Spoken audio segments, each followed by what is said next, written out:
Welcome to Madame Raven's. This way to the library. She's been expecting you.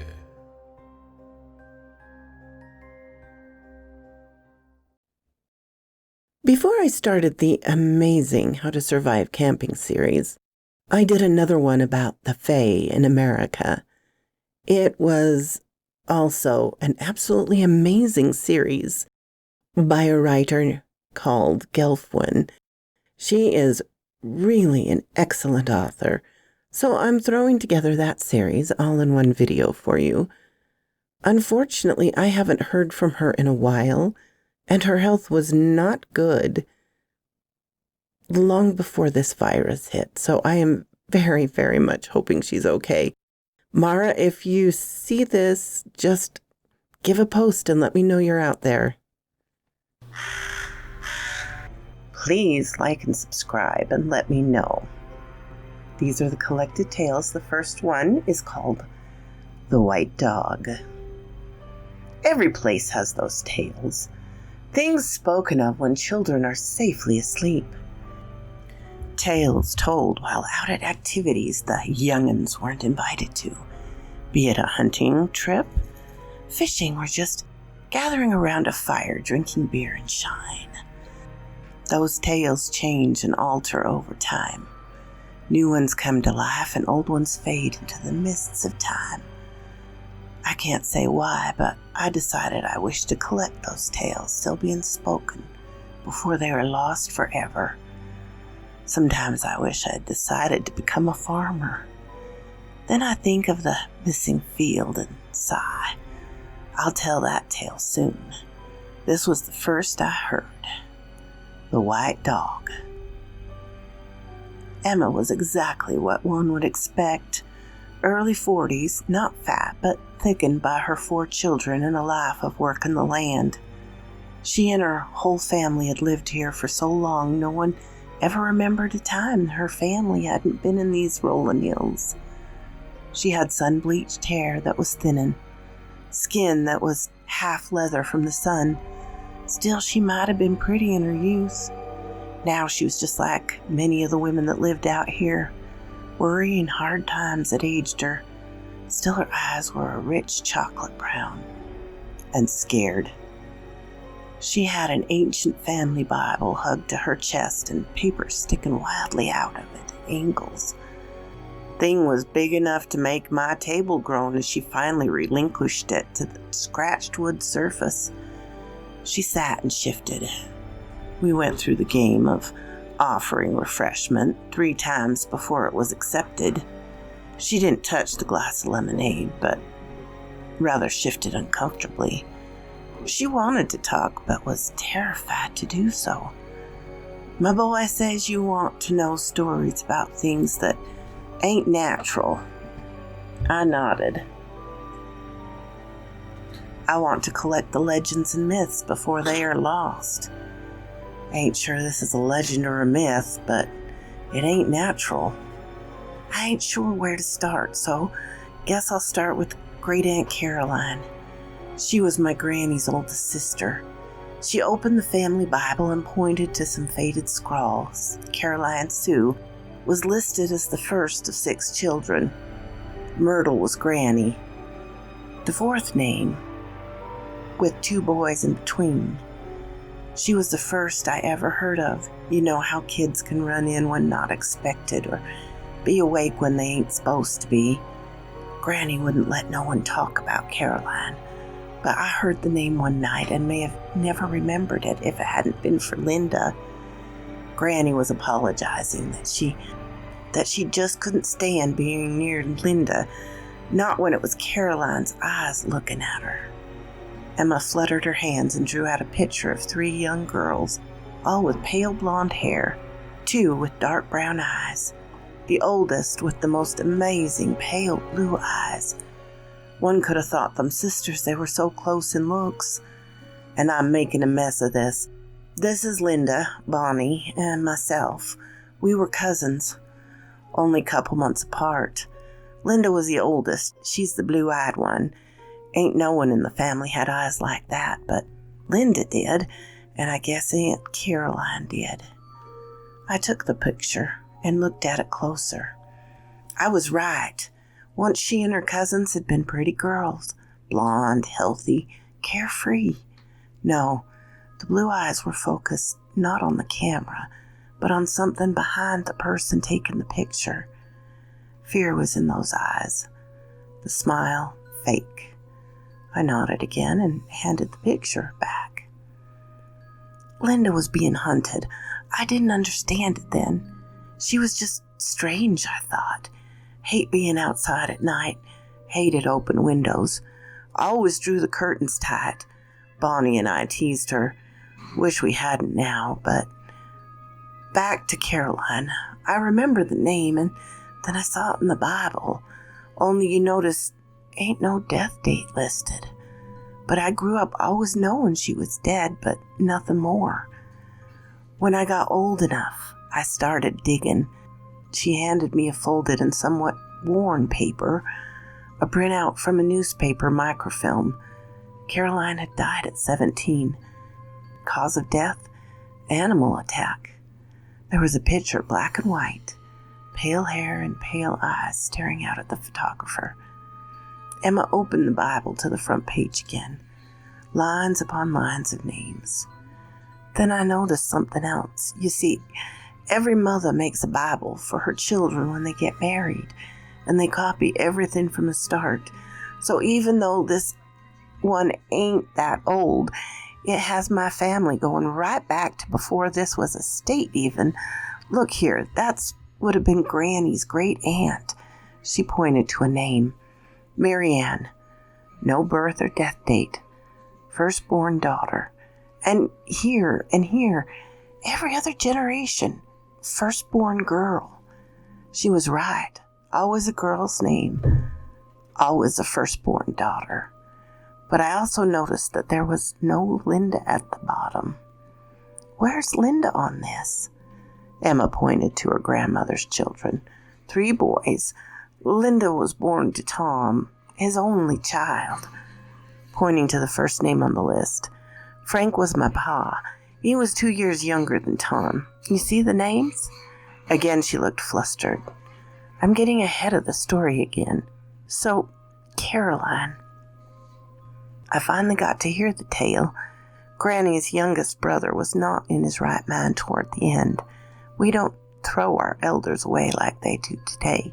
So he ended up with my pa, and I was the one that had to take care of him most of the time. One night he told me everything. Caroline was considered touched in the head, a nervous and fearful girl. He was begging her forgiveness, calling out he didn't know she was telling the truth about the dog. He didn't mean to get her killed. You see, he was playing a prank on her, locked her outside one night when it was just the 2 of them. The next morning she was found in the barn, torn apart. Emma started pulling out more copies of pages, diaries, ancient newspapers, official reports. I found 4 more of the names, all dead before they were 20. All died of animal attack. I won't claim to ever be that smart, but I can tell you it ain't exactly natural that 5 girls all died because of animals. And here in the diary, note that they are remarking it is a shame Caroline was born with the cursed eyes. Emma handed me more pictures. The 3 girls were growing up. Christmas trees, Easter bonnets, and birthday cakes. Linda was pale and worried. Never looked at the camera. Her pale eyes held a fear in them that was visible. Linda saw it. We didn't, but we heard it one day. An old hound, past his prime, wanted to lay about and beg dinner. We went down to the creek, picking berries and trying to stay cool. That hound was following for once.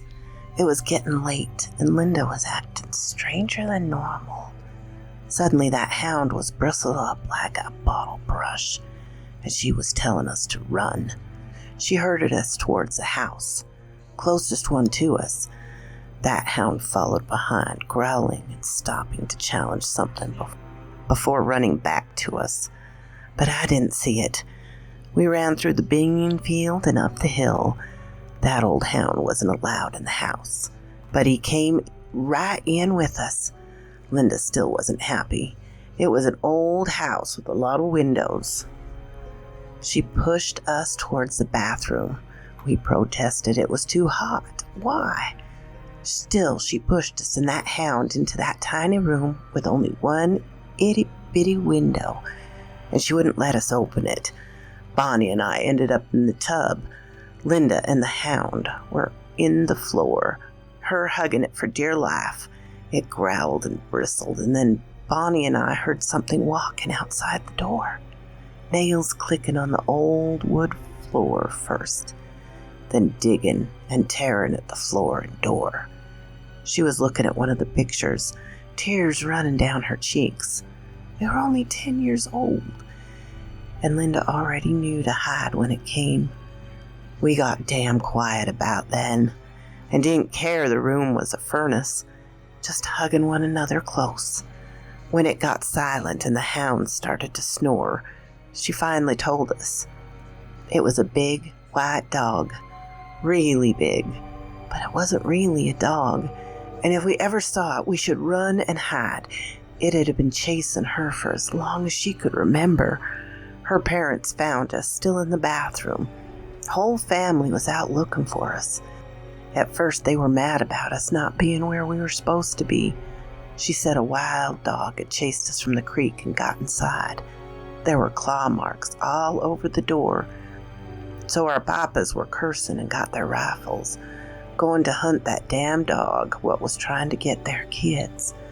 But I could see it in Linda's eyes. She knew they wouldn't find it. She knew they wouldn't believe what was really happening. She was 12 when it almost got her, tore a chunk out of her hip. She claimed it was a strange dog that attacked her while riding her bike. At 14, she told us she was going to leave as soon as she got big enough. At 17, she married a man 10 years older than her and moved halfway across the country. Then she left him, moved further away 3 years later. Then, nothing. We never heard from Linda again. Emma picked up another envelope of photos. I married, had my 3 girls, then a boy. You ever told me I could love another baby more than those 4, I would have called you a fool. And then my oldest had a baby. There's something sweet about your baby in your arms, but your grandbaby? Oh, I lost my heart to that little girl. She handed me the picture of a little girl, blonde ringlets, and ice-pale blue eyes. She has Linda's eyes, which I thought was amazing. Just an odd quirk of genetics, my daughter said. She's 2.5, talks real good for her age. Last month we had a family get-together. As it got dark, she got real scared and started crying. The bad dog was going to get her. Emma looked up at me with a tear-stained face. Linda had no sister. I was the next oldest girl, and now that thing is hunting my grandbaby. I'm telling you this because I need to know how to stop it. Please tell me if you ever heard anything else like this. So quoth this raven.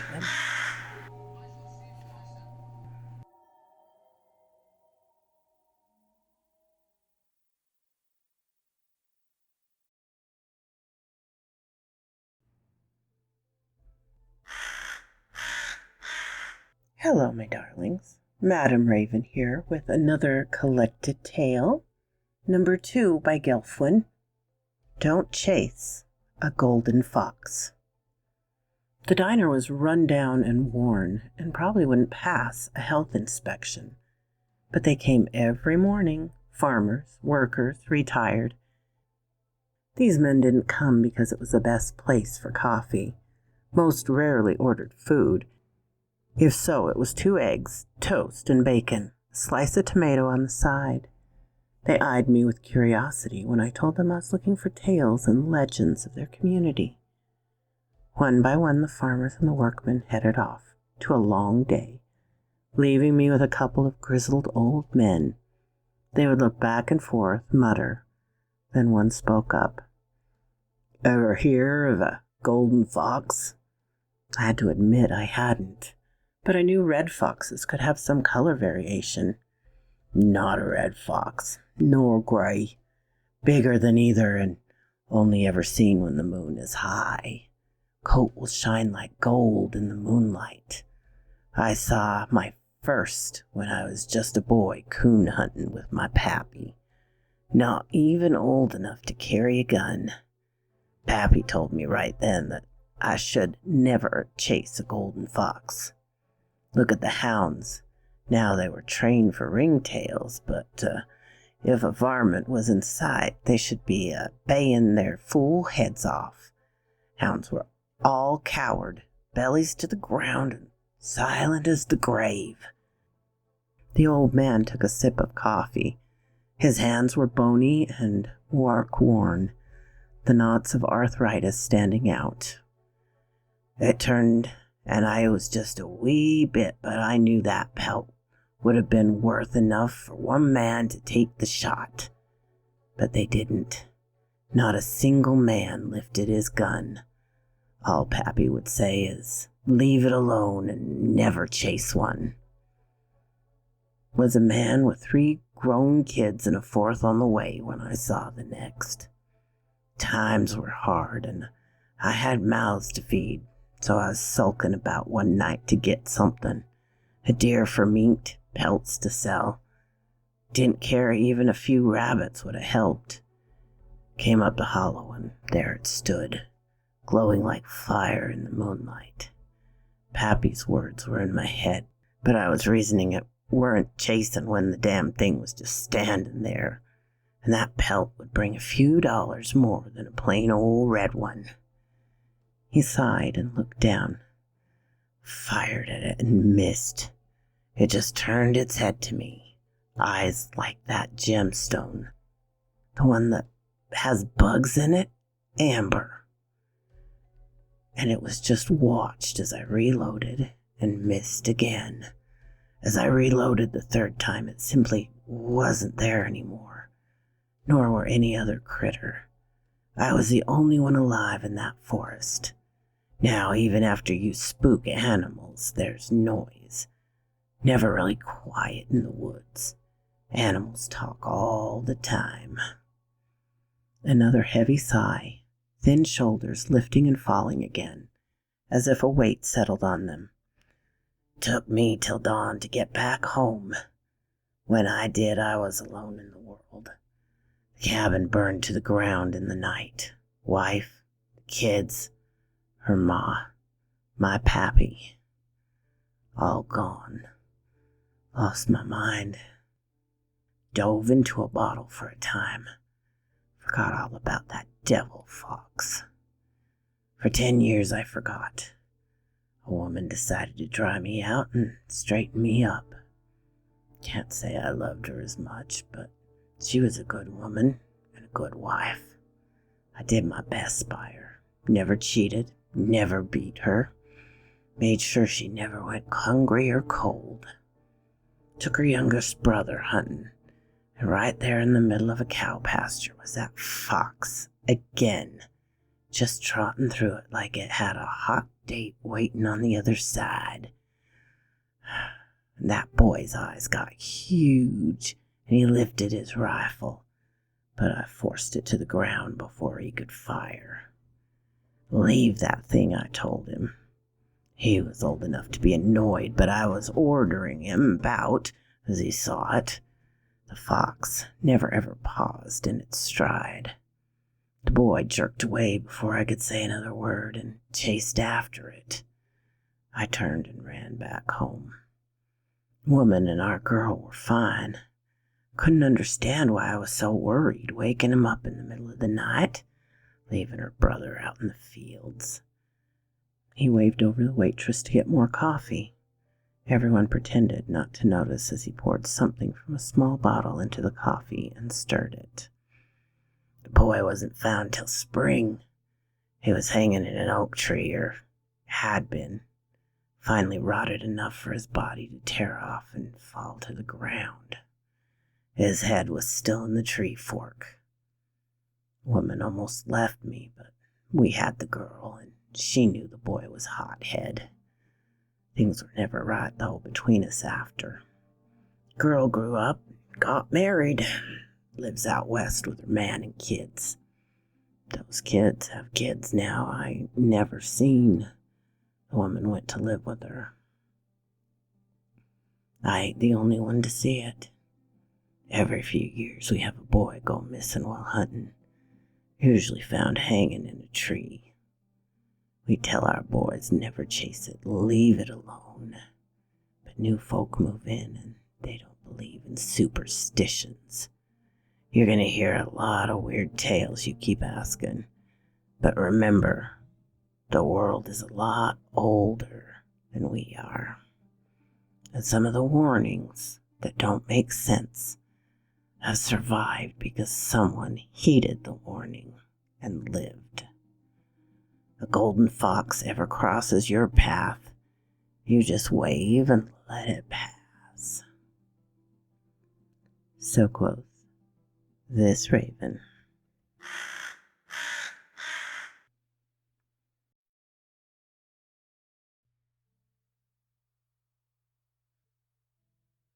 Pennyroyal. Cassie was one of the children I tutored for extra money. She was brilliant but angry and discouraged already by life. A sorrow in a girl not even old enough to drive. Learning it was her money that paid me, and that her parents considered education to be a waste of time made me furious. I asked her what she wanted for the future. To be a hell away from this place and never come back. She made it clear she didn't want the husband, 2 kids, and a dog that's most of the girls I'd spoken to. She just wanted out. I asked where. Somewhere pennyroyal doesn't grow. An odd statement. I brushed aside till I worked a month later on her English assignment. A poem. A scream for help describing herself as poisonous. One line stood out. But I was spared the pennyroyal's kiss. Now I was curious what the story was about. Pennyroyal was a wild mint, grew everywhere, tasty but nothing special that I had ever heard. Not a rowan to keep out evil, nor yarrow to divine the future. It was simply another mint to me. So I started the best place I could think of, with Granny Tansy. Granny Tansy was ancient, shrunken, had been around since the Depression, and when doctors were rare, she could stitch a cut, deliver a baby, or break a fever. She knew more tales than she would speak of, but maybe she would tell me about a single herb and why a child felt poisoned by it. Her house was on a dirt road that I swore you went back in time as you went down it. No phone, no electricity, no running water. Her house squatted in the middle of the gardens. Chicken runs, sheds, and orchards. A gray mule barely lifted its head from a patch of grass. A goat ran to see if I brought anything remotely edible. Granny was in the garden. She couldn't be bothered to come greet me. I threaded my way past vegetables, herbs, things that look like weeds to me. Granny Tansy? Yes. Come help me with these beans. Want to be canning before it gets hot. I bent to the task of snapping off the green beans with her.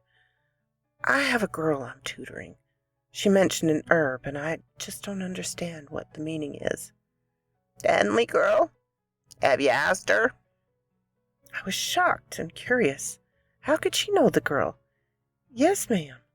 She wrote about Pennyroyal's kiss. Another time she wanted to live somewhere where pennyroyal didn't grow. Granny nodded. That girl has a few more brains than people know. She knows what it is. Just don't think she's realized that paw of hers is one too. I'm sorry, Granny Tansy, but one what? A pennyroyal, child. Ain't so common now. Got store things to prevent unwanted babies. got medical ways to get rid of, but some of the poor ones still rely on pennyroyal. Her pa was one of 5 pennyroyals. Damn fool of a woman kept using it wrong. 1 was a drunk. 2 were just mean bastards. 2 were sickly, simply-minded creatures. Her pa was one of the mean ones, but smart enough to stay out of prison. Married a timid woman that wouldn't refuse him anything. Ripped the womb out of her ma, being born backwards. Wouldn't be no more pennyroyal children for her. We moved to the porch. Started to snap the ends off the beans and prepare 'em. I still don't understand, I'm afraid. Granny Tansy's hands were gnarled and weathered, but fast at their task. Hands that could soothe a child or swat a fly out of the mid-air. Hands that could twist the neck of a chicken or sew the hem of a bridal veil. Pennyroyal, dry it, makes a nice tea. Soothes the stomach and the nerves. But fresh, make a strong tea and drink it if you're late to bleed and don't want a babe. Poisons a woman's vitals, makes her body unfit to carry a babe. Sometimes too much and the woman dies. Sometimes the babe lives. Now, if it were too little, then the babe might be sickly, but if it weren't and lived, you get a pennyroyal child. She spat off the porch in disgust. Body lives, but their soul is poisoned and dead from the womb. That Cassie girl, she has the poison eaten at her. She feels it twisted in her. Right now she's fighting it. Her pa, he wallowed in it like a sow in fresh mud.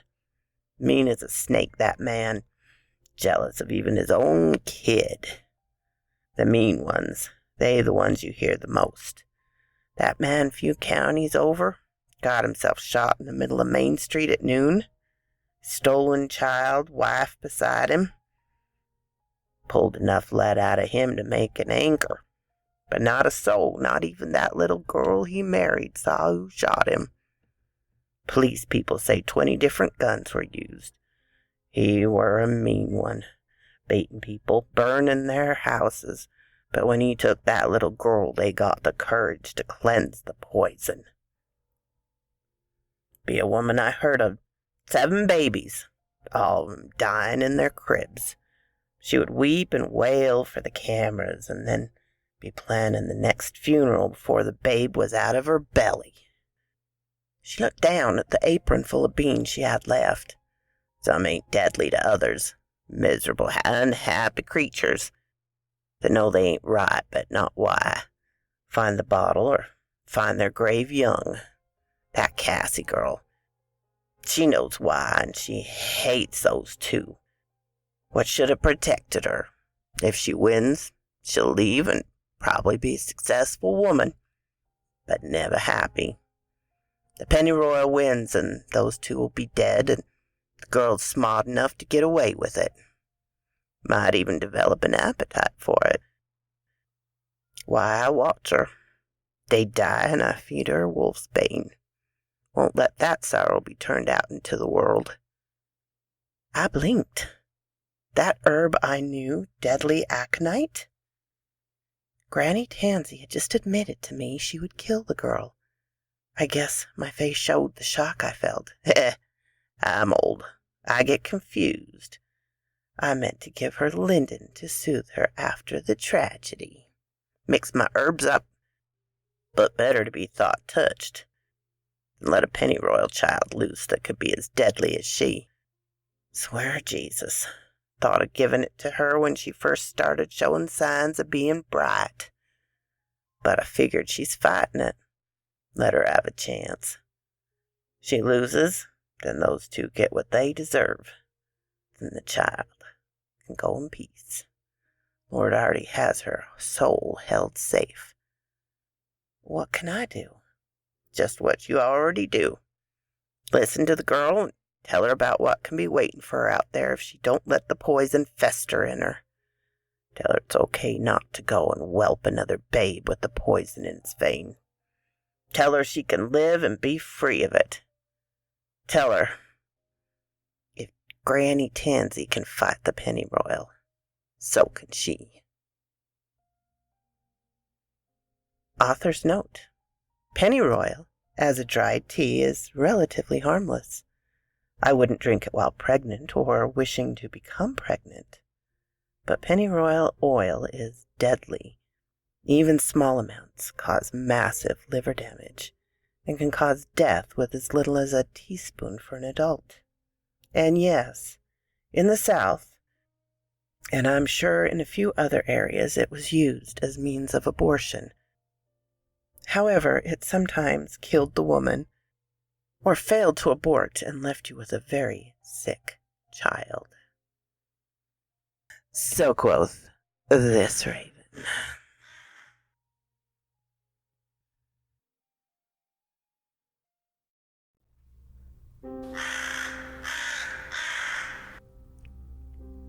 Collected Tale by Gelfwyn.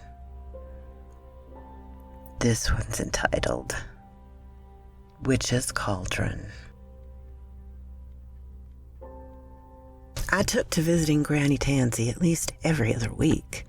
I even took Cassie out for one of her tutoring lessons. The pair wandered off, leaving me to shell black-eyed peas. An easy enough task that even I couldn't mess up alone. I saw the closest thing to a smile from Cassie that afternoon, and I saw her relax for once. Granny Tansy was also a source of tales, I realized. She told me of the broken hill, of lost field, of the witch's cauldron. She was the reason I'd stopped just listening and started seeking. She didn't know she was cursing me, at least for my sanity. I hope she didn't. Witch's Cauldron was a place down on the river. Ages ago, the river had cut a new path, leaving it with a horseshoe bend that went one way and its main course that lumbered by slowly. Now, usually horseshoe bends close off, become ponds that fade away, but this one didn't.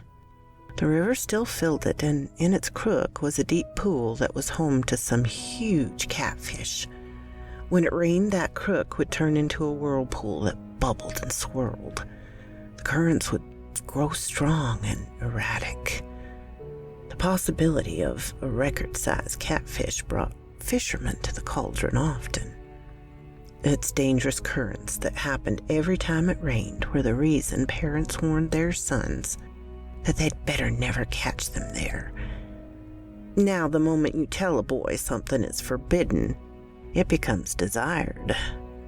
So it became a rite of passage to go camp a night at Witch's Cauldron and go fishing in the pool. Sometimes a boy paid for his arrogance, and for a time the ban would be obeyed. One of those boys was Reggie Clark. 17, quarterback for high school team, brown, shaggy hair and blue-eyed. I'd tutored him a few times so his grades stayed up enough to play. He was typical of boys his age, fearless, immortal, arrogant, innocence. Went missing a year ago. His companions had returned with a wild tale of having been attacked by madmen who, in their words, they were like hillbilly people you see in the old movies. The final verdict was they had run into poachers and Reggie was buried out in the woods somewhere. His father would go out every weekend and walk a grid pattern trying to find some clue. What he did find was a family cemetery in an ancient homestead no one realized was out there. The local college had an archaeology department that decided to team with the history students and treat it as a dig site. On-job training for some free items for a college museum. Half a dozen papers started before the leaves were cleared. Reggie's father was disgusted. No one had come out in such a swarm to find his boy. That many students and the mystery would have been solved. His boy would be in a grave beside his grandfather. I knew all about the dig. Papers covered it. The graves were ancient, Oldest one dated back before this was a state. Newest was 8 decades ago. 23 graves were excavated, studied, documented. Then a 24th grave was found. Just an unmarked grave, not a huge deal. The professors decided this would be the one to give the real kids a lesson. They'd have no name, no dates, nothing to go on. They had carefully removed the skeleton, took it back to the lab. Now some future criminal investigator got involved. Gender, male. Age, teens. Cause of death, murder. 3 musket balls were found in what would have been the chest, ribs scattered from impacts. Lots of lectures were planned. Pictures were taken. When they moved to take the skull to be reconstructed, did the mystery start? Dental work. Not old-time work either. This was modern. A tooth knocked out and replaced, porcelain caps. On a hunch, they ran the dental scans against missing males and realized they'd done exactly what Reggie's father had wanted. They'd found Reggie Clark. Brought a century-old skeleton out of the woods, only to find it was a boy missing less than a year. Mistakes had to have been made. The musket balls, well, there was a muzzleloader season. People did still have and use such things. There was always a normal explanation. Only the tests all agreed. The bones were old. So were the musket balls. Nothing modern to him. Reggie Clark, who had been missing less than a year, was dead and buried a century ago. Granny Tansy finished and handed me a dusty jar. In it were buttons, coins, trinkets. The woman that traded me gathered these. The woman that trained her collected another jar. I have one too. Things we have found in or on injured and dead folk. Things that didn't belong. I poured the contents onto a small table. Coins that should be new looked ancient, but worse. Coins from years that shouldn't have been minted yet. And a high school ring for a year that was a decade away. I saw the engraved name. The boy was in 2nd grade. Little brother of one of the students I tutored. I looked up in confusion at Granny Tansy. I know what you're thinking, but there's nothing you can do about it. It has already happened. It'll happen. Witch's cauldron isn't why folks are afraid of those woods. The fact that time gets confused in those woods is why it was abandoned ages ago. Why it should stay abandoned. I held a coin in my hand, tarnished with age. A coin that would not be minted for years yet. And I knew I was holding proof of one of the tales. And it was a start. The golden fox? No, I could not find it. But I could research the man's story. The fire and the deaths would have been in the local paper. Pennyroyal? I could research the herb. The white dog? Emma had shown me the proof of something strange in the family. I could also try and learn about the broken hill. I already knew where it was. The lost field? Someone had to know where it was. Granny Tansy had cursed me. She had shown me that there were more than words behind the stories I was writing down. I still want to believe she didn't do it on purpose. So quoth this raven.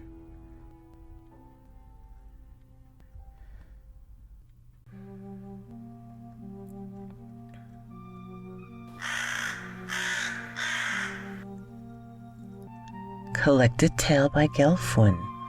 This is number 5 for those keeping track. It's called Broken Hill. Broken Hill was so named for a clear reason. Imagine a pyramid-shaped hill, only some giant came along and cut it in half from corner to corner. 3-sided, 2 were steep slopes, the third side close to a sheer cliff. It stood far from the roads in the middle of the fields, woodlands, and pastures. The nearest house was over 2 miles through the wood. The nearest real road over a mile. Finding it was simple in truth once I looked for it. Aerial maps showed it sticking out like a sore thumb from the usual gentle hills and flatlands. A quick search of property records found it as well. A triangle of land that no one claimed. Admittedly, it was useless for farming, but timber had value, and so did hunting land. Armed with the maps, and I thought more than well equipped to face what shouldn't be more than a day hike in and out, I headed towards it. The day was a rare autumn day, the air cool and scented with leaves, the sun bright, only the barest breeze to ruffle the corn and soybeans waiting for harvest. Parked just off the road, followed the dirt road used by farmers that ran along the creek. Pasture, then a soybean field, then turned to the west, followed the edge between the wood and the cornfield. That had led me to another soybean field, on the other side of which I first saw the broken hill. It rose high over the trees that acted as a barrier between fields. I knew from the maps it was large, but seeing it the first time took my breath away for a moment. I was on the broken side of it. Not true straight drop, but close enough. I knew I'd never be able to climb this side of it, so I angled towards one of the points in hopes that there would be some sort of way up.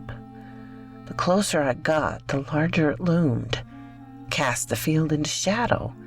Looking at it, I almost stepped into twisted metal remains of a shed. Tin roof and rotted wood pushed into a fallen heap. Poked at it a moment and nothing appeared of interest. Then I saw the first faded words. There was an old woman who lived in a shoe, had so many children, didn't know what to do. The handwriting was childish and hard to read. I smiled at the familiar verse and continued on. Not a dozen steps, I saw the second twisted piece of tin. There was an old man who lived in a shack, spent every Sunday sharpening his axe. Never heard that one before. It made me frown, and I decided to take a picture of it. I looked about, but now more signs were visible. The point wasn't too much further on, so I trudged on, watching where I stepped a little more carefully. I almost missed the third, carved into an ancient-looking cottonwood tree. The old lady sent her children to play, but not a one came back into the day. Now I moved slower. Everything needed to be examined, I felt. I hardly even noticed at first. I was on a trail now, one snaking up the side of the broken hill. A board leaning against a tree had another verse. The old man had such a dreadful sin, he think no one knows where he's been. A rock ahead had a smeared handprint, small enough to be a child's, and words went in a ring around it as well as stick figures with hands linked. I was reminded of children's first attempt at drawing their family. Mom, I guessed, was the biggest with a skirt, then 6 more going down in size. An illustration for the newest verse. The old woman went up a broken hill, her children to call, only to see them lined up far below, from tall to small. I continued to the top. The leaves were thinned enough by autumn winds to let me have a breathtaking view of 3 sides. The rolling farmland, golden colors of harvest, bright reds and yellows of maples, dusty reds of oaks. This view was worth the climb. I forgot the mystery of the strange verses, still thinking them some childish prank. I looked down at the field and I saw her. Just a little thing, standing there on the path I had just climbed up. Where were her parents? Who would let a child that young wander alone? I could see no one, not on the slopes, not in the fields. She stared at me with a blank expression, eyes as blue as robin's eggs, hair the white blonde of too much sun, skin brown as a nut from the same sun. Cheap jeans and a t-shirt featuring a Disney character from a few years ago, a snowman come to life. Could not remember its name. I started toward her slowly, not wanting her to suddenly become frightened and run, possibly fall down the steep side. "Hey there, little one. How'd you get up here?" She tilted her head to one side, studying me. Then she started speaking, almost singing, soft with a lisp from the two missing front teeth.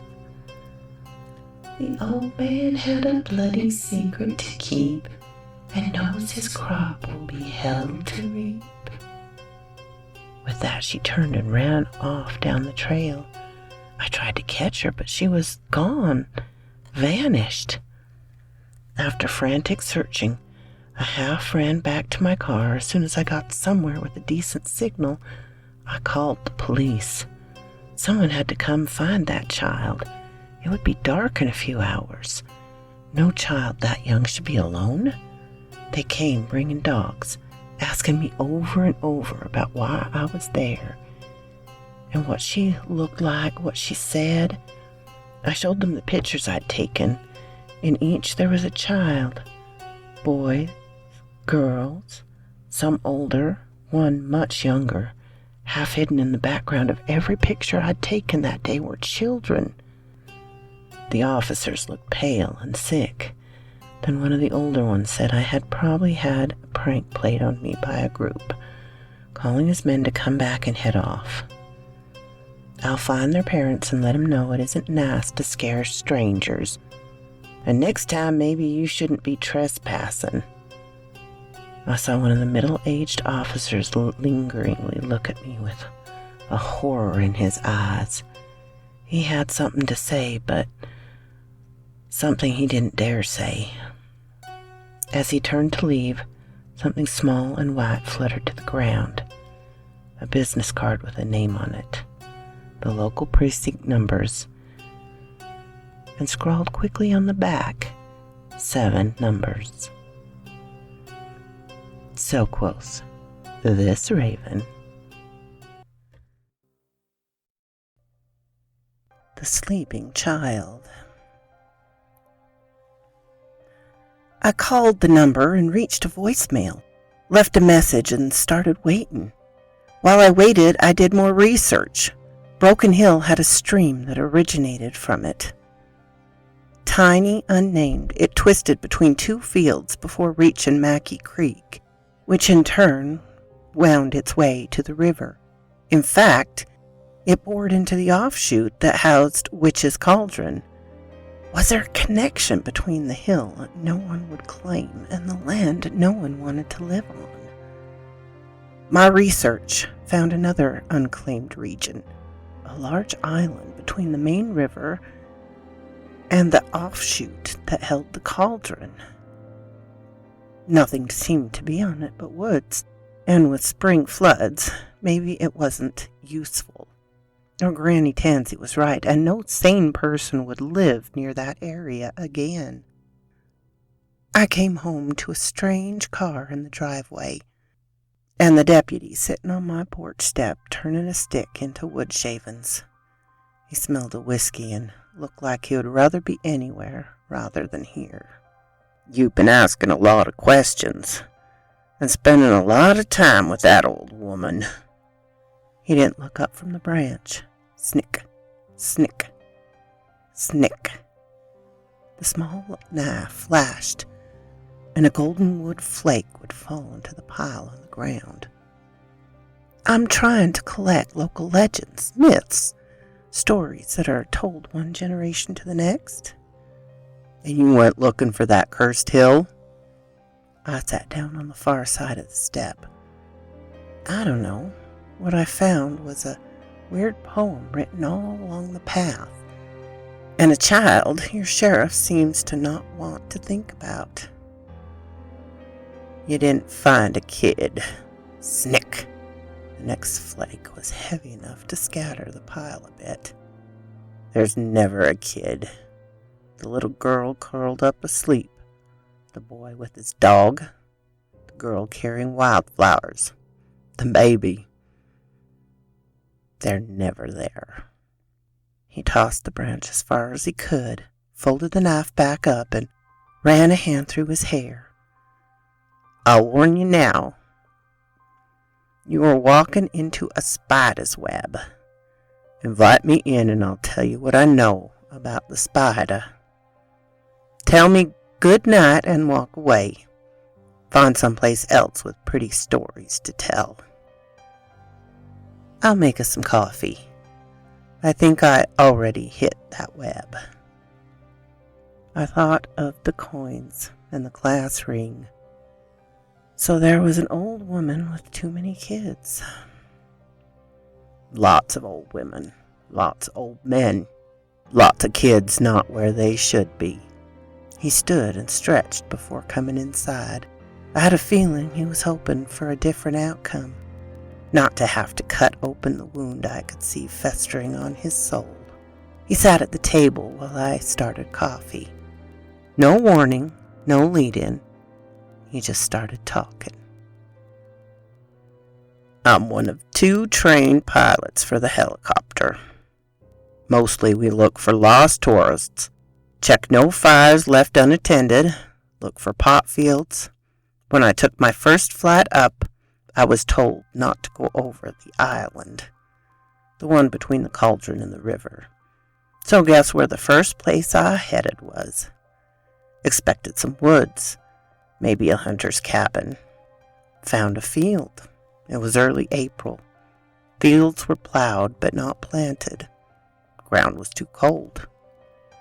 So when I saw a field with knee-high corn green as grass, I had to turn for a closer look. Downdraft made the corn ripple and wave and reveal a sleeping child. Boy, girl, couldn't much tell. Maybe 4 or 5 curled up asleep. Red t-shirt, blue jeans that had probably been passed down through several kids before. She woke up when the noise got closer. Sitting up and looking at me. Brown-haired, bit longish for a boy, but not too weird round here. I didn't trust setting the helicopter down in a fresh field. Dirt would be too soft. Found a place a bit away. Raced towards that field carrying a first aid kit and my lunch. Kid had to have gotten stranded there. Probably scared and starving. He looked at the coffee and then gulped the hot liquid down with a grimace. The first thing I thought was penance. Burning himself for what? I found the field with soybeans, or had been. Just snow-dusted stubble. Only we hadn't had snow in 2 months by then. Not a stalk of new corn to be seen, and no child. I ran around that damn field for hours. I came back to the base, and the former sheriff didn't even let me in the door. Took me out back to the shooting range, handed me a flask and told me to drink. Then sat down and asked why I didn't listen. Why I had to go looking. Why the hell did I have to find the field and what was growing in it? I downed about half the flask before I could speak. Answered new corn and soybean stubble.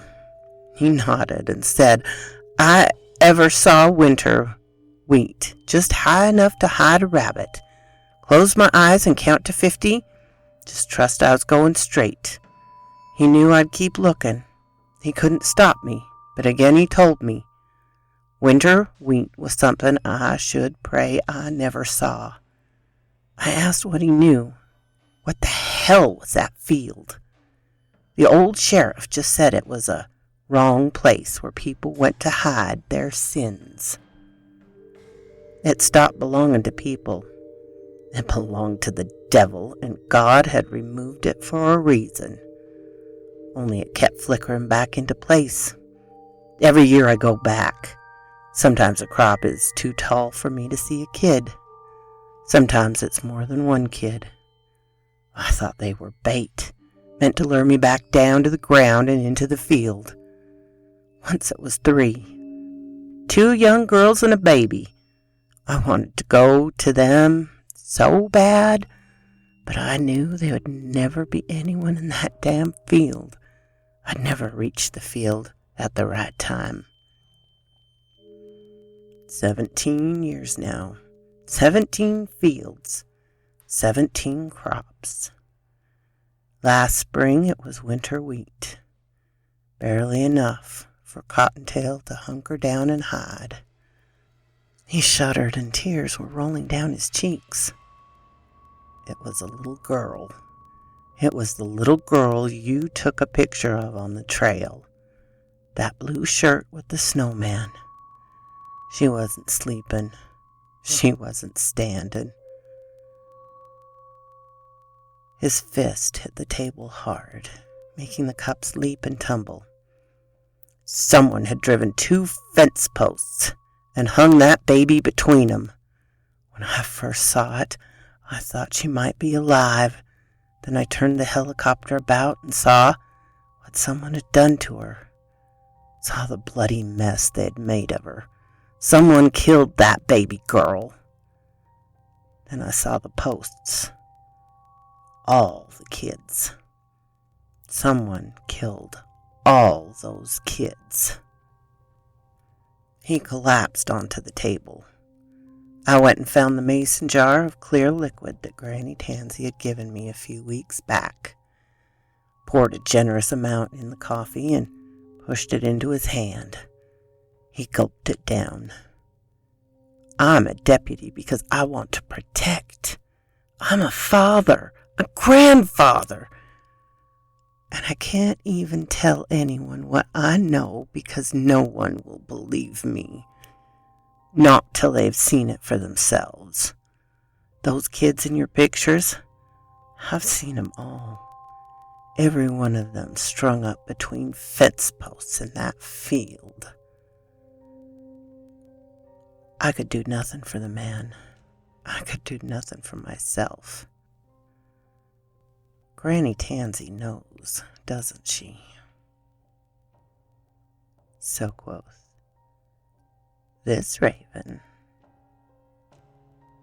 My darlings, if you enjoy these, please like, subscribe, and ring the bell so you know when to come back and see me. And leave a comment for me or for Gelfwyn. She is an amazing author who is being discovered by other narrators. Uncle Ulrich is taking up reading the tales as well, so if you want to hear it in a male voice, look him up. And of course, Dr. Creepin's read some of her stuff before as well. Thank you, my darlings, and I will see you next time.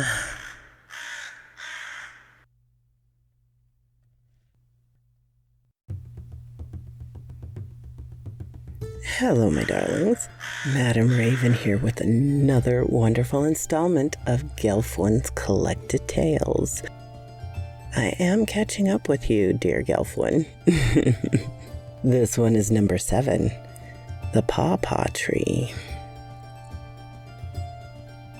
I needed to see that field for myself. The deputy, after a few more shots of mountain courage, agreed to take me there, but not till morning. No way was he ever going to that place at night. He finally passed out on my couch. I cleaned the kitchen and studied every single note I'd made. Linda, hunted by phantom hound. Emma had told me the hound almost caught them in a creek that ran near Linda's house. Wasn't hard to find the address. It was Mackey Creek that ran between Broken Hill and Witch's Cauldron. Their family lands ranged all over a mile of that creek. The Golden Fox. The address he'd given me for the first home. The one that burnt down was 2 miles from the Broken Hill. It could have been those fields he had ranged to hunting. Cassie.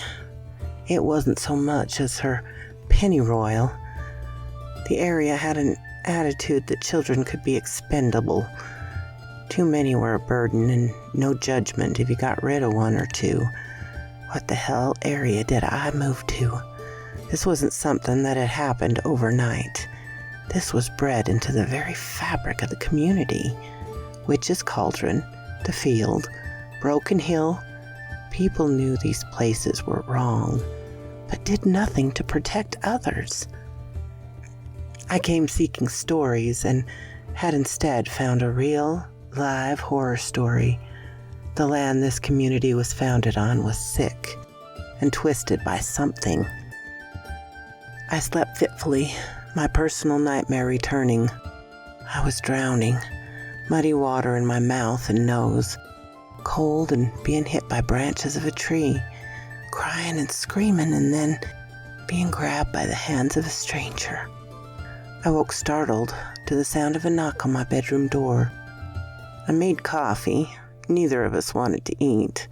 The ride down to the river bend was quiet, down dirt roads that had weeds growing down the middle, trees crowding the edges, then opening to a field with a huge ancient barn and a river beyond it.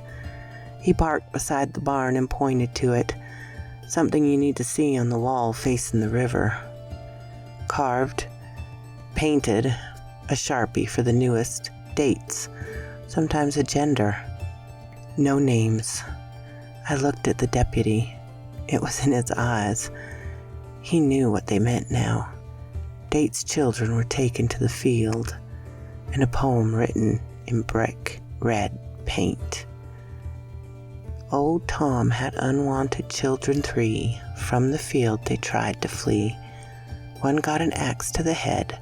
One by a shotgun blast is dead.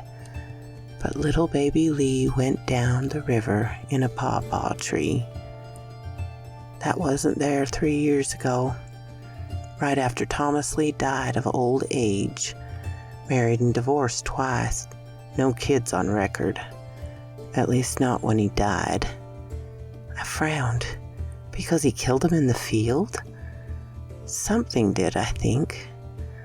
Odd note, but old Tom made a fortune about 50 years ago. Needed stone for the dam project. Most of this area was gravel and sandstone. But on his land there was a huge deposit of hard limestone. We walked silently to the aluminum flat-bottom boat tied to a tree next to the river. The water was lazy-looking, muddy brown. The current didn't seem too bad as we crossed the narrow channel to the island. Gravel crunched beneath the bottom of the boat, and I helped drag it up to the beach, far enough that the water couldn't grab at it.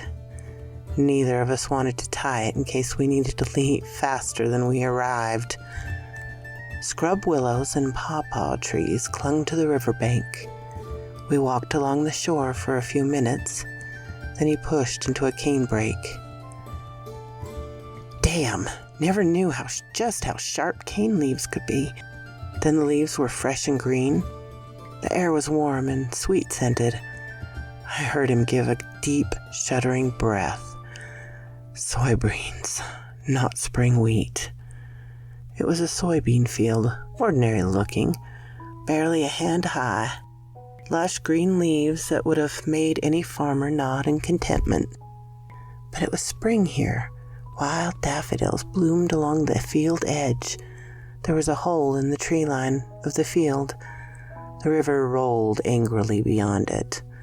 So that was the Witch's Cauldron. I'd never even seen a picture of it. I moved toward the break to look closer as the spring rain flooded the river. Something fell from the bank recently. I pointed to the fresh dirt and torn roots. One of the trees was missing. The deputy frowned. But little baby Lee went down the river in a pawpaw tree. I turned to look at his bloodless face. I had a wild idea. What happens if you take something out of the field, out of time? I don't rightly know. I dug into the freshly disturbed ground and found 2 wriggling and healthy earthworms. 3, 2 a baby, a clump of daffodil bulbs caught my attention, and I carefully extracted the bulbs with a nice clump of dirt. 1 worm I curled into a bright yellow blossom, the other I handed to the deputy, and headed back to the canebrake. Pushing through back to the chill air and scent of decaying leaves, the worm wriggled and tried to hide within its floral prison. I looked to the deputy. He opened his hand, revealing a mummified worm husk.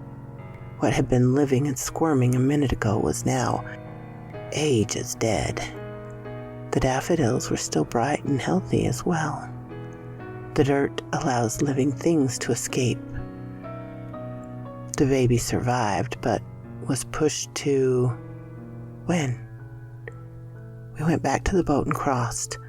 The worm was reacting to the chill by becoming sluggish. The flowers didn't seem to notice it yet. I pulled the boat up and tied it off. The sound of a mule chuffing made us both whirl about. Granny Tansy sat atop the ancient beast. Wondered when you'd go looking. 27 years ago, I was drawn to the elbow where a baby was screaming in the river, trapped in the branches of a pawpaw tree. Rode 3 days south and left the baby in a church. She focused intense eyes on me. Welcome home, Baby Lee. It's been waiting for you. I remembered my sister holding me too tightly. The thunder and cool night air. The sound of boat oars hitting the water. Daddy, why are we out here at night? The baby's gonna catch a chill. Shut up, girl. Daddy, I don't want to be out here, my other sister whined. Rain was starting and the wind picked up. I heard myself sniffle and cry. My sister trying to keep me tight against her, trying to keep me dry and warm, singing a soft lullaby to me, shifting, moving, being carried by my sister, a hand dangling in her long brown hair. The other sister had blonde hair that fell past her waist, was pouting about being out in the rainy night. Shut up, brats, and move.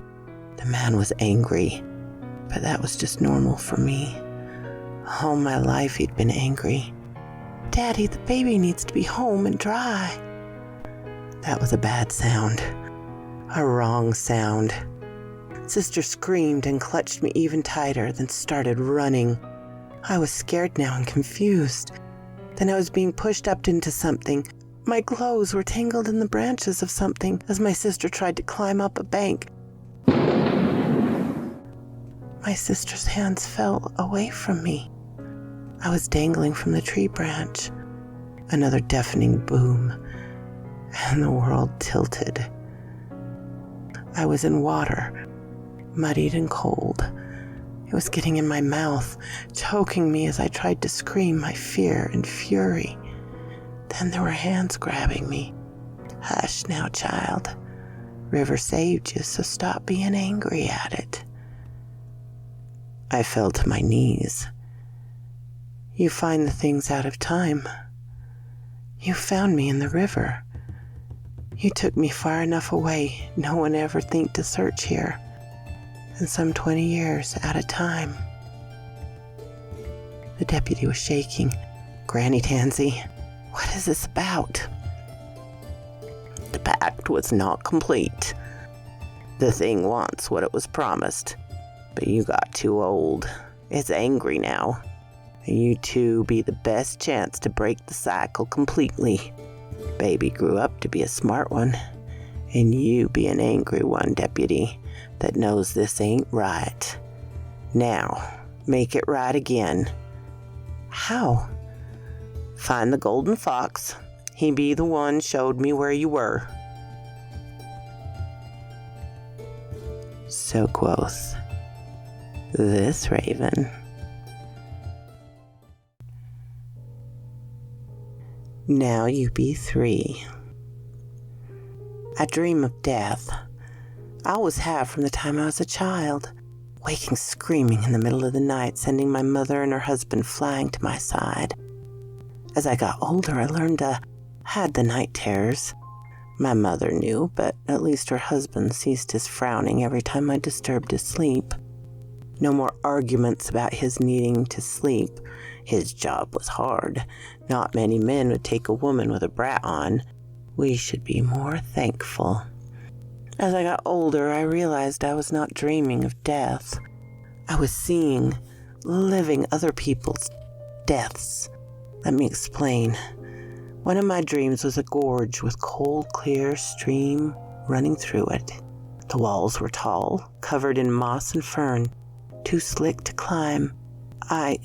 They ran through the gorge. The water-worn stones were smooth beneath their feet. We looked at the walls. There, a fallen rock made a small step. The place it fell from, a foothold, reaching up. There was a small opening, maybe an animal den at one time, stuffing something wrapped tight in coarse, heavy cloth into it, dropping down and continuing to race down the creek. I couldn't let them find it. Then pain, feeling like something was slammed into my head. "You idiot! I said shoot her legs, not her head." Then I woke up, my head splitting, my feet cold from the water, a bruise on my knee. 3 days later, there was a piece on the news.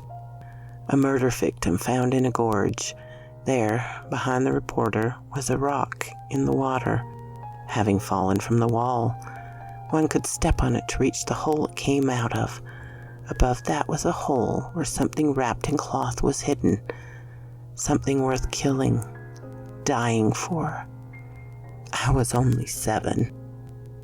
I was never a child again. The dreams came sometimes every night, sometimes not for a month. I was a child hiding in a closet. I was a man walking across a road. I was a woman hanging my clothes out on a line. I was passengers in cars. I was awoken in my bed. I was cowering under a restaurant table. I was walking along a forest trail. I always knew I would die. I always knew I was helpless to stop it. Some lingering, like the girl in the tree when I was 10. A creek, sand and fine pebbles, clear water bubbling over the stones, making its soothing music. I was in a tree, a paper bark birch to be exact, that was leaning out over the water. A bend in the creek. Little deeper water, but still not much more than knee-high. Early spring. The red buds were in blossom.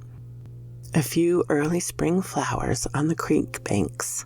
A narrow band of trees. Beyond, on either side, were fields. One was plowed, the other would be soon, I, for some reason, thought. A good day. Still a little chill, but no longer winter. No longer caged up inside. Lifting my camera to look around. So that's why I was in the tree. Using a natural blind to stay above the wildlife. A doe was picking at the first blades of grass in one of the fields. Another reason for the choice of this place. Could see both fields as well as broad avenue of creek. The trees with new yellow-green leaves forming a tunnel. A shot of that. The peace, the calmness, the promise of summer to come. The doe bounded away and I lifted my camera back towards it, zooming in on it. Oh, it was one of the Ramsey boys poaching probably, or just killing for the fun of seeing something bleed out. A few snaps of him. The tan-colored Carhartt jacket was dirty, already a smear of rust-colored blood on the sleeve. That ball cap with the joke he wasn't allowed to wear at school, but did any time the teachers weren't paying attention. Not feeling too threatened, too far away to get concerned, too open an area. I knew more ways out of here than he knew in. Snapping a few shots of him to show someone later. Not that I could expect anything to be done. He was coming closer. hanging the strap of the camera on a branch, dropped down and grabbed it, standing up and bending to reach a branch as a handhold to almost walk down the trunk, glancing over to see the deer rifle being brought up to his shoulder. Doe must not have gone far. Maybe shout to make it startle and ruin his shot. Hearing the shot, feeling something slam into my side, heart pumping erratically as I fall into the chilly water. I see the camera still swinging in the tree above me as the world fades away in a blur. That was the first time I had a chance to make something right. Took no time to find the right murderer. A 16-year-old student found dead of a single gunshot, thought to be a poacher's stray bullet. I knew what area now, but how? Found the local police number. Better a toll-free number. That weekend, Mom took me to the mall on the pretense of going to the bathroom. I found a payphone, a tip line. My heart raced as I heard the beep finally. It was the Ramsey boy. Look in the creek where she was found. There's a paper bark birch tree leaning over the water. Her camera is hidden in the tree. I kept looking at the papers for that area. A week later, P. Ramsey, also 16, arrested after the girl's camera was found by a deputy scouting the area. He confessed as soon as they questioned him. I printed out a picture of her from the newspaper and kept it hidden behind one of the posters in my room. When the dreams were at their worst, I would look at it. I got justice for you, at least. Another girl, this one in a large barn sort of building, metal-sized and metal rafters, storage place for big farm equipment like combines and tractors, a caged area that had once held tools, I think. Only oily shelves and dusty rags, odors of dust, oil, diesel fuel, pesticides, and fertilizers. I was sitting on a nest of soybean seed bags. At least I wasn't on the concrete. I was drawing in a book, an abandoned house, the windows having panes, one of which was broken, a silk tree growing next to it. I had one of the branches in my lap, the fern-like leaf, the little bright pink pom-pom flowers. It was getting dark, and I was starting to worry if I'd be here all night. A door creaked open and a tall man silhouetted, smiling and gathering my book and the branch to walk towards him. Confusion about the pipe in his hand, then pain, so much pain. I woke with a strangled screech. Bruises striped my arms, my ribs, legs, my back. My mother came in quietly, hearing her grasp as she saw the welted bruises, anger and screaming as she thought her husband had done it. A trip to the hospital, a broken rib and collarbone, a concussion. Telling the sour-faced police officer that I didn't know how it happened. I was asleep and then I woke up in pain. The eventual ruling was in a night terror I must have thrashed about and struck the headboard somehow. Her husband looked at me with angry eyes, and she looked at him with distrust. I told her about the dream one night. I told her about the 16-year-old that had been shot. We went and started searching through murders and newspapers. Took them a month to find 17-year-old Beth's body, beaten to death and hidden beneath trash in an abandoned farm building. In the background of the picture was a house, a silk tree stretching up to the sky beside it. Fern-like leaves sprayed against a window, missing a single pane. Mom cried and held me close, her heart breaking with the knowledge that she had never been able to protect me from this, and never would be able to. The most vivid ones were always young women, maybe because I was becoming one. 18-year-old Tamara had been driving down a street, park on one side, nice if slightly older houses on the other. Huge old oaks shading the road. The boys were in a candy apple red truck. The one in the back wore a Leatherman jacket, raising the brick and throwing it as they were passing her. It shattered the windshield and struck her in the forehead. I wore a headscarf for a week to cover the massive bruise. The boys were caught. Accidental manslaughter. Slap on the hands and off to college. I was sent to my grandmother's for a week when I saw my mother's murder.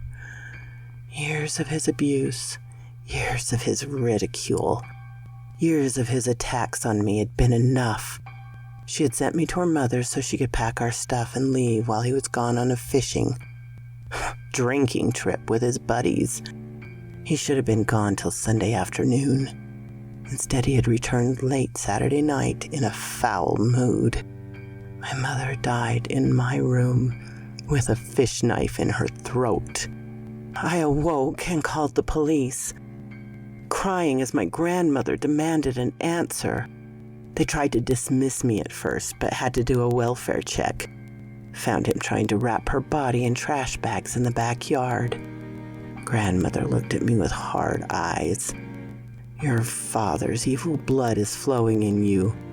Told her to rid herself of you the moment she found out. Father. No one had ever spoken of him. I'd long ago stopped even asking, thinking that for one reason or another, he was never even known. Now I had a bone to chew on, a mystery to drag me out of the insanity of watching my mother die. Who was he? I rounded on her with all the fury that had too long been kept at bay. Finally, she told me. A sin eater. 7th generation and twisted to the bone by sin. How the hell did these people still hold those beliefs? Did I want to meet him? Then place bread on my mother's coffin and wait till midnight.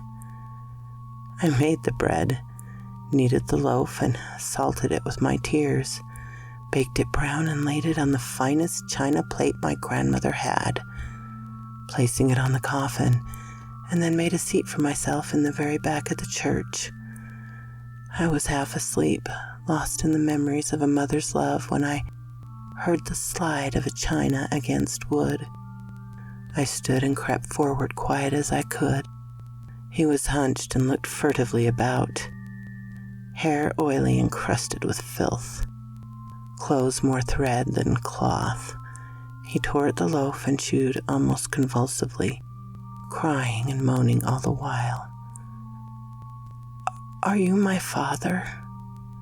He whirled, and I saw my own eyes peering back at me, huge and golden. Girl. He dropped the plate and it shattered on the floor. Bread he held close to his thin chest. A girl. 7, you be. No, I'm almost 18. 7. 6 came before. All girls. Only girls. No boy to take my sins. Cursed. Cursed. The fox cursed us. 7 times a boy. 7 to take the sins. 7th to pay for all. 7 to give the fox a bride. He reached out one dirt-crusted hand. Fox, take you, girl, and let me rest. And with that, he fled the church, and I was left staring at the open door he ran through. In it, a fox as golden as sunlight sat. I felt the floor tilt wildly and woke to sunlight coming through a window I had never seen before. Scents of smoke, herbs, animals, coffee. I sat up and almost fell on the wooden floor. Give your head a moment to catch up with your body, girl child. The voice was rough, but not unkind. Old and not oft used, I thought. How you take coffee? Milk. No sugar, I found myself saying quietly, fingers feeling the quilt, old and soft cotton, worn to a pastel shade by age and sun, neat and precise stitches, forming a pattern I couldn't make out, smelled of sunlight, fresh air, and lavender. I was tempted to wrap it around me close, a mother's embrace that I would be denied for all time now. A hand helped me sit up. Thin and bony, yet strength was in that arm. A mug, simple brown glazed ceramic, was pushed into my hand. Drink. Added honey to it. You need something sweet to deal with all the bitter life it's pushing down your throat. It was hot and very sweet, and she wrapped an arm around my shoulder and let me weep myself dry. She brought a wet cloth to wipe away the tears and cool my fever-hot skin. Come now, fox child. We'll be having visitors soon. They need you, and you need them. I looked at the elderly lady closely now. White hair, a frame that looked like a sharp word would break every bone in her body. Body bent by time, but pride still afire in her old eyes. Why did you call me that? He was muttering about fox curses and brides and sevens. Aye, you'll be the seventh daughter, and 3 be dead now, working its way to you. Knows the Sin Eater's daughters will see the sin, what was hidden. Was this woman demented? I heard the sound of a car on gravel road. Maybe I could escape. She pulled me to my feet and brushed my hair into order. Come now, child. Been waiting a long time for this. Heart and soul are worn to a thread, and it's about time these bones found a dirt bed. Granny Tansy, are you home? I heard the voice call out as boot hit wooden steps. The door opened, and 2 strangers looked shocked to find me standing there with the old woman. Now you be 3. The murdered child, the wronged man, and the Sin Eater's daughter. So quoth this raven.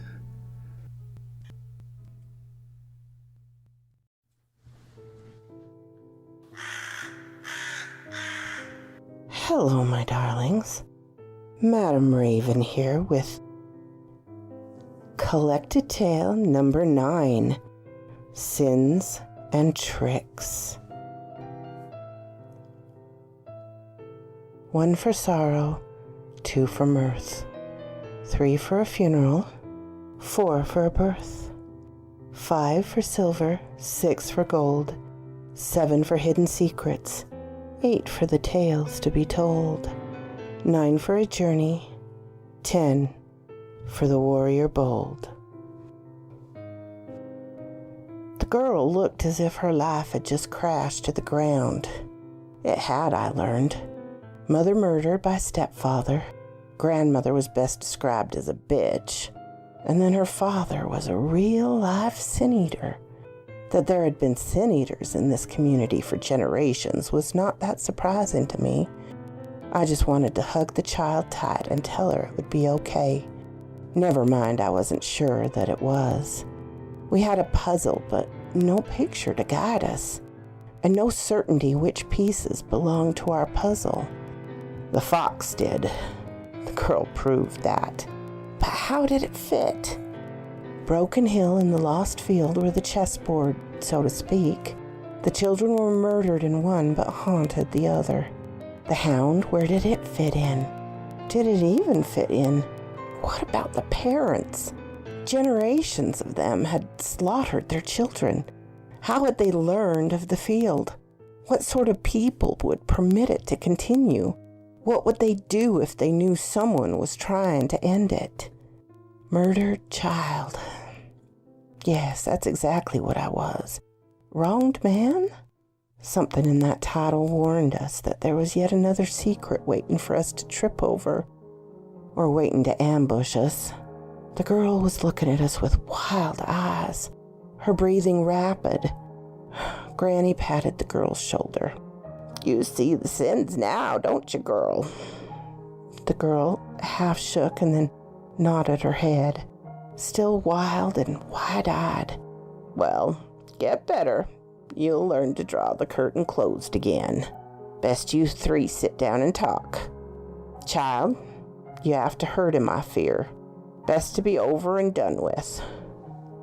The girl shook her head and started crying. Fat tears rolled down her cheeks. The baby, Your firstborn. But it was twisted. She couldn't offer him as you were alive. She did, only he couldn't be claimed, and Granny wrapped an arm about her. Speak the sin to bring it to light. Speak it to reveal it. Then it will stop tearing at you. I'd never had children. At least not yet. The deputy shook his head. We had a girl first. The girl shook her head. Boy she birthed in a field. Gave it to the... But shouldn't have. Has to be both. Why, your father had to wait till his wife died. Can't take the boy, not till you make the deal.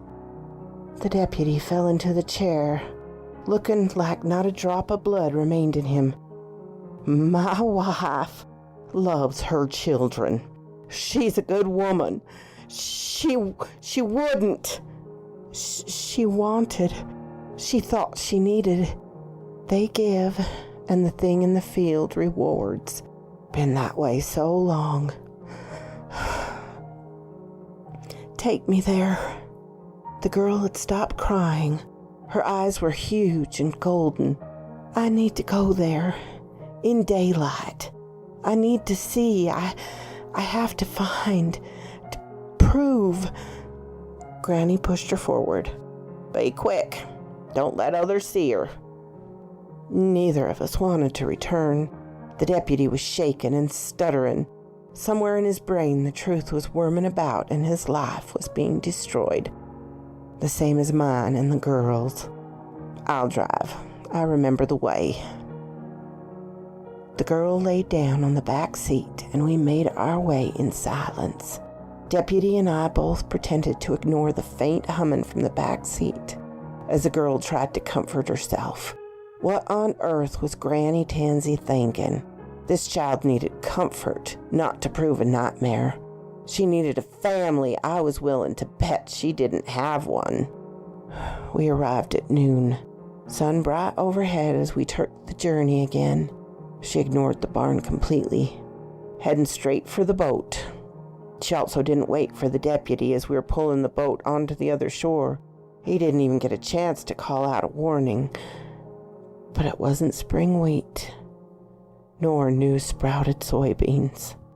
Barren, frozen, snow-covered field. The air was bitter cold and I shivered. She moved round the field, irrationally as if seeking something. Finally she went to the edge and broke off a branch, attacking the frozen soil. She stabbed and scraped at the dark soil until she had gone down further than a plow would, into raw, untouched ground, and something gleamed. I went to pick it up and she hit my hand with the branch. Don't touch. She poked at it with a stick until it was all revealed. A large golden coin. Don't touch. Never touch. She went to the canebrake and broke some of the smaller ones into stakes.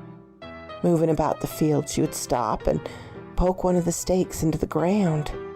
She emptied her hands and returned for more. The deputy and I began to break off the makeshift markers for her. Soon, a giant, narrow X appeared in the field. She stopped and looked at it. Gay boo. Before I could ask what she said, I noticed one of the stakes was slightly out of alignment, right beneath a pawpaw tree that would fall into the river eventually. I tried to count them, but shadows were growing long, and we were all three chattering with cold. The deputy picked the girl up. Time to go. What was it you said back there? I asked her once we were bundled up in the car, with the heater on full blast. Gay boo ruin, she murmured quietly. Then I wasn't sure if exhaustion or something more worrying that had her closing eyes and relaxing into sleep. We went straight back to Granny Tansy's, who declared the girl needed bed and some hot water bottles. Then was forcing us to drink hot herb tea laced with moonshine. It helped push away some of the cold that was crawling through our veins. I tried looking up what she'd said on my phone. Nothing that made sense. So then I took a leap of faith and looked up X-shaped rune. First on the list gave me this information. Gebo, G-E-B-O. For every gift, a curse. Literally, gift. Esoteric. Fair exchange. Sacrifice. I must have turned green because Granny Tansy handed me a sprig of mint and a bucket. Just mop the floor. Old bones don't like doing that too often. I shook my head. How have you managed not to poison all these monsters? Granny sighed hard and sat down. Wasn't the time yet. Been waiting a long time for you three. We all leapt up as we heard the back screen door slam shut. I checked the room and found the bed empty. The deputy and I followed. She was running across the pasture, the full moon showing her clearly. More, it showed what she ran towards. A canine form, the size of a yearling calf, and white as snow. I screamed out to stop, to come back. The deputy didn't know what the beast was, but even he knew it was something that did not belong to nature.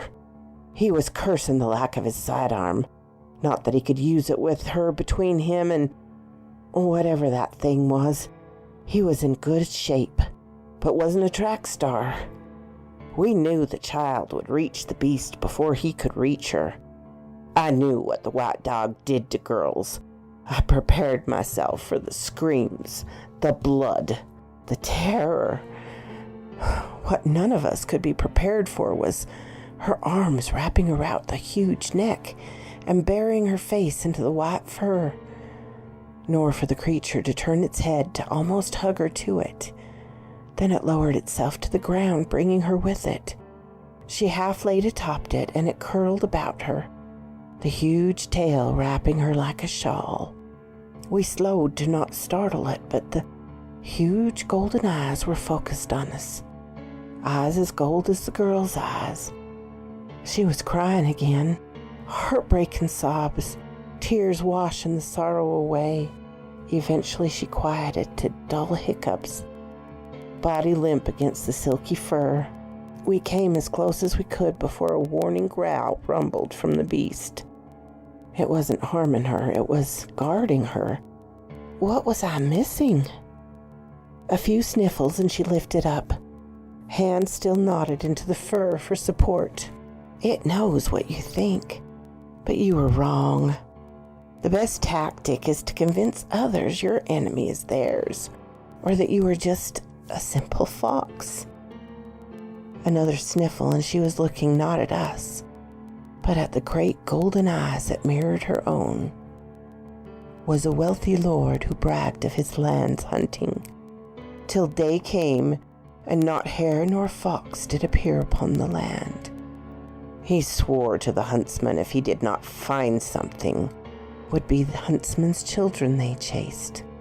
Lord, forgive me, if the devil himself were here, I'd bring him from hiding. At that moment, a fox sprang from its lair, and oh, how they chased, the hounds obeying the horses in full stride. They chased that fox till sun touched horizon. Then it was not a fox, but a devil there before them laughing. 'Tis my time to chase now. The hounds took fright and tucked tail back to the kennel. The horses reared and screamed in wide-eyed terror. The men all cried out. And so the chase began again, with hounds whining and horses lathered, with men screaming to any and all to pray for them, and along behind a tiny fox, not bigger than a cat, and folks swore they heard it laugh. The hounds fled. The horses one by one faltered, till the laird was cornered against a riverbank. Take as you wish, but spare me. Your eldest girl child, and the eldest girl every second generation, to be mine till a bride I have for my own. The cowardly lord agreed, and so that night his daughter died, torn to pieces but what seemed the hounds cowering in the kennel, save the blood that was upon their coats and not their muzzles. A bride she was not. The family came to ruin, and to a new land came, but with them came the pact. Those what came with the fallen family learned of the creature and made their own pacts. Innocent blood for luck and protection. And each pure soul became a golden coin for the creature's hoard. It has begun to realize the laird's bloodline would never be suitable for its bride, and so a new bargain was made. A sin-eater was purged of sins by his son. 7 times would grow the sin within, then 7 daughters to the 7th son. First new joy, second new sorrow, third was born to death, fourth to be a mother, fifth was silver pure, sixth was golden prize, 7th would see the secrets. He wants only his bride. The rest of us he means to kill. But I'm starting life anew, becoming 8th with a tale to be told. You have to journey far to find the truth. And he has finally become bold enough to fight. So how do we find the demon's lair? The deputy asked. I sat down on the cold ground, under half a hill. So quoth this raven.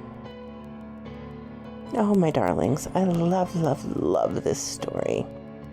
And Gelfwyn's done such a marvelous job of it. I will put a link below to a song by Heather Dale that echoes the same legends. I just love how Gelfwyn melds and weaves all these legends together. It's such a rich tapestry. So please visit her pages. Give her some love there. On Reddit, too.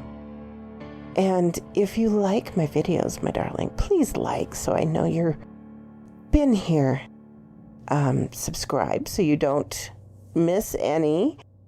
Follow me on Twitter to know when they come out, usually Tuesdays, Thursdays, and Saturdays. And if you comment, I will be sure to comment back. Bye-bye, my darlings.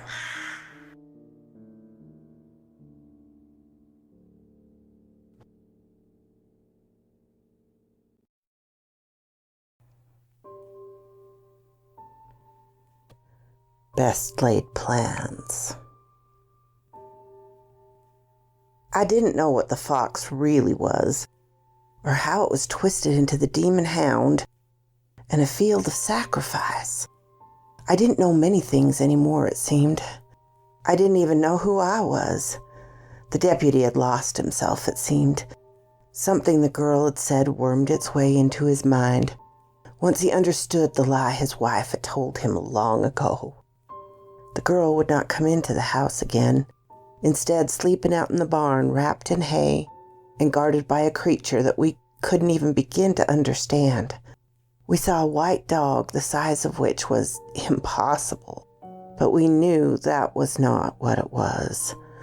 Only the girl knew what it was, and her mind was far too raw to try and even explain it to us. Whatever the gift was she had developed, it was still too new for her to control.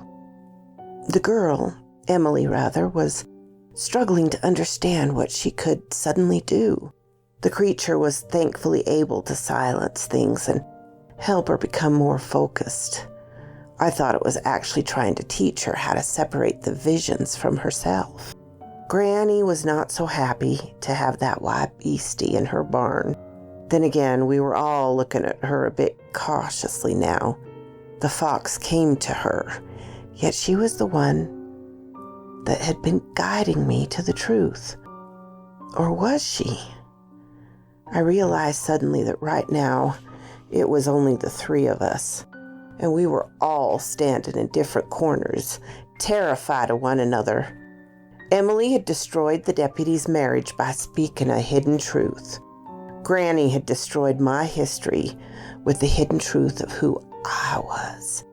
Emily's life was destroyed by a truth that her mother hid. I gave up trying to pretend I was sleeping and went to join the deputy on the back porch. He gazed towards the barn with red, bleary eyes.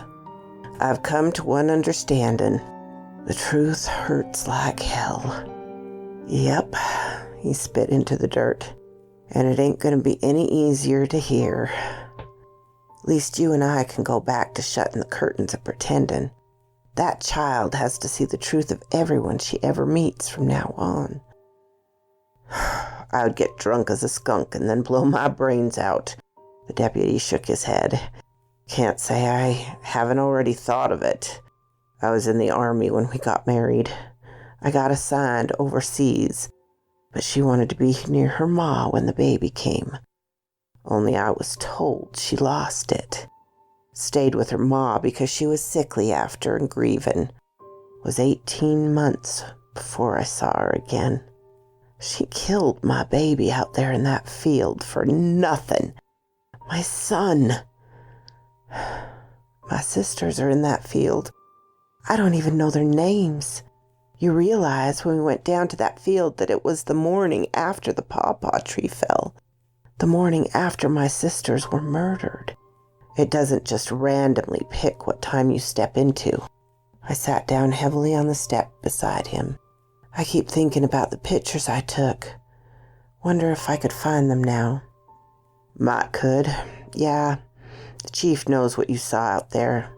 You think the monster is at the hill because that's where the children go? Got a better clue? Dawn started to lighten the sky. I still don't know what to do. Maybe if she sees it, she can, I don't know, see how to kill it? And how you going to get it to come out and be seen? Maybe the ghost children. I knew I was grasping at straws now. How are we going to keep her from joining the dead kids? Heard a lot of things about a gold fox growing up, and since becoming an officer. Most of the time, not a good to find it. I wonder if we could ask her new guardian to come play hound for a day. It wasn't the worst idea I could think of. The deputy snorted softly. Yeah, let's have a good old-fashioned fox hunt with a...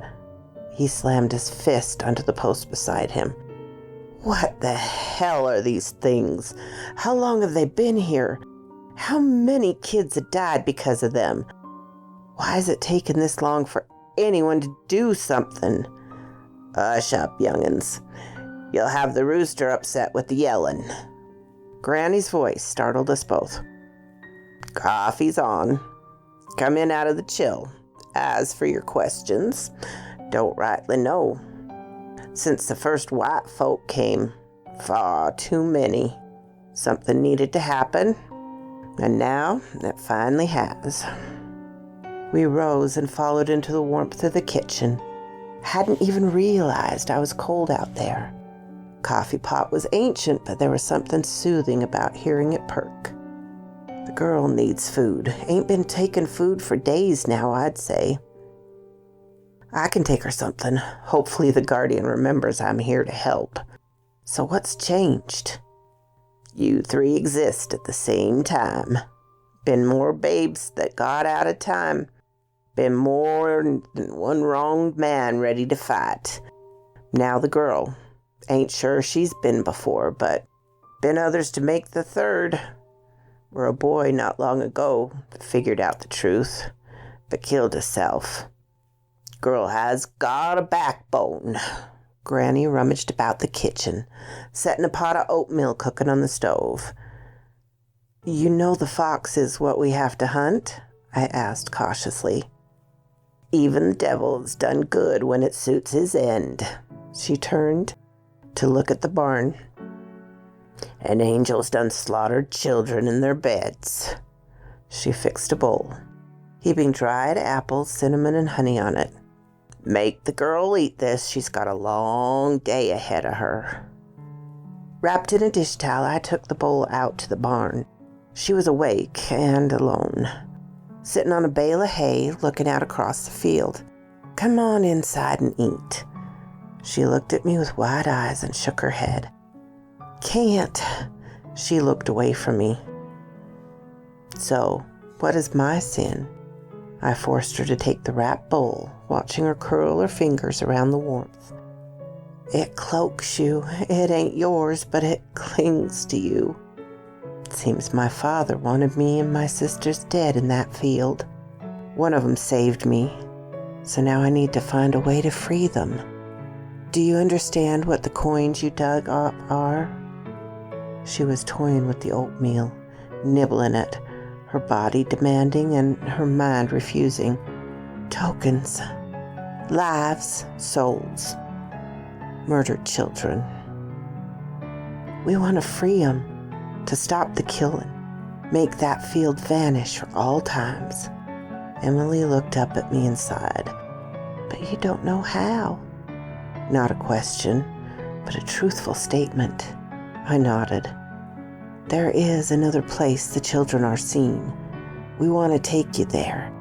Maybe you can see what we can't, but first, you eat all that. All of it. She wrinkled her nose and looked at it with misgivings. Granny Tansy doesn't want to hurt you. At least, I don't think so.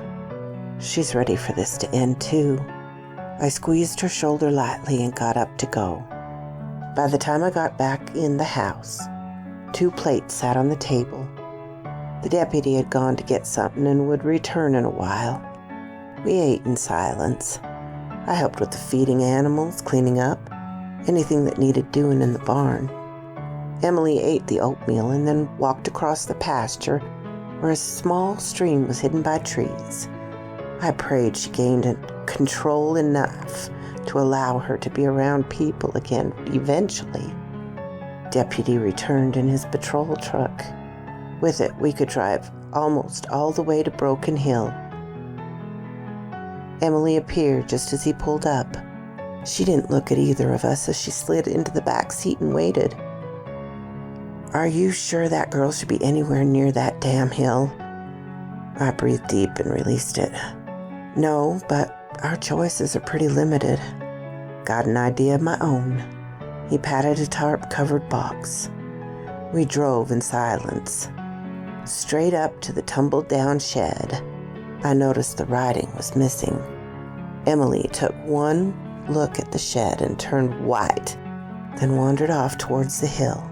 She started toward the path I had taken, then stopped and headed off across the field.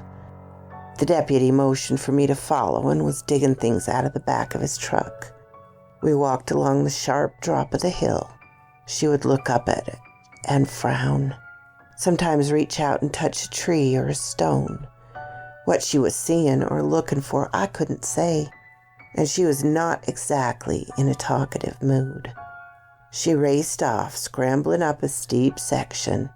I was forced to go a bit further till it sloped more gently. I found her standing on a stone looking at a water bubbling up through the moss. The start of Mackey Creek, I realized. The whole slope wept crystal tears that gathered into a sandy bottom pool of water just before starting the journey to the river. On the other side of that pool stood a rather handsome young man. Long red gold curled hair and a smile as if Christmas had just arrived early. He was dressed like someone attending one of those old-time events. Slacks and a brocade waistcoat. Be ye come to find a wee foxy, my little golden lass? His voice held a thick brogue. Irish? Scottish? Too bad it be that you will be the prize today. Emily backed up and took my hand. I could feel her shaking. Boys, the little bitch and her keeper be over here. No thick brogue this time. His voice wasn't a bit different than the southern twang most of the men in this area had. More yells answered, and we could hear brush and bramble being ran through. Emily tugged at me and started racing off, sliding down the steep slope in a barely contained tumble, but not heading towards the truck, rather running down the creek bed. The shouts and noise were close behind her. Pure fear was making me keep up with her. She dove up a bank at one point and ducked under an ancient oak, pulling me with her through the brush surrounding the trunk. It was hollow, barely enough room for two of us to squeeze into it. I didn't want to. They would find us, but she silently insisted. Trust her, she saw what I didn't. Footsteps, splashes, shouts, smug decrees of just who would get the little bitch first. Then silence.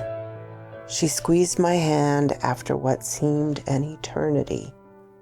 We crept out and looked about for only seconds before taking off right through the cornfield. Thank God for a busy or lazy farmer that had not yet harvested this field. She couldn't see where she was going. There was no way. But she moved quickly in a single direction, cutting across the rows when needed. The field was thankfully very small, and it was on one of these 3 sides of Broken Hill, one I hadn't really paid much attention to. I felt we should get as far from it as possible, but she angled towards the tip that marked the ridge between the 2 gentle slopes. I almost tripped over the remains of an old foundation. Looking, I could see part of a brick chimney and a fireplace. She went to it and then carefully walked forward, toes testing the ground along what had been an old farmhouse. She saw, heard, knew something I didn't because she dropped to her knees and started clearing away debris, revealing stone steps vanishing into the ground. She headed down without hesitation. I followed cautiously. The debris fell back over the entrance, and I almost panicked. I could see her in the faint bit of light that came through, standing in the middle of what had once been a large room, both hands over her mouth, the golden eyes wide with horror and flicking about. She was rocking back and forth. She looked at me and shook her head. I had to stay perfectly silent.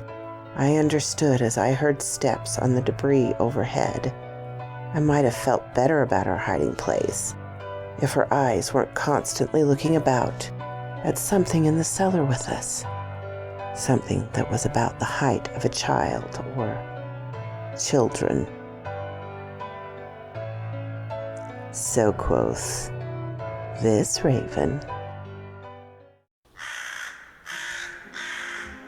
Welcome, my darlings, to my humble chateau. Please make yourself very comfortable. Relax your mind and release your imagination to me. I will bring you a story to entrance and entertain.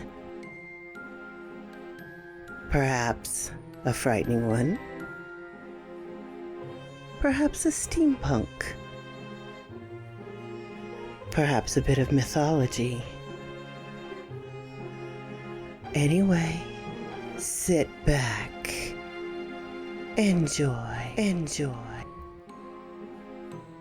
subscribe to me.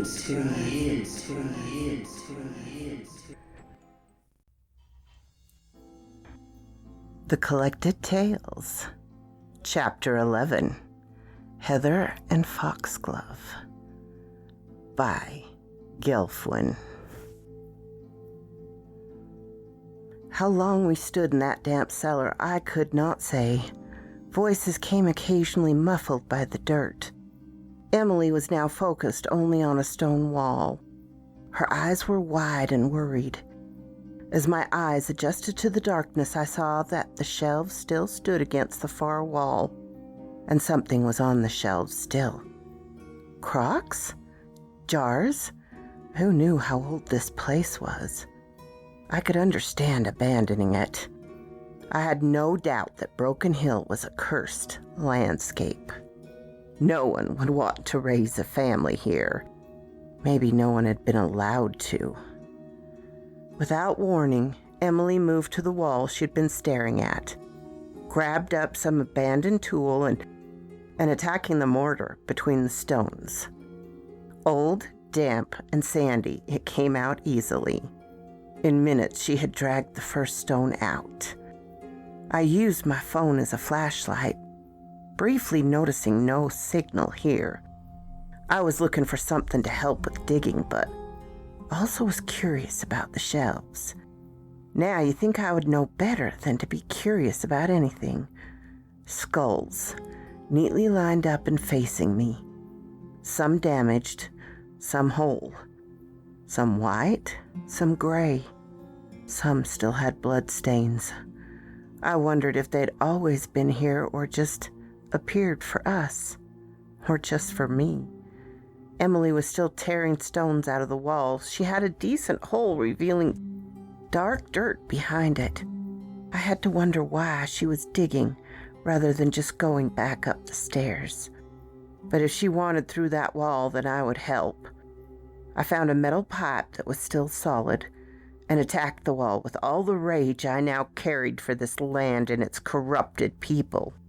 Sunlight poured in suddenly as the dirt fell around our feet blinded me. Also, there was a shock of heat that surprised me.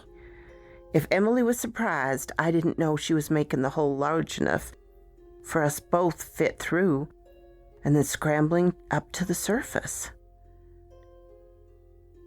A summer day, hot, dry air stealing your breath away. The dirt around us was baked hard, strangling whatever crop had been planted here. Certainly was not spring wheat. I felt I should have been more surprised that we were in the hidden field. Instead, I just had proof that there was a connection. Emily coughed at the dust and heat and started stumbling towards a gap in the trees. The witch's cauldron was little more than a muddy swirl beyond it. We waded into the water and half swam, half crawled through the drought-stricken muck to the forest. The one Granny said time got confused in. At least none of the hunters would think to come here seeking us, but how would we get back? I didn't know. Nor did I know the fate of the deputy. What if the hunters had found him? What if, having lost us, they'd gone to Granny Tansy's? Emily, at least, didn't seem plagued with these questions. She was traveling steadily on, sometimes stopping to look about, then continuing. The mud dried on us and leaves stuck to it. She hit my hand when I tried to clean some of it off. Camouflage. We could blend in easier to the forest. I decided I wasn't curious of what we would need to hide from. Night came and we were both so exhausted. We were stumbling when she pushed open a door to an odd-looking barn. The scent of smoke and tobacco hit me. Not cigarettes, but the raw scent of cured tobacco. This was a firing barn. She gathered firewood and tossed it into a small room off to one side. Can't be out of sight tonight. Not till out of these woods. Not alone. Alone we'll be separated. I sort of understood, but why I would need firewood when it was so scalding hot I couldn't imagine. Emily was blushing and moved to be at least a bit hidden, and squatted down, not looking at me. It reminded me of my own bladder, and once she was done, I used the faint cover of the pile of sawdust as well. We would need water, and soon, I knew. Wondering if there'd be any wells near the barn. But like as not, nothing we would be able or should attempt to drink. Typhoid did still exist. We gathered every last piece of firewood before shutting ourselves into the small, offshoot room. Once, long or with the way time is twisted, maybe just months ago, people had stripped and prepared the cured tobacco leaves for market in here. As that was a deep winter chore there, was a small pot-bellied stove in this room. After a bit of searching, she found an old tin of matches. Using one, the stripping knives hanging on the wall to make shavings and kindling, she laid a fire with little help from me. Almost as soon as the last traces of light faded through the cracks in the wall, and door it turned freezing cold. The small fire seemed to take forever to catch and start warming the room up. Emily, did you know where we were going? She bit her lip and nodded. I know where to go. And I know when we get there we can't eat nor drink nothing. But from there we can get back to the old woman's house without the fox man knowing. Do you know if the deputy's okay? She looked up at me with scared eyes and shook her head. I have to see to know. What are you seeing here? She grimaced. I see green leaves and autumn leaves and snow drifting through the bare branches. It's kind of sickening. I see people sometimes, but they're not alive anymore, I think. I also see a glimmer that is what I'm following because it will lead where we need to go. How do you know that? The children pointed it out. The deputy watched the pair with a sigh. That child was seeing something. He knew something the moment he saw her. Now if she could just show him how to get into the fox's den, or whatever this thing called its lair. He moved the tarp and reached into it for the dynamite and boxes of blasting caps. He figured he'd had just about enough to make Broken Hill really live up to its name. Then he noticed 4-wheeler tracks, fresh ones. Someone else was out here. Who? And why? His police training was kicking in hard. He started to call out for the two to return when he heard the yell echo oddly loud and clear. A voice he swore for a moment was his commander's. He narrowed his eyes and grabbed the rifle up and headed towards where the pair had last been. He jogged across the field, but they were gone when he got there. He swore and caught a glimpse of red gold hair vanish into the hill. Where had they gone, and who was doing the chasing? Something whispered in his ear. Emily can find the way. The demon, fox or whatever, was distracted. Perfect chance to try out his idea. No reason to be discreet as he headed back to the truck and drove it over the field. This water wasn't something natural to this area, so he was willing to bet it was frequented by that thing. He pulled the post hole digger out and set to work planting charges around the pool and up the hill. Paying close attention to the area he thought he saw the reddish hair vanish into. It was close to sunset before he was finished. For a moment he doubted himself. What if Emily was in there? What if it worked? What if it didn't? He lit the fuse and hopped in his truck, driving away.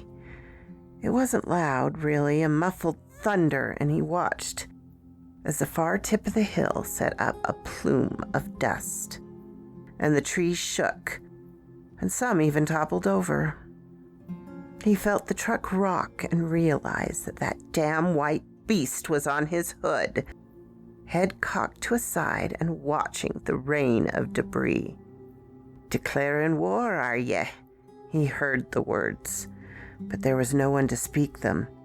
The voice was amused and carried a lilting accent. "Be back to the old one. Morning will bring a foulness." He couldn't find who was speaking, and the white beast had jumped off and vanished into the woods. He put the truck in gear and headed straight back to Granny's. He was glad the explosives were out of the truck as he bounced along the dirt tracks far faster than was safe. Granny was rocking on her porch, a single lantern burning as he tore open the door and leaped out. "Are they back yet? What had happened?" Granny looked at him and frowned. "Ain't been nothing. No one's been here since you left. Where be the other two? And why are you racing up here like the house is about to burn down?" He looked around the fields, willing 2 figures to be crossing in the twilight. Hell, willing the white beast to be out of the fields, but nothing save a mule and a few goats annoyed at him, walking away. Then he ran a hand through his hair. I think I'd done gone and tossed a hornet's nest in a bear den, and something bad is coming in the morning. Granny rose and headed inside. Only then did he see the shotgun that had been beside her on the porch. Can't undo what's been done. Now we just deal with it. Morning seemed to never come, as Emily and I rationed firewood and tried not to think of the thin wood walls with gaps that allowed snow to flutter into the room. She had tied our hands together with a shoelace in case we both fell asleep, and that counted as losing sight of one another. Sleep was impossible. I worried about the fire going out. I worried about the door we couldn't lock. I worried about sounds I kept hearing. Scrapes on the wood, a snuffling noise. I swore at one point I saw a large, poison green eye looking in through the missing knothole. One that was a good foot over my head. Maybe it was there. Emily had squeezed my hand tight and gone stiff. She waited till sunlight peeked into that knothole before opening the door. I expected to see snowdrifts. Instead, 'twas spring. Yellow-green leaves just unfurling, red buds and dogwood and flower, and also rain. Miserable, chilly, relentless rain. We had water sort of to drink. Emily shuddered and breathed a deep sigh before heading into the forest. Sooner started, sooner ended. Soon we were both soaked to the skin. Our clothing weighed us down. Sometimes the trail we followed was through mud that squished and slid. Sometimes it was through underbrush that had tore at us and sent more water spraying onto our soaked skin. She had to stop me with a hand before I stepped too far and went down a sudden, sharp slope. Almost there. Emily was headed towards a V-shaped depression. It was then that I looked at the area she had led us to. It occurred to me that if you sliced Broken Hill off, flat, flipped it over, it would fit into this valley like a foot into a shoe. Emily, this is the reverse of Broken Hill. She looked back at me. Her face was ghost pale, eyes sunken with exhaustion, bruised circles beneath her golden eyes. Yes. Do not eat or drink anything unless sunlight is touching you, okay? We'll have to refuse anything offered until we stand in sunlight again. Understand? What sunlight? The day was gray, depressing clouds, and not a hint of sun. And who would offer, and why refuse? Clear as mud, but I'll do it. Good. Almost there. I didn't mention she'd already said that. She was moving out of sheer determination now. What she was looking for I couldn't see. Very few trees grew in this valley. Most were twisted and warped. I could see almost all of the valley, and nothing struck me as a safe refuge. She was waiting at a stone twice the size of my car near the bottom. Close your eyes and take my hand. Will be easier for you. Her hand was cold and shaking, and I reminded myself I had to trust her. She spoke the truth. Closed my eyes and let her lead me down the slope. Only the sound changed. And no rain. I opened my eyes to nothing. Blackness. Emily? Should have kept eyes closed a little longer. No light here that you can see. Almost there. It was getting on my nerves. Almost where? I don't know what to call it. Just there.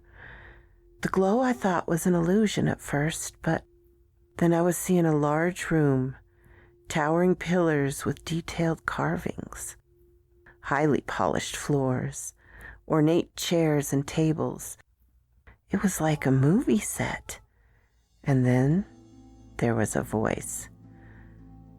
Who be dragging about my court? That man was here. Adrenaline coursed through me, ready to run, seek a weapon, protect Emily at any cost. But she was walking towards him. His eyes suddenly went huge and he stumbled forward. My wee beauty, it is you. Danu, bless me. You're more lovely than I dreamed. The man stepped forward and took her hand and twirled her about. I had a vision of a dress, blue as twilight sky, of a wreath of heather and wild roses on her hair that was dry and glossy again. Oh, my lovely one, my clever girl. Oh, brand me a monster for what I must do, but be brave, my heart. The man turned and drew a tray off the table as I hurried to between him and Emily. On it were glasses of water, it seemed. Will you take a drink? Emily shook her head. Nay, 'tis only water, drink. I cannot. 'Tis fresh drawn and cool. Bless you, but no. He threw the tray across the room and hugged Emily close. They began dancing, and that dress illusion was back. A billowing dress that swayed with her. Oh, you clever little one, forgive me. You are all my heart dreamed you'd be and more. Never has there been such a queen, and never again. Emily no longer looked exhausted. The illusion seemed to age her, turning her midnight hair into long waves, smoothing the worry from her face and brightening her eyes to sunlit honey. They whirled about, reminding me of that one movie, kids' movie with the rock star, and oh, too many very adult moments. There was the ballroom scene, only they didn't have masked people pressing against him. Only candlelight shadows flickering and shifting about them. Ah, forgive me, my sweet child. The man finally looked to me. Come, we must hurry. You two cannot stay here. Wound me as it shall to let my midnight star escape my arms. It is not yet her time, nor is this a place for ye. Follow and you'll come to as safe a place as any. He grabbed a candelabra off a table and led us down a hall, then up a set of winding stairs. Guard her well, please. She's all I've dreamed of these long years. Keep her safe till I can pledge to her honest and openly. What was he talking of?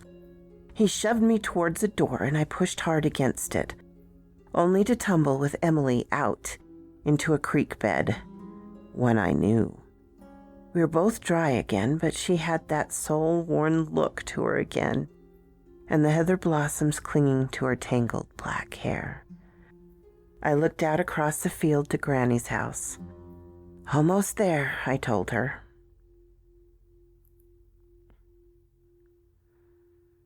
She took care to place the hazel-colored contact lenses in perfectly. The drop of vinegar on each ensured her eyes were red and swollen quickly. Washing her face with hot water to flush her cheeks and wet her eyelashes. At last she looked at the mirror and smiled to herself. The image was perfect. A devastated and scared young woman stared back, if one didn't count the smile that she quickly dropped. Opening the door with a light sniffle, the paramedics almost backed into her.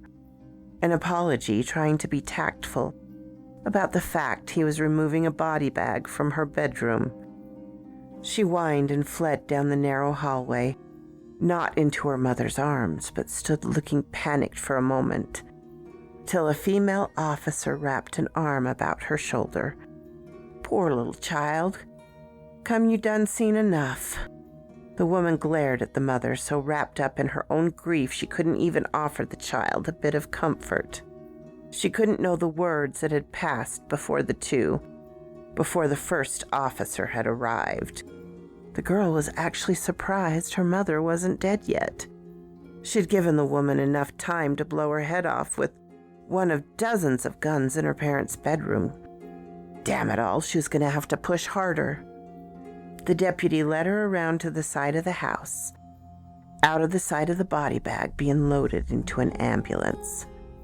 The old bastard needed a hearse, she ruefully thought. And it needed to go soon, else they might save her mother. She kept snuffling and gulping, seeming to be fighting the urge to weep and wail. A half a second later, she remembered something and wanted to curse herself out for an idiot. A shake of her head. I need to go inside. Mama will need me. She always said that she never wanted to outlive him. Just words, child. She'll prove stronger than you expect. Not if she had anything to say about it. She pulled away and headed back into her house. Her mother was no longer in the living room. She headed to the stove and opened the coffee pot, pulling out the small metal cup of coffee grounds. Walking over to the wood stove, she opened the door and tossed the damp grounds into the coals, following it with a pair of small logs. No one would think twice about using the fire to dispose of trash in this area, rinsing the grounds cup out completely, and the same with the pot, then setting it to brew a fresh batch. One of the officers nodded. Good girl, that one, thinking of others even in the worst of her young life. He noticed she set out milk, sugar, cups and spoons enough for all on the table, then wiped away any trace of the mess. Tidy as her mother, too. Be a damn good wife to some man one day. She dried her hands and breathed a sigh of relief. No one would really have checked those grounds, she was pretty sure. But now there was none to check. She busied herself with putting away the dishes that had been left to dry from dinner. Damn it, she had not anticipated her mother being a coward. The woman certainly wasn't strong enough to have chosen to live, not knowing the shame that was to come. Or her mother figured the lie out. No, she wasn't that bright. Her darling husband had just been taken out of her daughter's room, dead as a doornail, and naked as the day he was born. Soon the police might ask about that. She made sure to place the bathrobe she had pulled off of him into the clothes hamper. No one would know that she had helped him into her bedroom from the single bathroom that was next to it. No, all they saw was a man sprawled half on his child's bed, dead of a heart attack. The coffee finished, and she poured it into an insulated carafe and started a second pot, careful to make her actions identical to earlier, tossing the grounds into the now nicely roasting fire and carefully cleaning everything out again. One of the officers knocked discreetly on the bathroom door, calling out to her mother. So that's where the bitch was. More tapping, louder, more insistent. Then a quick shove of his shoulder popped open the flimsy door. He yelled to get the ambulance back and get her out of the house. She raced towards the bathroom, seeing the blood that had caused the alarm running into the linoleum pattern of the hallway. The stillness was mistaken for shock. No, it really was shock. Cassie didn't think the stupid bitch had it in her to slit her wrist, or the brains to do it right. She started screaming to keep from laughing. So quoth this raven. Oh, my darlings, it is such a fabulous story. And dear Gelfwyn, I'm not going to push her because I know she's got things keeping her ever so busy. But I know, I can't wait to see how this ends. I'm sure you're with me on it. Go to Gelfwyn's page, Quill and Sword, and check her out on Reddit and give her some love for all the wonderful stories she shares. And if you like my readings, my darling, like, subscribe, ring that little bell so you'll be notified when you can come up and see me. And if you leave a comment, I will comment back. Bye-bye, my darlings.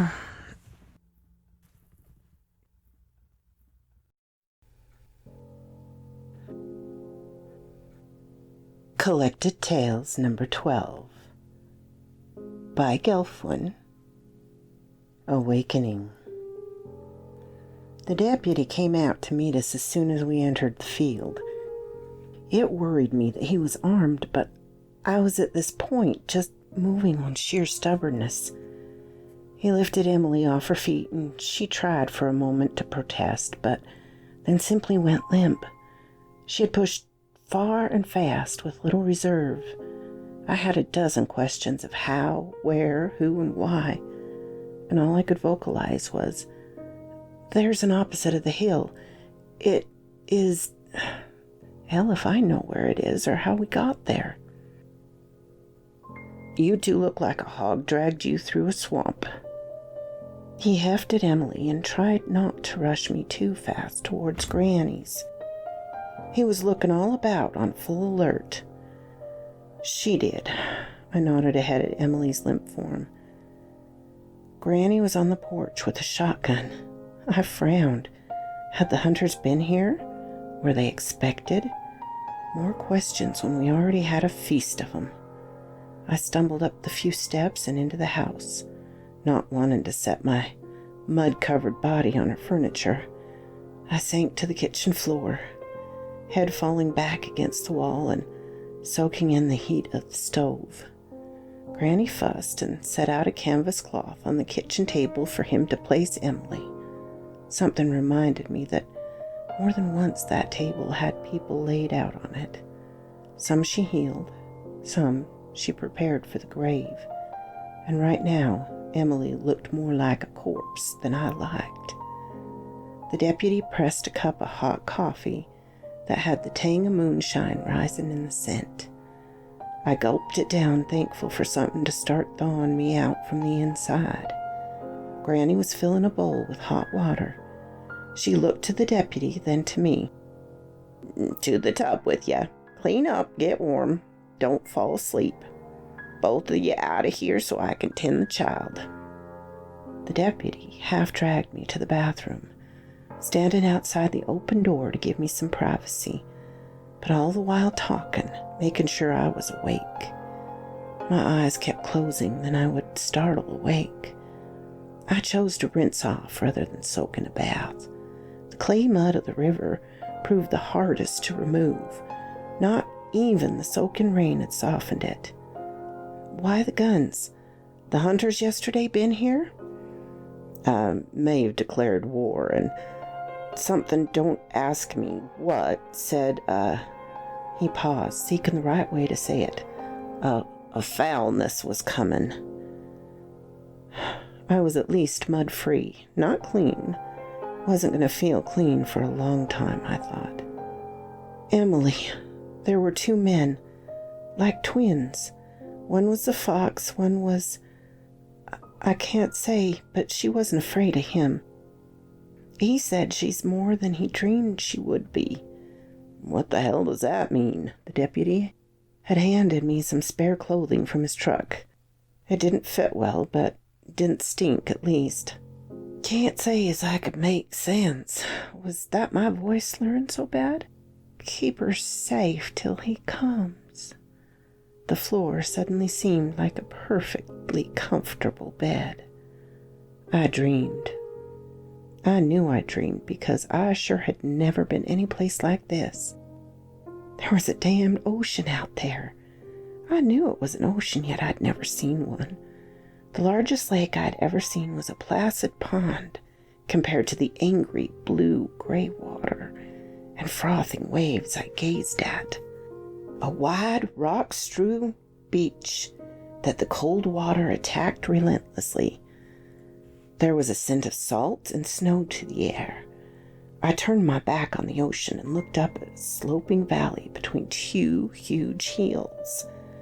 An ancient thick forest, tangled in a vibrant green, covered the top of the hills and the valley. 2 paths snaked out of the forest, each coming down one of the 2 hills.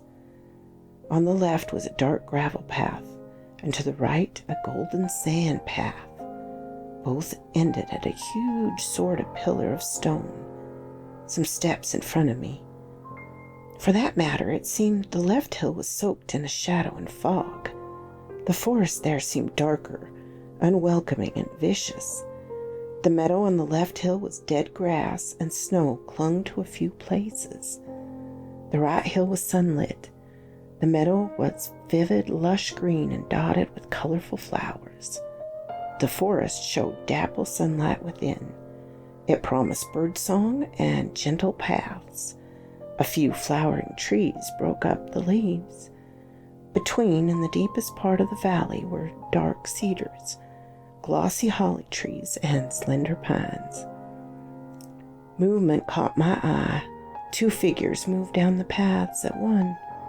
Both were young women in long gowns. On the left was a woman in a deep red, heavy wool gown, sleeveless, over a black long-sleeve shirt. The gown was simple-looking from throat to toe, slender and figure-hugging. The figure was tall and willowy.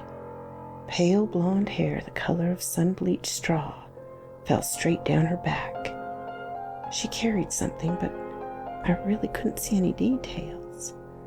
The one on the right, it reminded me of Emily from The Illusion.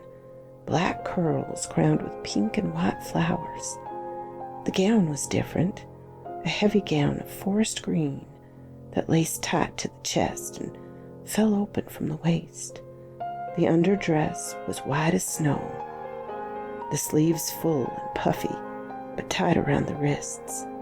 She carried a basket and a staff. As she came closer, I saw that it was the Illusion version of Emily. She was smiling softly. The other, now I could see there was a wreath on her head as well. Thorns woven with sprigs of bittersweet nightshade, glossy red berries, and bruised colored flowers with yellow centers. Devil's cherries, I find myself remembering the name of that variation of the belladonna family. A gray sword was in her right hand, the metal dull-looking except for the edge of the blade that glinted with a razor polish. She looked familiar, but I couldn't place it. The golden eyes she shared with Emily were out of place. She looked angry, and I found myself unable to move as she raised the sword towards me. The sound of it striking the staff caused me to wake up with a yell. Granny was next to me, handing me a glass of water. We were in the living room.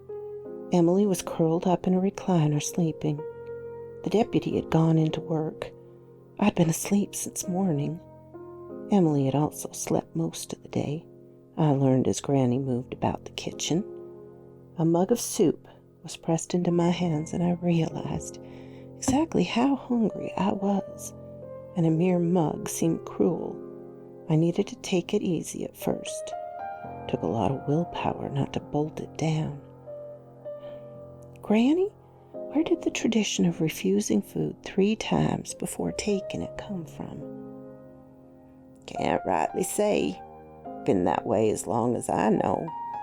Never take food nor drink till it's been refused 3 times. Worried you're going to offend me with hunger? No, something weird I saw. A glass of water offered and refused 3 times. Then the glass was tossed aside, and it seemed to make the person offering happy. You were under the earth when it happened. Don't take from the other side lest you stay there. 3 times you have to refuse before they can satisfy some ritual demand. The girl is more settled. Only one considering that deputy is wearing himself to a shadow with worry. You were sleepwalking when you arrived. Want to explain the river mud and flowers that ain't never grown in this area? We walked into an ambush. Emily was shown something by the murdered children, a way that took us to that cursed grave field, crossed the river at a low spot, Was midsummer then, or there. Drought hard on the land and hotter than a preacher at last revival of summer.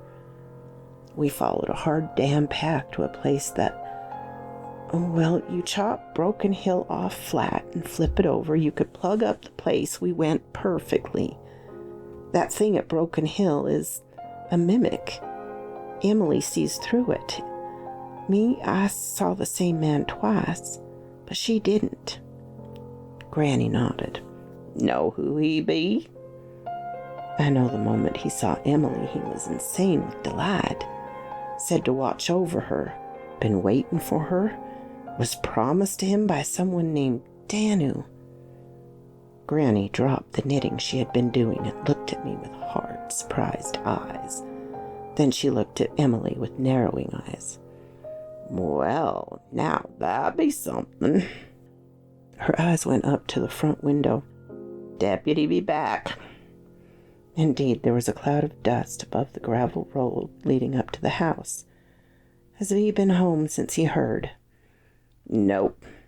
That man ain't strong enough to look at his wife with the truth in his mind yet. She unlocked the door. First time I'd ever seen that door locked, I realized, and let him in. He removed his hat and looked at us with a grim expression. Evening. I got a bit of bad news. He glanced at Emily, who had not moved once since I awoke.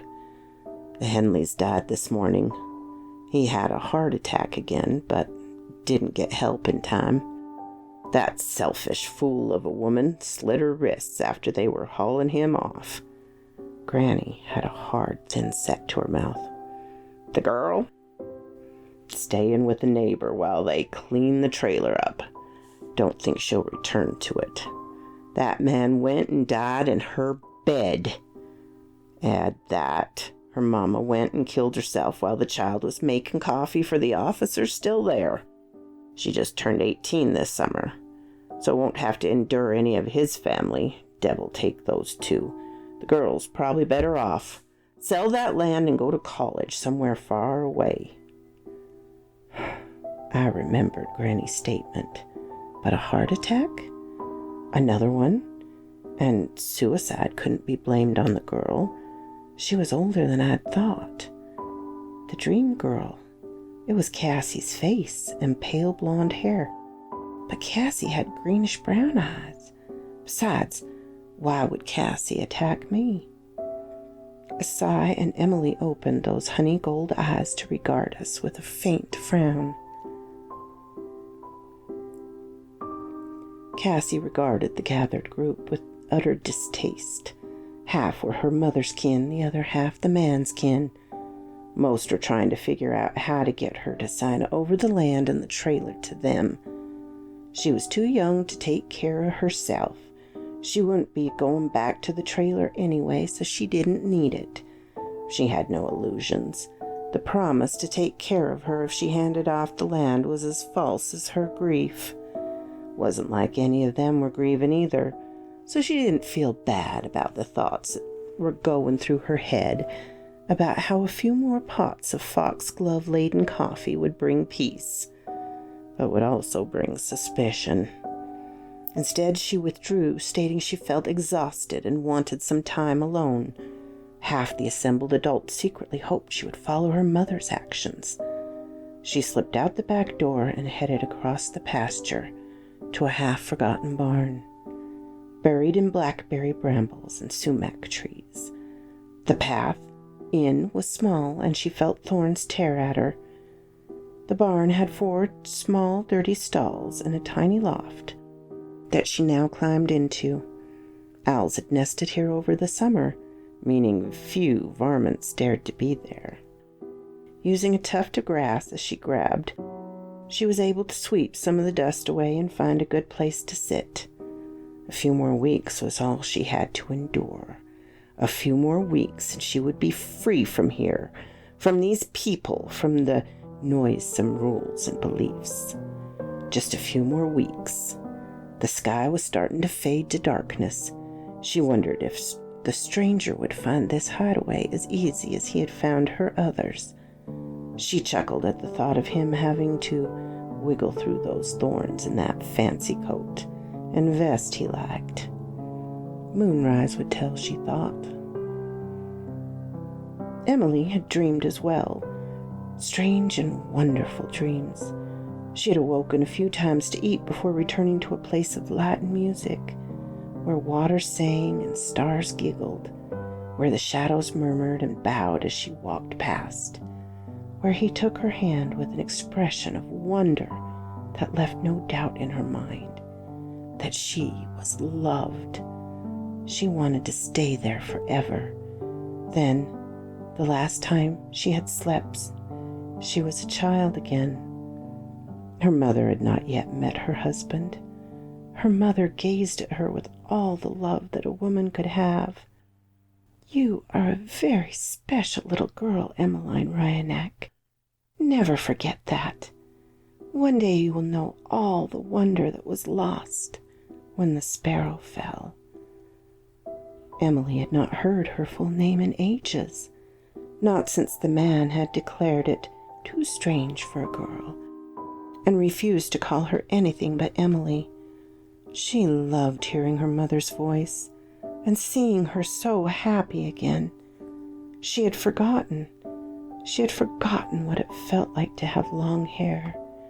She had forgotten her mother's laugh. She had forgotten so many things.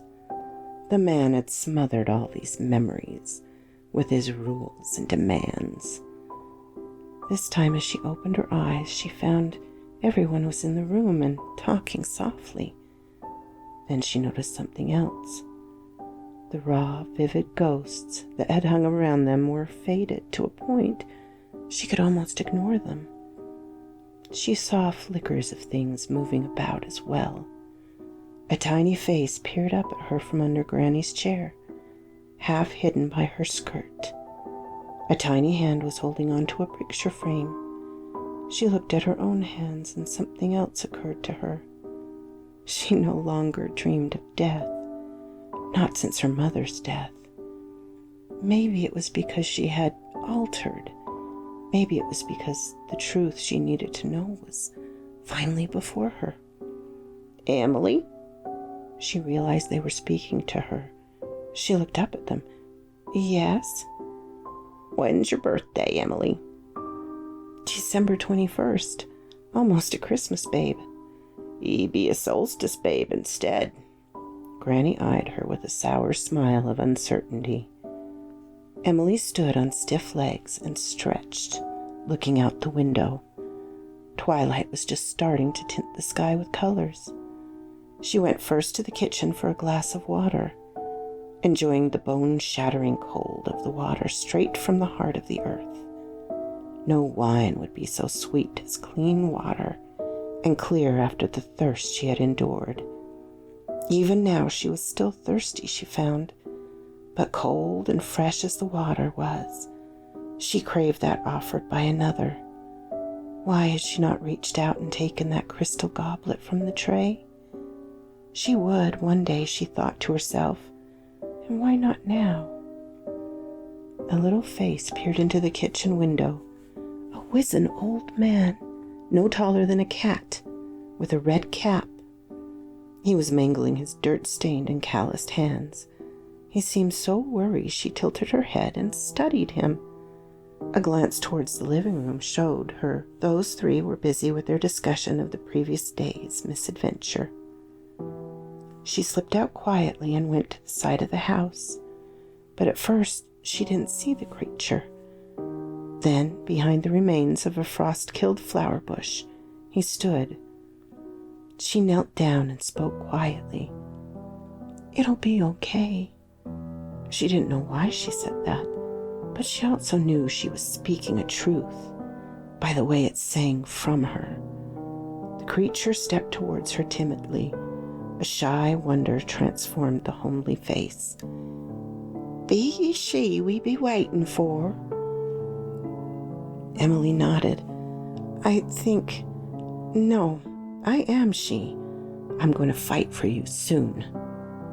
The little cap was twisted to a point she didn't think it would regain its form again, but the big brown eyes gleamed with tears, and the mouth trembled. It knelt and touched a dead leaf from the earth.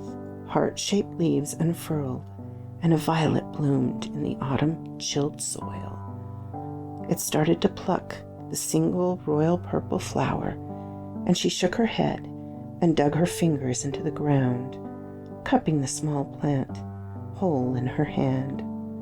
Her breath warmed up the soil, and she looked about for something it could be planted in. Movement at her side, and a teacup and saucer appeared. The cup was cracked, but that was fine for her purpose. The roots would not be drowned, and the saucer would catch the runoff. She and the little creature gently planted the violet in its new home. Come spring, we will replant it where it will flourish. Till then, will you help me keep it alive and happy?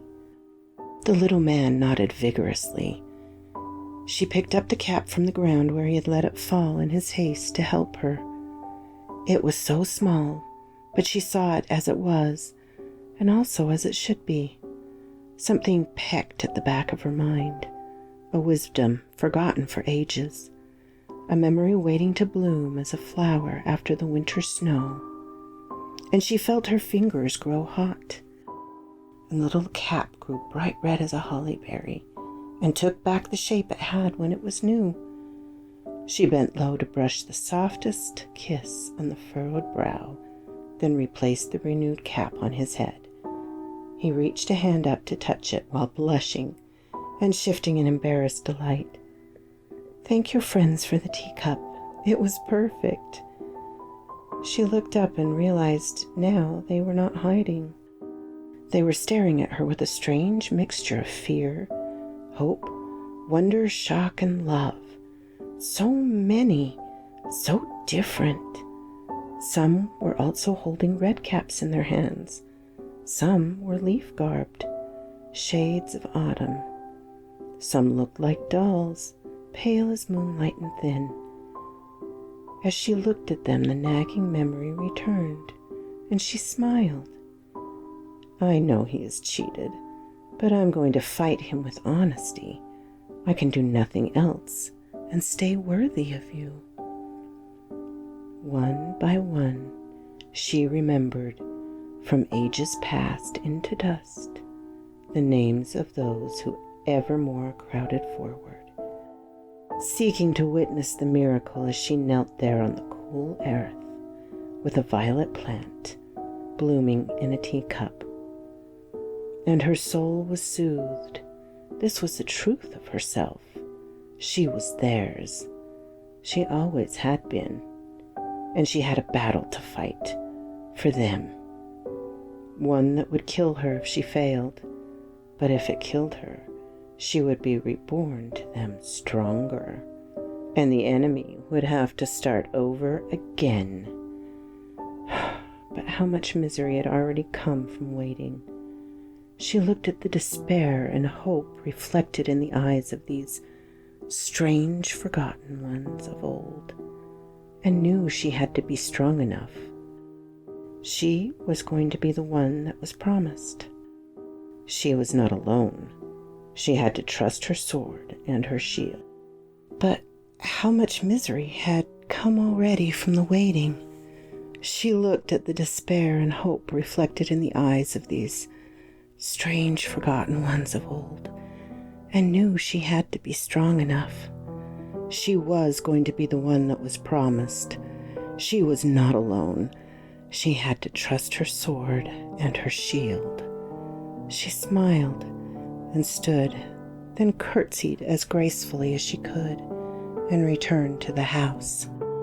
Granny Tansy had noticed Emily leaving, but stopped us from going after her. Girl's safe here. That white beastie ain't going to be far from her, be it seen or not. She sat back and rocked slowly, the knitting needles clicking lightly in her hands. I paced, wanting to keep Emily in my sights. What does their birth dates have to do with personality? Be a myth tale, I heard. Twin sons born to the last of them who dwell beneath the hills. Being the last, they were to have no brides. but a goddess promised them would come a time when they would meet their brides and know them on sight, or that bride would bring a gift back to the world. Now, them twins were jealous always of one another, and each swore he'd have his bride first, and with her the gift. The goddess shook her head. Ye shall neither win. 'Tis the girls that shall have within them the magic I promise. One shall rule the other, as day follows night, night follows day. Twain, you two shall be till one rules. So they went out and hid in the world, and waited till the brides be born, and the stronger takes the crown over all four. Granny ceased her rocking. Summer Queen sounds fine and dandy. Winter Queen sounds like something to fear.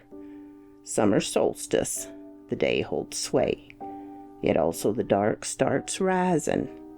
Winter solstice, the night holds sway, yet the light defeats the dark on that morn. Two more opposite natures one cannot pick.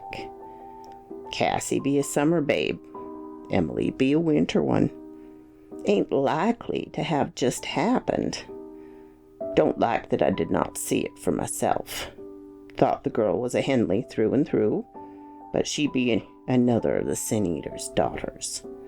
Like as not, that man knew he was raising his wife's bastard, and be part of the reason why he was so hard up to her. Summer Queen, Winter Queen, what are you talking about, Granny? Gotta do that one again. Summer Queen, Winter Queen, what are you talking about, Granny? The deputy demanded irritably. Means we're in the middle of an ancient family feud. One which can be mighty bad if the wrong one wins. Fox, he always be longing for his sweet summer girl, but Cassie be a poison soul. Be telling you her ma may have done the cutting, but be Cassie who done the killing. Be it the same with that man. Girl was uncommon interested to realize plant was medicine. Be many a plant which makes a weak heart bad. Granny almost tossed the knitting aside. Emily be Winterborn, the one who lives in the darkness but holds truth. Be why Fox told me to take her and keep her sleeping. Damn me for a fool. I stopped suddenly as Emily came quietly into the room. In her hand was a teacup with a plant in it. She walked over and handed it to Granny, settling on her knees before the rocking chair. He tricks people, and he cheats. It's just what he does. But the battle hasn't happened yet, and I'm awake now. Granny's eyes were huge as she ran a shaking finger over one of the dark green leaves. Violets are for healing and cleansing. Rowan is my shield, and Garrick, my oaken sword. Shall I have a hazel staff to lean upon and gain wisdom from? Granny coughed and almost dropped the fragile teacup. Howbeit ye know my birth name. Emily smiled and caught the violet. My gift is truth. I see what should be as well as what is. So quoth this raven. Oh, my darlings, isn't this just lovely? I know there's so much symbolism woven in Gelfwyn's tales. It's just amazing. So go visit her stories on Quill and Sword. I'll leave the link below. And tell her how much you like it. And if you leave a comment here, I'll try and answer you. She often checks in, so if you want to leave a comment for her, she could probably answer it too. Please like this video, and if you haven't subscribed, please do so. And ring the little bell so you know when to come up and see me. And I will see you next time, my darlings. Bye-bye.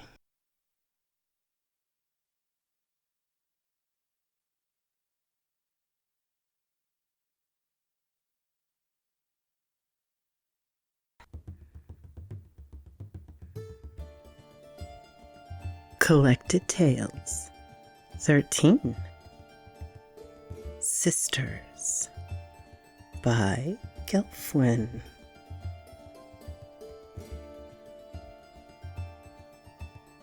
The silly creature had gone and fallen asleep, expecting that she was safely hidden within briar and forgotten wood. He had slipped through the tangle with ease and now sat regarding her. She was perhaps the prettiest of the choices given so far. He lifted the pale hair and sleek body. He liked the pale hair and sleek body. Had it been his choice, he would have preferred the more timid, dark-haired one. But this was to be his bride. Therefore, the other would go to his brother. If one died, the other would, and he would have to start over and wait again. And if it were him that killed one, perhaps there would be more consequences than waiting. These two had been ordained. They existed because something ancient wished them to be here. He was unsure if he had helped bring them about sooner, or had he been used to bring them to life. That was the problem when dealing with something so ancient as a goddess. One of these two girls was going to bring a gift to the world, and he damn well meant it to be this sleeping one. He stroked a hand from the nape of neck to tailbone, and she arched against his touch, half awaking. He teased the nape of her neck, the small, soft hair. She half purred, half grumbled, starting to wake fully. Then he slid his hand into the pale hair and gripped hard, dragging her off the boards. "Lass, I told ye to let them be till I said so." Cassie yelped and reached to grab the hand and fight herself free. He had knelt over her legs and now used his weight to hold her down. She growled in frustration and started to curse.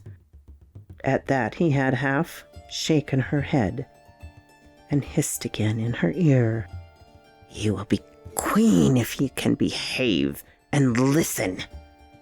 If you can act like spoiled brat who can only think of self, then you will be bowing to another.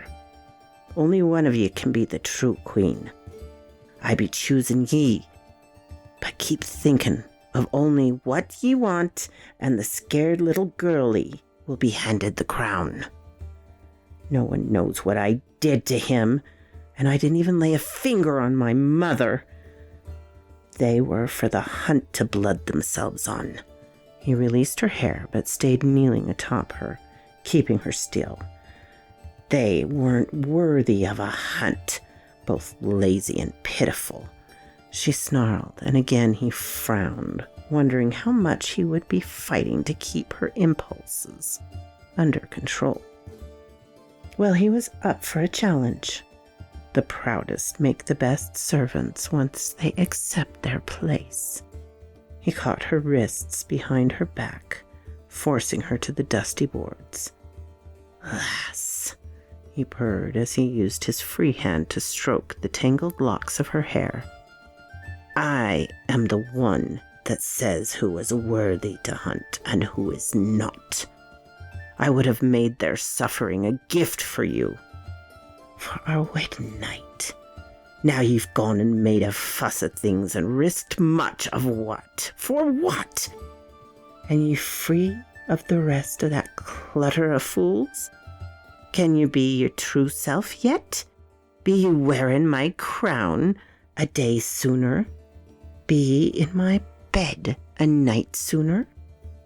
He bent and brushed his lips against the side of her neck.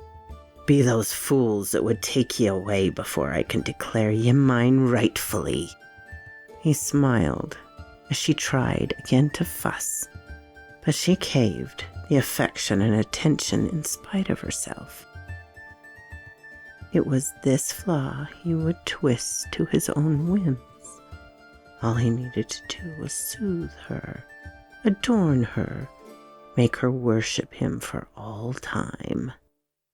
He let go of her hands, then rolled to a side, catching her to him playfully. She was still angry and wanting to fight, but he could distract her easily enough. He rested a hand on his hound's heads. They already half love her. I fell the second I saw her. She is beyond my every desire. The animal snorted and cocked head to regard him with one golden eye. I know I am just still in a daze. She was here. I touched her. I spoke to her. A second snort came from his other side, and a second golden eye regarded him. Aye, and there be ye right, as I expected. Go to her, guard your queen. He watched as the newly minted beast streaked through his hall like a moonbeam and vanished. His own hound was a little more alert, both ears up, head at full height and tail stiff. Forgot that she would call one of ye kind, did ya? And mercy take ye, she called one of who is the very reflection of her soul, did she not? The hound made a weird sound, half a whimper, half a growl. Emily was watching the stars appear, trying not to be too aware of all the tiny faces and movements just beyond the circle of the porch light. They did not want to be seen, but they came needing to see her. She would give them this illusion of secrecy. She was at peace, finally. For the first time she could remember, she looked forward to returning into the house and sleeping. White fur gleamed in the starlight in the field. Would Granny now regard the white beastie in a new light? Then her mouth opened in a gape as she saw it. This was not his hound. This was... She breathed a sigh of relief as a tension she hadn't even known was there released. She knelt and held out her arms to the bounding form as it came straight to her. She buried her face into the softest fur that carried the scent of cedar, salt, and snow. She wept tears of joy. How could I have not known I was missing you, my beauty? A small sound, a scuff of shoe leather, a tiny half cough. Granny was behind her regarding the sight. Ye could not remember till you were ready. Now that's gonna twist a fox's tail. Do I need to have the deputy make a bed for you in the barn, or will you two come on inside? Emily stood up, a hand on the hound's back as she walked. Will you let her come inside? Granny looked at the pair. Don't make no matter I like it or not. You and that beastie cannot be parted now that you have found one another. She's the other half of you come forth, the Winter Queen's hound. Emily was still, mindlessly stroking the fur, a distant look in her eyes. We need to take a walk, but then yes, we'll be back. Don't worry. Nothing will happen tonight. The deputy and I sat on the front porch, feeling a touch miserable and a whole lot of confused. Just how on earth was this happening? This was something out of some fairy tale. Granny had told us that all time was just a circle going around. What had been would become the future eventually. there had been something in the past that survived as myths and children's silly stories. Only now those things were going to be coming back. And everything we were might just be fairy tale to them one day. He and I were passing a mason jar back and forth. Not sure either of us wanted to be drunk, but we both needed a good shot of forgetting. Full of the moon, huh? Will it be, 14 days? Then what? The deputy shrugged. Ain't sure we got a damn clue. The kids, I keep thinking about them. Something has been nesting in these lands, hiding in plain sight and stealing our kids. For what? Those kids are being kept for something. We ain't hearing the whole story. Emily has to know. If I thought I could get away with it, I would drag that girl up into the helicopter and do a few flyovers and see what else she's been hiding. You do that and better have a seat for a damn big dog. Granny about gave us both a heart attack. Think that giant hairball wants to go flying? The deputy lifted the mason jar in greeting. The mail? Probably won't, but the girl's got a news shadow. Won't be sitting around waiting for you. Granny settled into the swing. She called her beast to her. She's getting ready to fight. And damned if I don't think that girl has it in her to beat the old fox at his game. Granny took the jar from him and drank deep, much to both of our surprise. Emily is a good child. Didn't give my whole truth last night. I was named Hazel 7 days after I was born. I were the first baby born on this side of the ocean. Weren't no state here when I got myself a name. My ma wasn't keen to birth a babe in the forest, but the pennyroyal failed her. Failed her 5 times. All girls. Pa well ignored us till one of the men had a decent farm started. I was almost 12. Seemed to him a decent age to get a well-to-do a son-in-law. So he offered me to a man near old as he was. When he told me that, I ran away. Weren't sure where I would go. Weren't many folk in this area. Even the Indians avoided this land. Weren't natural, they said. Followed a river all day till I done found myself in a cornfield. Just ripe enough to roast. Well, weren't a pampered child, so I could fish, catch crawdads, start a fire. To me it seemed a good hiding place, even if I couldn't figure out where the farmer was at. Maybe I could travel along the river till I found more people. Wasn't full grown, but were scrawny or helpless. Be willing to work for my board. Ate my fill, made a bed in the field, out of sight, or so I thought. Now you two been in that field. You know it don't play by no rule of a clock or calendar. Went to sleep on a warm summer night, woke up to snow and a man in a fancy damn clothes I ever saw. He had a nice fire roasting, and I was too cold to be scared of him, and a bit too confuzzled as to where I was.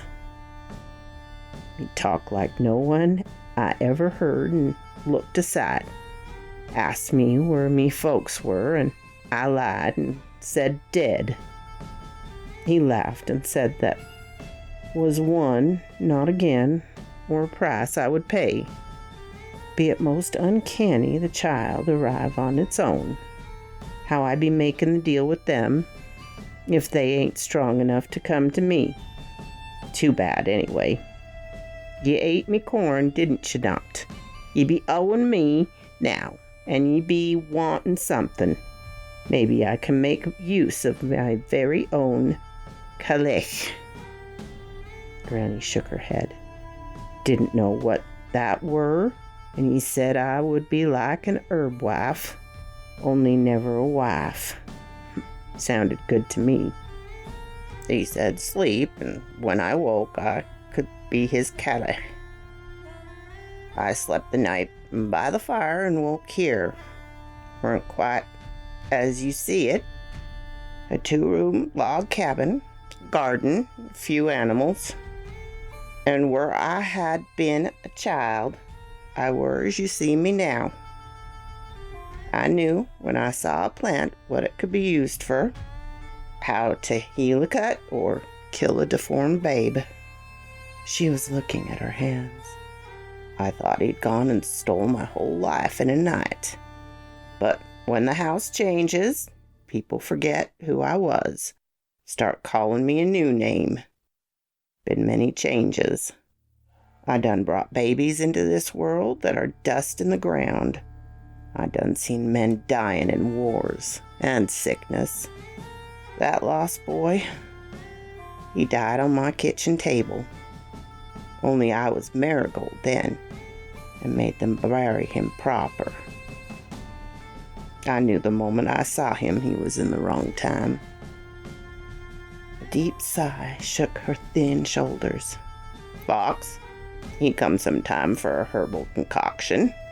Sometimes he tells me to make a woman lose a pregnancy early, or make sure a man wouldn't live the week out after a strange injury.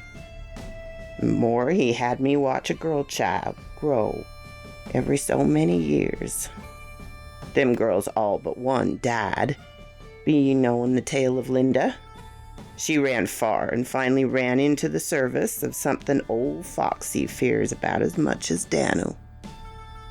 When I tell you my bones are worn thin, I mean it. My sins are heavy. It be time I slept, but I can't till that girl becomes Winter Queen.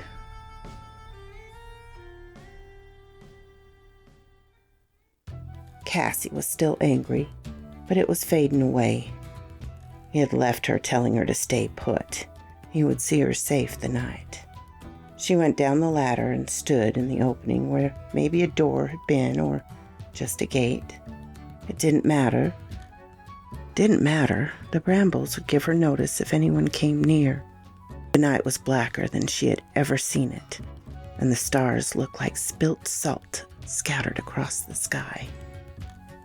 She realized, I gotta get that right.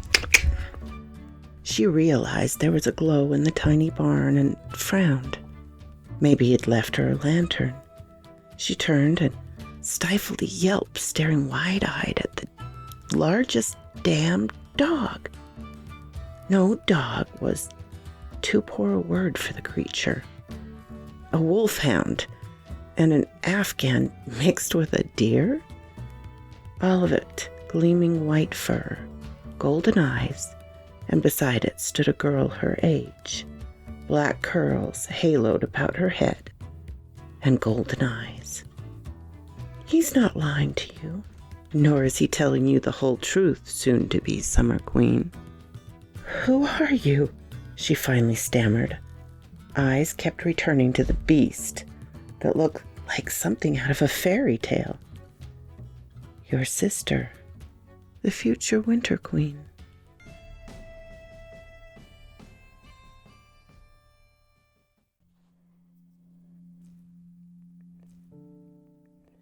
Collected Tales 14. The Reaping of the Lost Field. Granny sent me to wake Emily. First thing I noticed was the fact that half the floor was now white fur that lifted a strangely delicate head and looked at me with gold eyes and one ear half lifting. Emily was laying on her back, relaxed in sleep, one hand thrown over her head, one resting on her stomach. She looked so very innocent. I smiled and a movement caught my attention.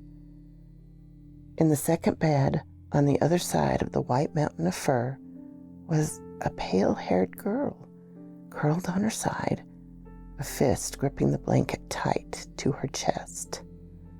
I knew the girl, frowning even in deep sleep. I started to move forward and grab Emily, but the hound stood up and moved between us. It wasn't letting me disturb him. I backed out of the room and returned to the kitchen. We, might have a problem. Both the deputy and Granny looked at me. The girl didn't come back? Granny asked as she lifted a skillet off the stove. She didn't come back alone. Cassie is asleep in the other bed. The look of shock would have been amusing if it wasn't that we knew what Cassie was capable of. Granny started to pick up a spoon, only to find it missing from the counter. Damn it. Not sure what it is doing that, but stop taking what I be using. If it's in the sink, wash it to your heart's content. Granny? One of the small folk is trying to be helpful, and I'm thankful, but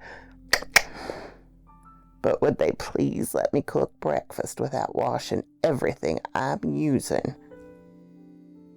She grabbed another spoon and stirred something on the back burner. Well, wake the pair up. Breakfast is almost ready. If the hound takes offense, are you going to sew me back together?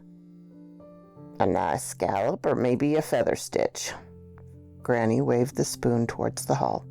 Get the girls. Be a story there I want to know. We are awake. Maybe. Emily was yawning and trying to get a curl to stay out of her eyes. Cassie stood right behind her, rubbing her eyes and grumbling about snoring hounds. For that, the beast's head butted her. Emily waved a hand at the deputy. It was him. Figured that out was coming from the living room.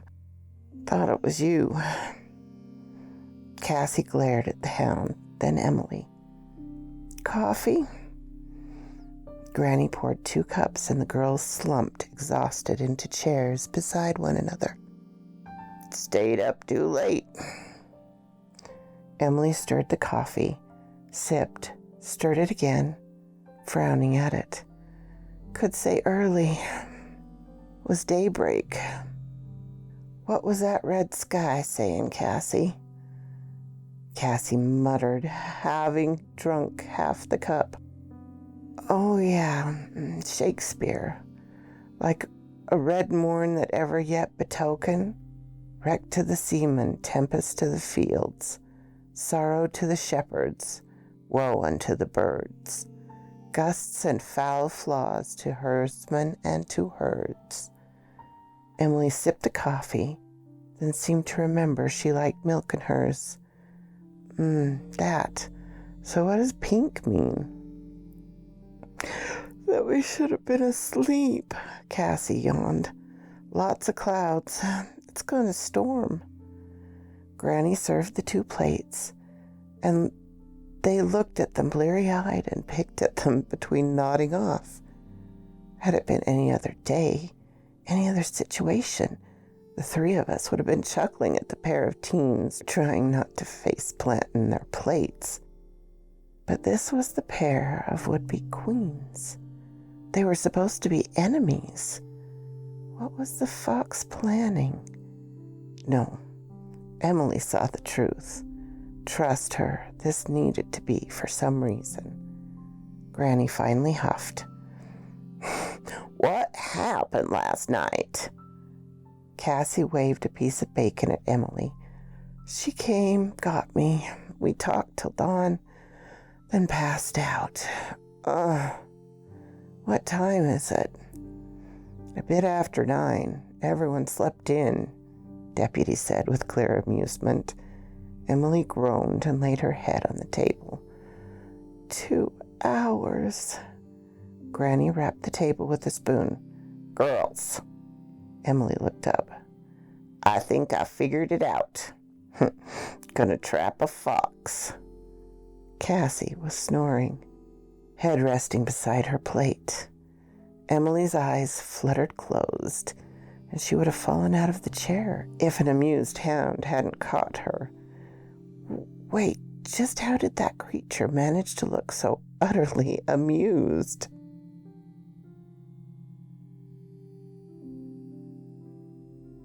Cassie and Emily woke up back in bed with bright autumn sunlight flooding the room. What happened to that storm you said would come? Cassie yawned and shrugged. What day is it? Emily sat up and looked out the window. Same day, I think, just afternoon. Maybe should have warned him. Cassie stood and stretched, careful not to step on anything furry. I know one, my tutor. Who is the other?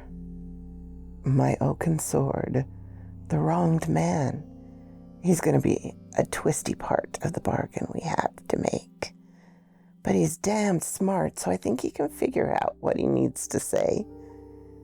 You treat this like a bargain with the devil. You know what we are becoming. We're considered demons by early humans, and probably where that saying came from. We will always have to be careful with our deals. We must stick to the very letter of them. But, well, like the myth of a woman that wants a babe, she pleaded until the Fae gave her an infant boy. And as all she asked for was an infant, that was exactly what she got. An infant who would never age. Emily was trying to make her curls sort out into some sort of order. So you really think? His stomach growled at that point. Wonder if it's safe to ask for a meal. Emily giggled. Yeah, but don't drink any tea unless I have it too. And if you trust me, which I know is hard, we can do this. Just trust me that I cannot lie now, not even to myself. My hair looks like rats styled it. No, they would have done a better job. I'll brush it out for you. Help get the tangles out of mine without plucking me bald. They emerged from the room to a silent house. Emily found a plate covered by a clean cloth with biscuits and bacon on it. The two devoured it eagerly. Where are they? Emily looked to her hound and then nodded. The barn. Shall we go face them? Although how I'm going to explain this, I don't know. Cassie smirked. Just tell him the truth. Worked for me, didn't it? Eventually. Cassie was still chuckling, and Emily was trying not to run away as they stepped into the barn. The two blinked, then began laughing loudly.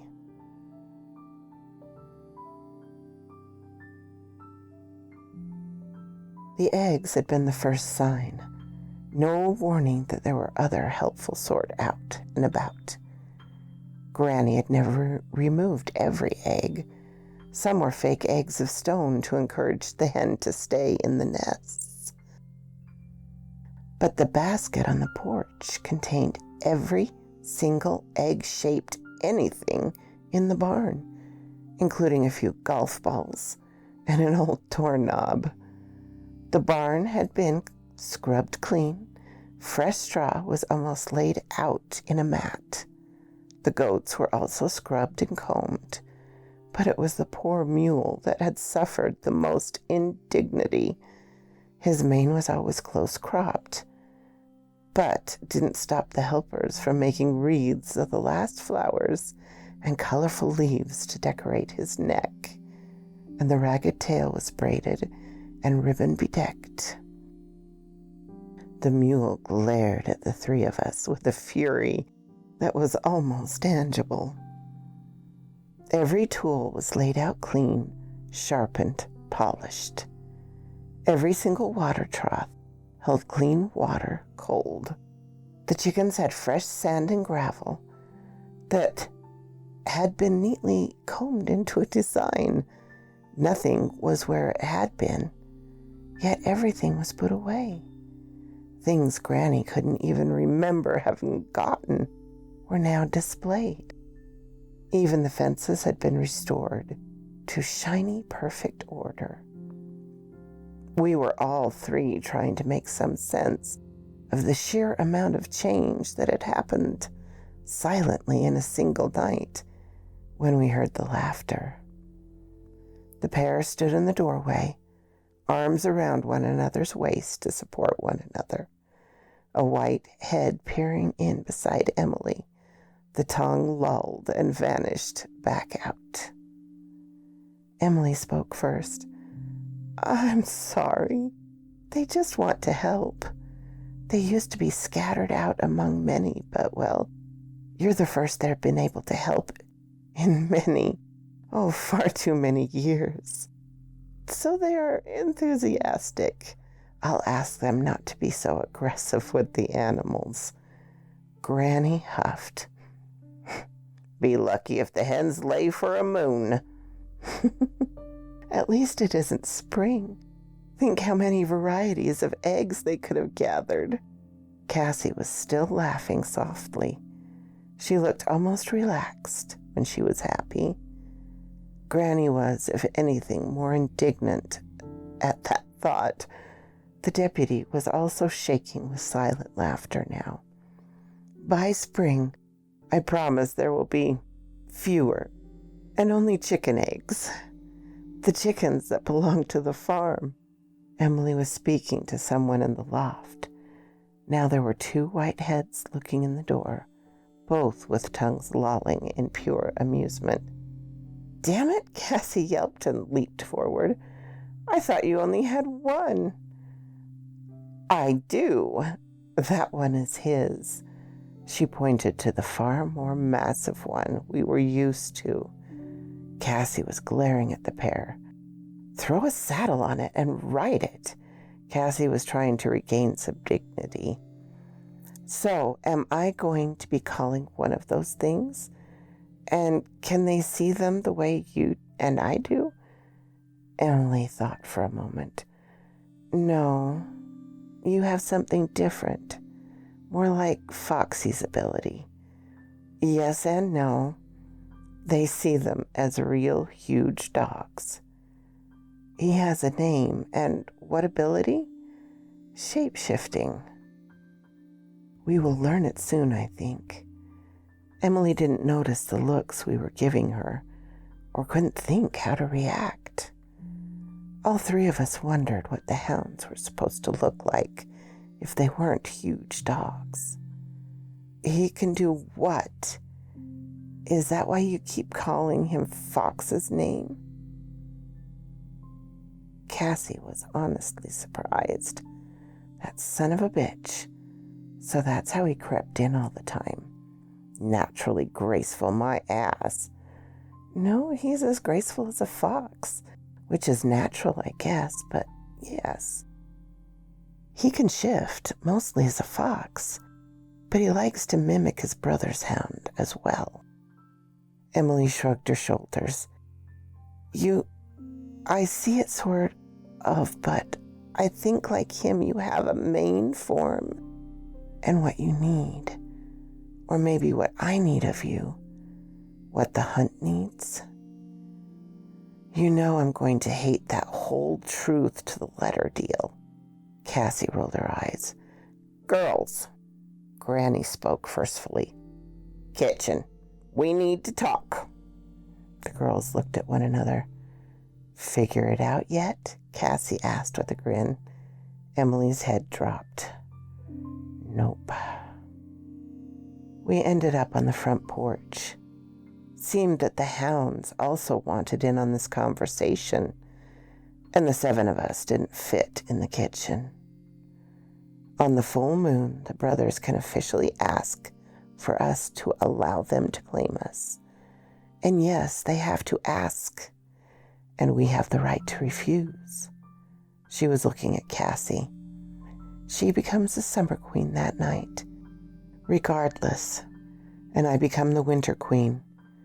Nothing they do can change that fact.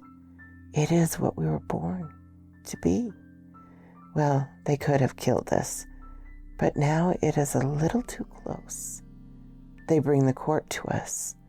Summer Queen, the Queen of Fire, the Queen of the Sentence, the Vengeance of the Hunt, which is a small amusement. Foxy is the, well, how to put it, bait of the hunt. Winter Queen, the Queen of Night, Queen of Death, ruler of the hunt. She and I kind of have to work together.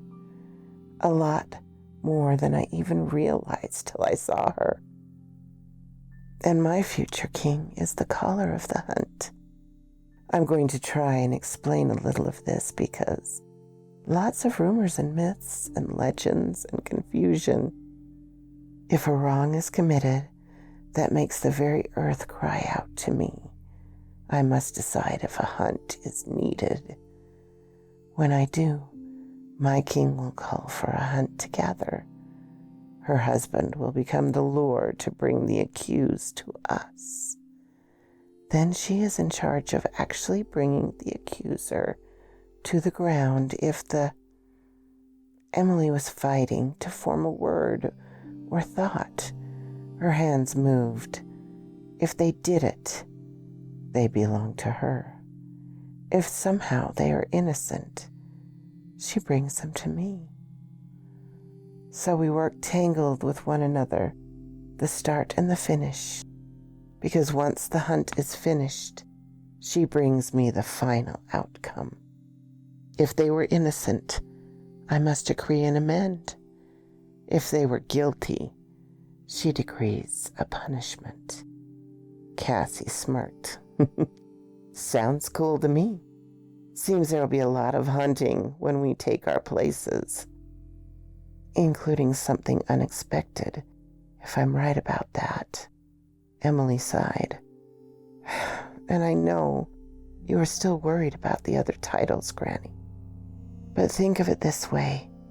Winter is when the land sleeps and recovers for spring. Night is when we sleep and recover for dawn. Death is simply the last sleep and the end of all pain and worry. Cassie made a soft sound of pleased amusement, whereas I am fire that both creates and destroys, summer that brings little rest and much work, and what she calls the sentence, the final judgment of guilt, which I think I can use for our purpose. Emily and Cassie smiled at one another. Just trust me for a little bit. I know the truth path. I can speak truth and win this for us all, and for more. She nodded her head towards the bushes that lined the yard. We had all noticed the leaves that moved with no breeze there. I won't let Cassie and them be enslaved. I'm going to have to keep silent of a few things till that night. Just, please trust me. I know we can do this. The female hound lifted her head and placed it in Emily's lap. I was going to be a drunken fool by the full moon at this rate.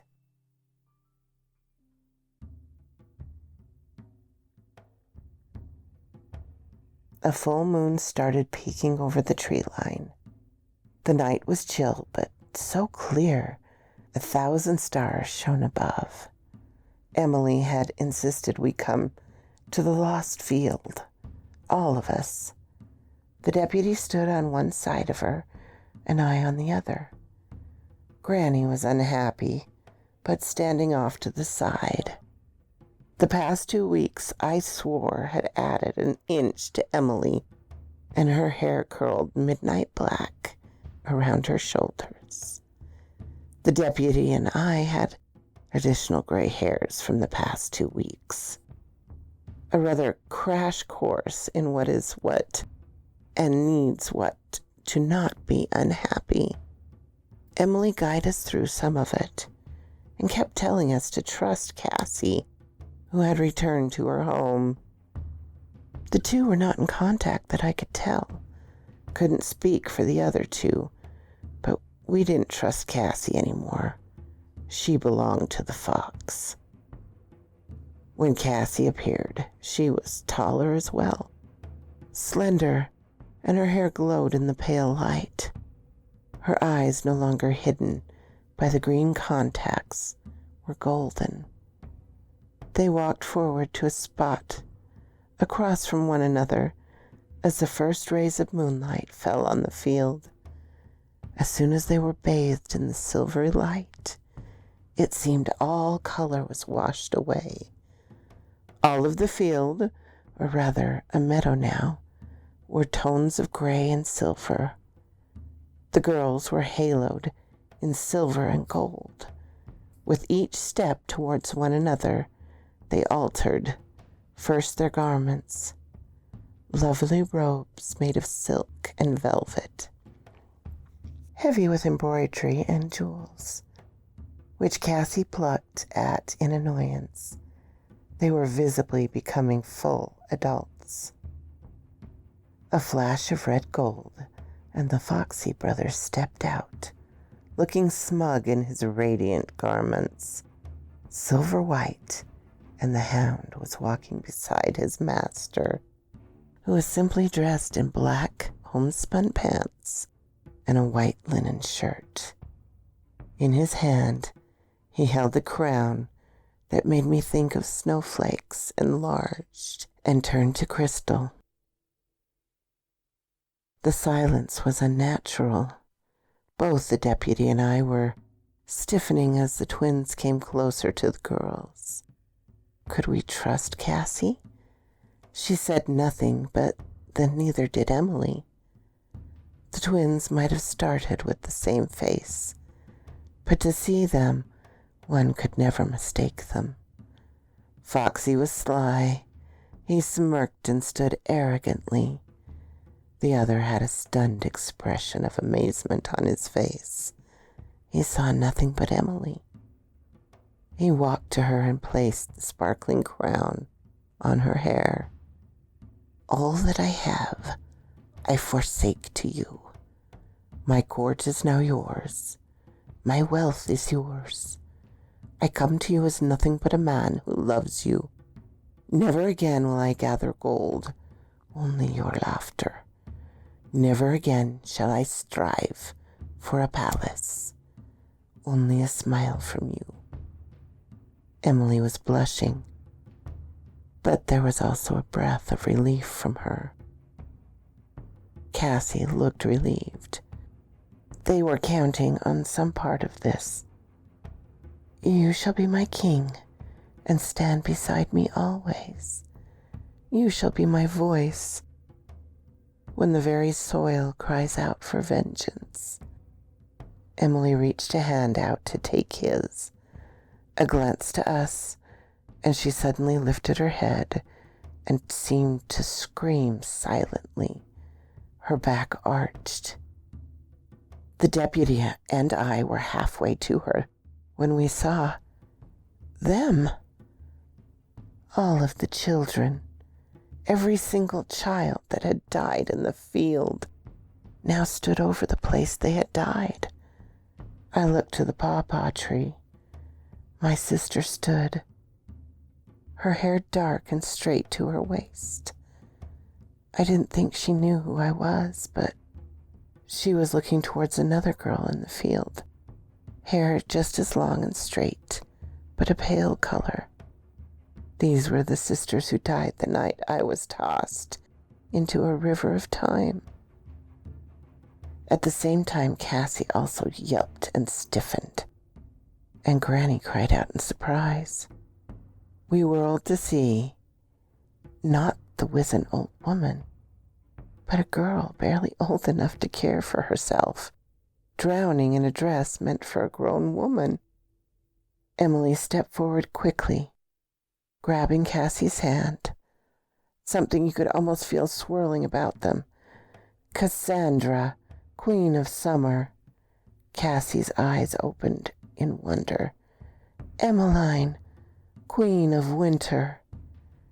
They cry to me, Cassandra. They cry for the wrong done. Give to me the innocents, the wronged. They scream to me, Emmeline. They scream in terror. Give to me those who be fitted from death and enslavement. Corey, call to them. Call them to come. A wrong must be amended. Both spoke as a single voice. So he had a name for the one finally, and he looked rather shocked and pleased at the same time. As the Queen's will. His voice was not loud, but it echoed and rippled about us.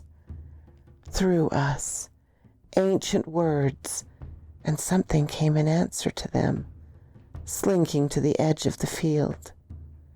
The other brother was also shocked, looking and not nearly as pleased looking. His body twisted and reformed till he was a fox with a coat the color of liquid gold and eyes of candle-lit amber. Emily took a step back from Cassie as she began to change, twisting, till, for a moment, I swore it was a unicorn, the hide gleaming like starlight. I stepped forward, as did the deputy, drawn to touch the silken mane. Then Emily touched us, and we both saw there were two horns, sweeping back from the skull, twisted and graceful arcs. When the mouth opened, there were fangs never meant to crop grass, but rather to rent flesh. Even what I took to be a dainty hooves were sharp claws that stabbed into the earth. The pearl beauty of the hide was now the sickening paleness of a drowned corpse. I was horrified by the sight, and from the way the deputy looked, so was he. Kelpie, my sister spoke softly, the new gift telling her everything she needed to know on seeing Cassie's form. My sister dear, bring to me the first accused. The Kelpie, or rather Cassie, whirled about and grabbed the fox by the scruff of his neck. A sharp, piercing yelp made us wince. A shake of her head, and she tossed the fox to Emily's feet. There he shifted back to a more human form and would have backed away, but Cassie laid a now human hand on his shoulder. Guilty. 'Tis madness. I be a king. I'm not a common ruffian to be treated such by children. Silence. Emily looked behind us. Hazel stepped forth. Be this the one who cursed you? Granny, or rather the child she had once been, moved unsteadily in a dress too large for her tiny frame. That be he, who I met in the field. Foxy wanted to talk, but the command of silence stayed on him, and something allowed Cassie to hold him in place, with only a hand on his shoulder. Hazel, are you a maiden yet? The girl frowned in confusion, then shook her head. Ain't never bled. Weren't old enough before, and too old after. Cassandra, is this a child? Cassie looked up with a sly smile. I find this one known as Hazel to be a child. A child can have no sin. I lay no claim to her. Emily nodded. She is mine, and I find her servitude cruel and unwarranted. I shall make amends as I am able to. Summer Queen, who has wronged this child?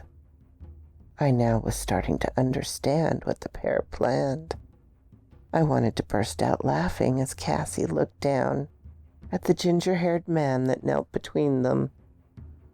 I find Shone guilty. He belongs to me once. Summer Queen, I ask you now, who has brought sorrow to the 7 daughters of the Sin-Eater? Oh, Foxy's eyes were getting large now, as Cassie gave her verdict, one that rippled with truth. 7 daughters, sired by sin, yet all born innocent. 7 daughters, given grief by Shone. If the 7 daughters are innocent, they are mine. Emily was looking directly at Cassie, who never stopped smiling. Winter Queen, I find them all to have been born innocent. They are yours, unclaimed by me. Only their tormentor is mine. Shone belongs to me twice. Cassandra, 6th daughter of the Sin Eater, I claim you as mine. Shone, Foxy, was practically foaming at the mouth now with rage, but still held down by a single hand. Not even bearing down on him, Cassie moved a bit to the side and knelt. My queen, I am yours. Emily turned to Corey. Will you kneel to me? Corey stepped forward and knelt. My beloved, I have belonged to you since you drew your first breath. As was willed, so it has become.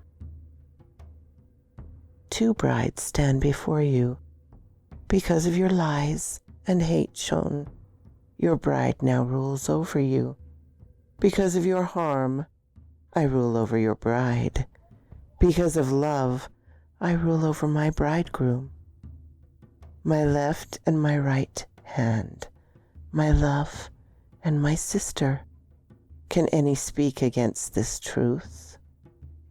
Emily. No, this was Queen Emmeline. Spoke out as I got my first true look at the other kin. They were as varied as leaves, some tiny, some tall, some gnarled, some lovely, many in no way looking remotely human.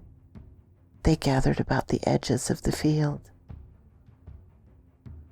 Wronged man, there is an innocent held in limbo. I cannot claim because his father has not made a pact. She looked to the deputy, and something in her eyes was warning us.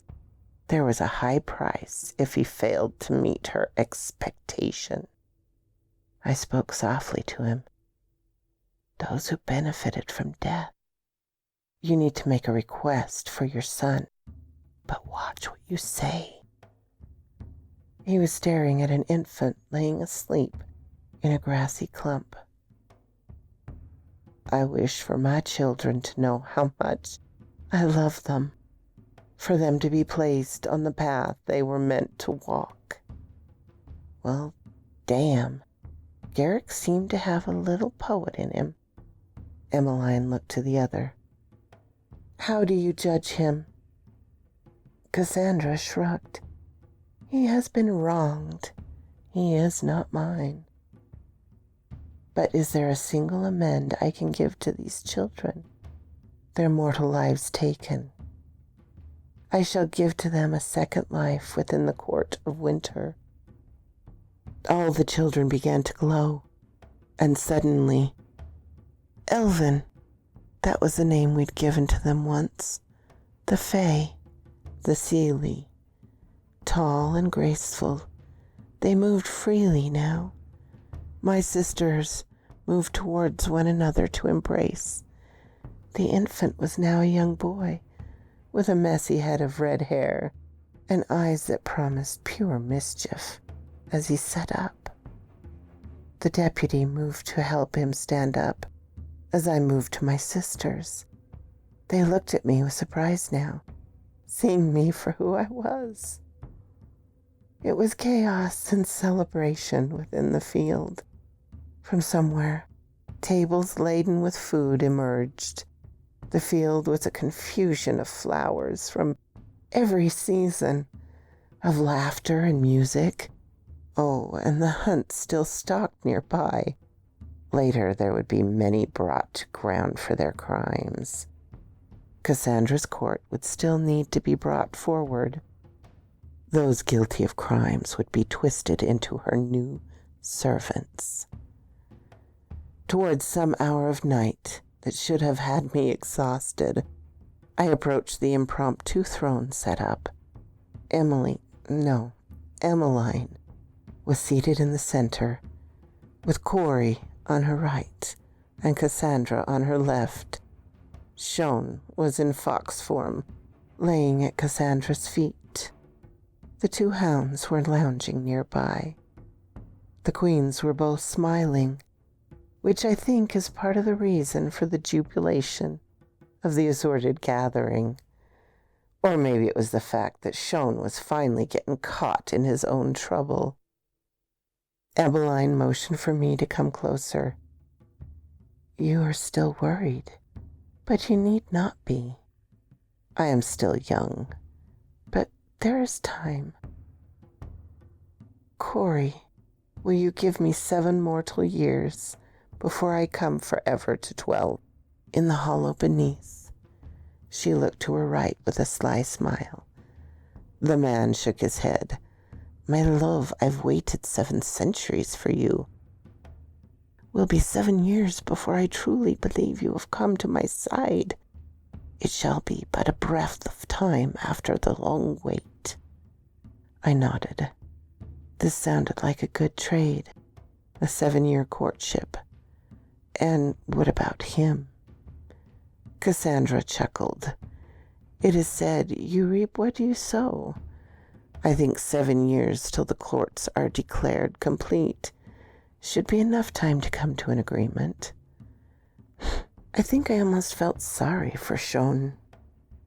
Emmeline sat back, a shy smile.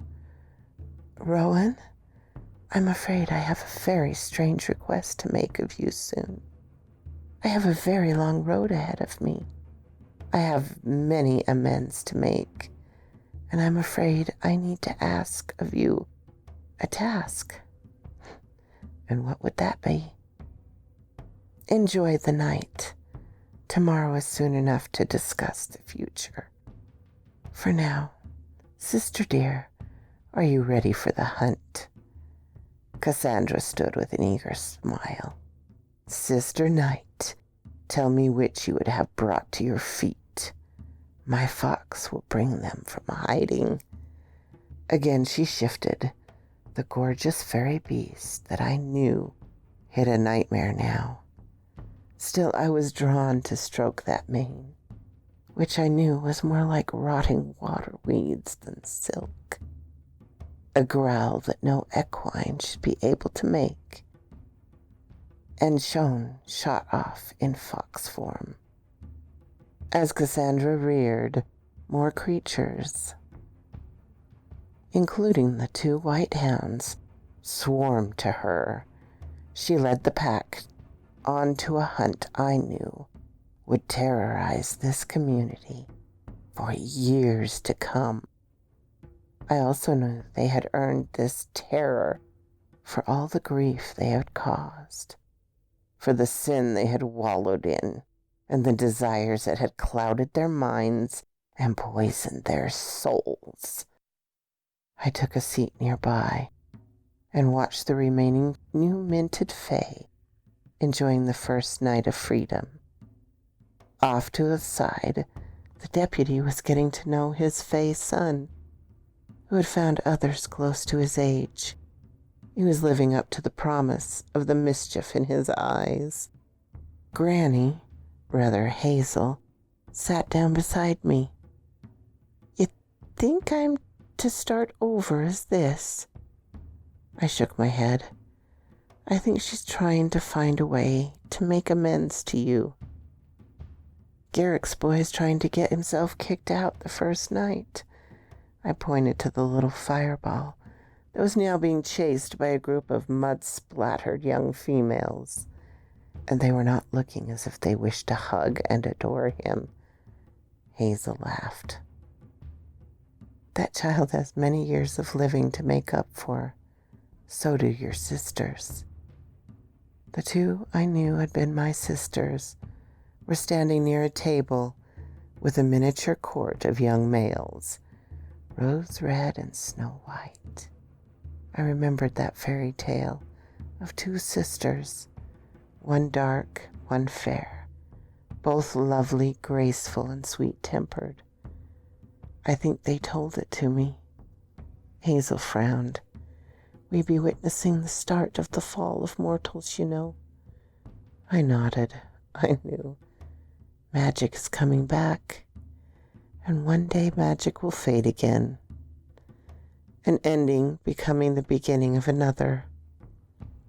We both looked towards the sound of the hunt, the baying, howling, screaming that echoed through the night, said that they had had their first target in sight. Hazel plucked at her oversized skirt. Gonna be death tonight.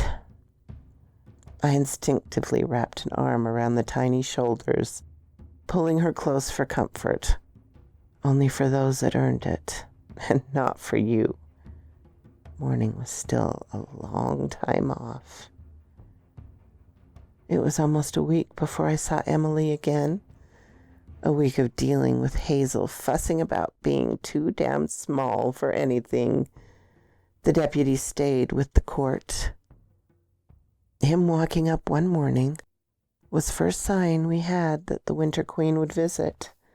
He looked good, rested and relaxed. "Morning. Guess you two been laying low." I poured him a cup of coffee from the ancient coffee pot that was now too heavy for Hazel. Considering we hear the hunt nightly, seems smart to stay out of the way. "They brought my wife in 2 nights ago." He took a gulp of hot coffee, a move I'd seen before, punishing himself for his dark thoughts. She didn't see me or the boy. The boy knew her, but didn't seem to care. Why should he care for his murderer? Cassandra's court is formed from a mixture. The guilty who become servants. There were some of the children who couldn't forgive. Their anger twisted them and they joined Cassandra. Your sister stayed with Emmeline. So did Tamber, my boy. Lord, is he a handful. Would have made me run in circles. There was a pride in his voice that overrode the annoyance. He's still making you run in circles. Emily's voice was calm and amused. She slipped into the kitchen, followed by her hound. She took the cup I offered. It is still working out, but it will be fine soon. After getting my own cup and refilling it, I sat down. How did you do it? Cassie changed. Emily, I couldn't think of her as Emmeline yet, blushed brightly. I started restoring her the night I went to her. She was hurt badly, twisted. My gift is to restore, revive, so I started healing her. One of her gifts is growth. She responded without knowing it, to start making us both grow up faster. I looked and, yes, the lost child was almost a grown woman now. I knew I had to have a flawless argument for my taking command. Cassandra, once she was healed enough, didn't want the task I will have. She was fine with stepping to the side for me. Corey never wished to rule me. Only Shone was the problem. But when I realized I could judge him thrice on sin, he belonged to Cassandra, and so I didn't need to force him to kneel. He was already below my sister. 3. Hazel. He shouldn't have tricked a child. The Sin Eater's daughters. He caused 7 women to suffer and was responsible for the death of 4 girls. And the speaker, the girls in Emma's family that he killed and blamed on the White Hound. They were never meant to be his bride. He wanted them killed so they couldn't fulfill their role. to call forth the Elder Court and reveal he had betrayed the pact. What pact? All three of us managed to ask as one. No Fae was to interfere with Mortalborn till the night the Queen stepped into the lost field. Emily looked a bit amused. He kind of is in a lot of trouble, even after Cassandra releases him. He tried to force it to favor him, and instead he has lost everything, possibly even his bride. Cassandra is not drawn to accept him any longer.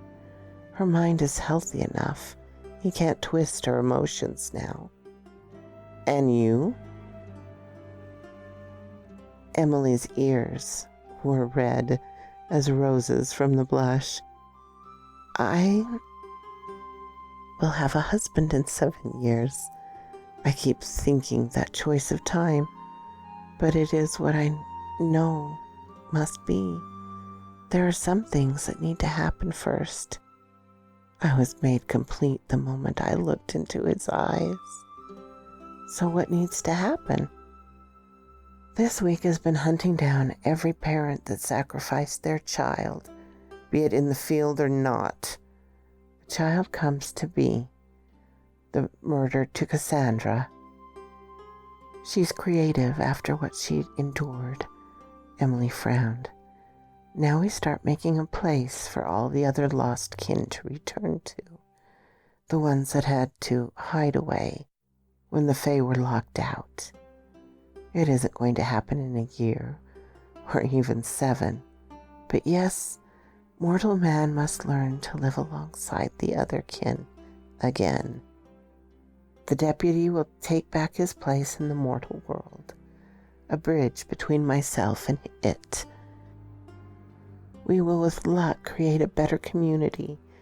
Hazel, well, she has a choice.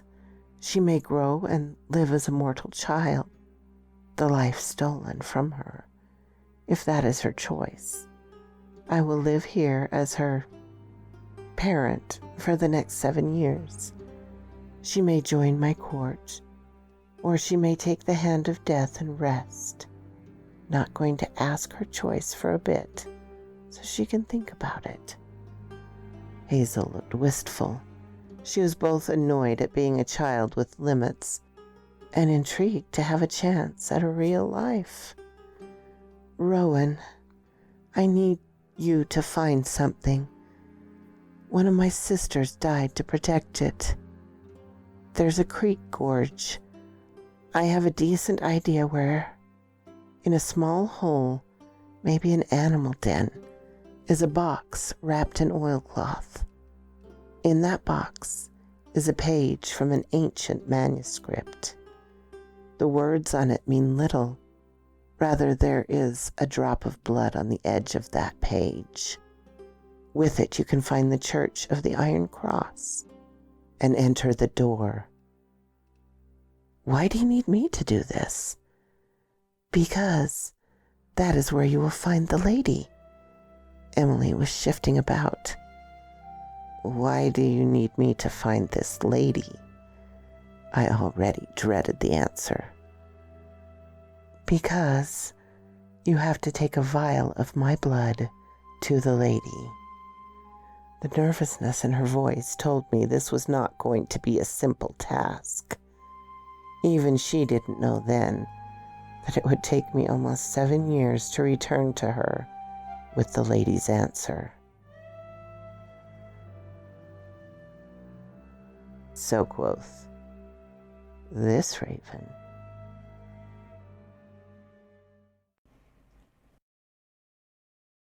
Collected Tales. 15. Careful what you seek. It might be hunting you. Emily knew her sister's name, the date of the murder. Wasn't hard with the deputy's help to find the location. She told me perfectly where to go and find the hidden package. A small wooden box was wrapped in layers of oilcloth and plastic. That find had lifted my spirits, This was not going to be hard, I thought, bringing the box back to her in triumph a week after I left. A week later, she handed it back to me, cleaned, smelling of beeswax and lemon. Inside, on a bed of fresh black velvet, rested a yellowed page taken from an ancient book, sealed between two pieces of glass. The blood drop was, as she had said, in the top corner, a single drop dried to rust brown. "I'm going to miss you," Emily spoke softly as she handed it to me. "But I know you can do this. Just take the box to her. The rest will happen in proper time." Emily was nothing like the shocked and bereaved child we had first seen. She was calmer, almost a serene grace moving about Granny's home. To any outsider, she was raising her little sister, Hazel. I was amused at this choice, as it seemed Hazel switched back and forth between delight at being returned to a real life and annoyance at the things she could no longer do with ease. Also annoyed with the swarm of helpful if unseen hands that only grew in number nightly. They were rebuilding the house, the gardens, the outbuildings. Emily just smiled. They will have more than us to dote upon soon. So how do I find this church? Emily's shoulders sagged. I'm not sure. I can't see it like other things. No, I can see the church till they need to. It's old gray stone. The door is heavy wood beams, enclosed with a huge iron cross. Also all the stones. They're bound with smaller iron crosses at every corner. It's not decorative. It looks small. Too small for what it is. Heavy slate roof. Even it has crosses melted onto it. One would almost say it was overkill, that some early cult was trying to contain something they understood could not be contained. I know that the blood drop will allow you to open the door. If you didn't have it, you'd have to be invited. And I don't know who gets invited. Emma's cousin was invited in to protect her. All I can give you is the first step of the path. The box came from a woman in New Orleans, Mama Sabine. She might be able to tell you how she came to hold it. A year. It took a year to find Mama Sabine, and she was not in New Orleans. She lived in a town too small to have a name, southwest of New Orleans. Her age was unknown, sort of like Granny. She had simply always been there. She looked a bit like a dried apple doll, her skin a shade of chocolate brown, white wisps of hair peeking out from beneath the colorful turban. Those black eyes were clear and alert as a raven. I know that there box you be holdin' be not for me and mine. You be here lookin', but you be ready for findin'? Mama Sabine then rattled off something that almost sounded French, almost sounded English. Around her was a bustle of activity. These were her grandchildren and great-grandchildren. Be not sure how many they be now. Had 7, and they all had a parcel. Can't spit without hitting a child now. You hear with that? So things about to go sideways. I be taking my blood into the back bayou. We be fine there. Ain't got no quarrel with the strange folk. I had to laugh. Don't say that too loud. They started looking for people to help. You should see what they did to Granny's barn and animals. Mama's laugh was rich as chicory coffee. They be welcome here. Can set the limits. Honor 'em right if they help. Send 'em running if they don't. You seen 'em. It's in your eyes. Seen the other side. I walked under the hollow, through the hill, walked the field, and slept in the woods. Spend a night at a time. Watch children become queens.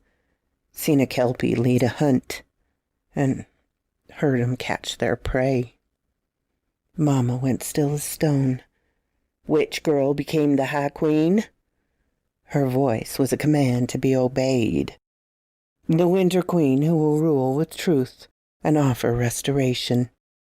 I wasn't even sure why I said it that way, but it made the elderly woman nod and relax. That be something I might be wanting to see. Maybe time I went a-traveling. Emmeline will welcome you. Another nod, and Mama Sabine rose up. A tiny skeletal frame supported the bright, colorful patterns of the caftan. You're gonna have to travel far and long. Not gonna find it till it wishes to be seen by you. Till then, go and find the heir of Scheherazade. Tell her your tale and listen to hers. How do I find her? I decided asking why wasn't going to get me anywhere. Followed the fox. She lapsed into another language, and I knew I was dismissed. In the second year, I wrote a book. Most would take it as simple myths and fables, but it was a guide to living with the Fae. Their needs and whims, which were helpful to have around, which needed to be avoided. Emily helped me with answers when I wrote to her. I would send her things I learned, then she would correct it. In the third year it was published, and as more and more strange things happened, the book became increasingly popular. By the fourth year there was clearly something very strange happening. Too many times something strange was seen. Too many people were talking about the way the world was changing. Cassie sent me a letter and a sealed scroll. When you find the hanging tree, give this scroll to the one who tries to sway you from the path. I had a minor tantrum about that. I was looking for a church that wasn't a church. I was seeking an heir to a mythical storyteller, or a fox to guide me to her, and now a hanging tree, or rather, the one who would try and lure me off the path to the tree. If I thought that autumn when the queens arose was bad, this constant, endless search was worse. I got a bottle of whiskey strong enough to strip paint, then headed down to the seashore. Oceans amazed me, although none so far had been as wild and cold as the one I'd seen in my dream so long ago. 2 fingers from the bottom of the bottle, under a full moon, I heard a giggle. "Which sort of fae be you?" I asked blearily. "Now why would you think me aught but a mere maid?" Blurry-eyed, I looked at the girl, or rather the not-girl. Nut-brown hair and sea-gray eyes. "Selkie? Tell me true. Have enough riddles between the winter and summer queens." The not-girl blinked at me and then frowned. "You are no fun. And a maid Selkie would... And a maid Selkie... I can't do the Irish... And the maid Selkie would be too shy to come near you." I looked again, lovely and pale. The bottom of her gown was wet, and so were her feet. Nereid, some sort of water nymph at least. I offered her the last of the whiskey. She shook her head, nose wrinkling at the scent. "That reeks. Why would you drink rotten grain water?" She didn't answer me, but sat on a boulder close enough to watch me. "So that's why the veil grows so thin. But they have yet to abolish the veil. I suppose they have you seeking something so they can finish their task." "Wouldn't happen to know where the Church of the Iron Crosses happens to be? Or the hanging tree?" She looked at me for a minute and then shook her head. "Rumour and song and snippets of ancient sagas. The church that isn't a church. It'll only be there when it's supposed to be. You won't find it by looking for it. Now a hanging tree. Bet that can't be as hard as you're making it to be. Been a long time since... Been at every crossroads. So you're looking for an old tree with a dark history." That made ending. and how many isolated enough to have a path to them. Thank you, daughter of the sea. That is the truth I had overlooked. Don't suppose you have a clue to who would be the heir to Scheherazade? Another song-like laugh. The storyteller. Well, one that tells tales quite old and near to forgotten. I think you should find your tree. You might well find a story to be told. Hey, water, really cold water, grey, angry water, rocky shore, 2 hills, one a dark forest, one a gentle forest, a standing stone twice my height. Ever see the like? I poured the last of the whiskey out. I wanted to be sober now. I wanted to sober up now. May exist, may have, may yet to be. Can't say, only seen it in a dream. She tilted her head. Dreams sometimes speak truth. I haven't seen such, but as you say, it may yet to come. Things will be far different the day the High Queen takes her consort. And with that she raced back to the ocean and vanished. I returned to my spare room. I returned to the sparse room I'd rented and slept off the whiskey. Morning found me searching and narrowing the hanging tree to 3 possibilities. The first was an ancient oak standing in the middle of a town square now. It was close by and easy to check out. The sprawling oak gave no clue to its past. Sunlight shimmered on the leaves and the children played beneath it. This was not the tree I was looking for. 3-day trip to the next one, again in a park. It looked half dead. Surprised it was alive at all, considering it sat in the middle of a parking lot. This was not the tree I was seeking. A week later, I knew I'd found the right one. Nothing marked it, just had to know where the crossroad was. I pulled off the side of the road and checked the rough drawing. The path was little more than an animal trail. Not a dozen steps, and a man was standing beside me. Lost, my friend? I laughed. How could I do anything else? No, would seem at last I'm in the right place at long last. I have something for you, Renard Dean. I brought the scroll out of my backpack and offered it to him. He was not smiling any more. His amber eyes were narrowed, and he was not pleased to be called out so clearly. He eyed the scroll as if it was a live cobra. The Queen of Summer asked me to give this to the one I would meet on the path to the hanging tree. Again I offered the scroll, making sure he could see the wax seal and the golden ribbon. And what be the young queen wantin' with me? He reluctantly took the scroll, and I could see the vulpine features far more clearly. If I hazard a guess, her pack will soon need a new fox. What happened to the twins? He looked at me alarmed. One is besotted with his winter queen. One betrayed innocence thrice. He had furry pointed ears now and whiskers. His surprise was overtaking his clamor. Thrice forsaken?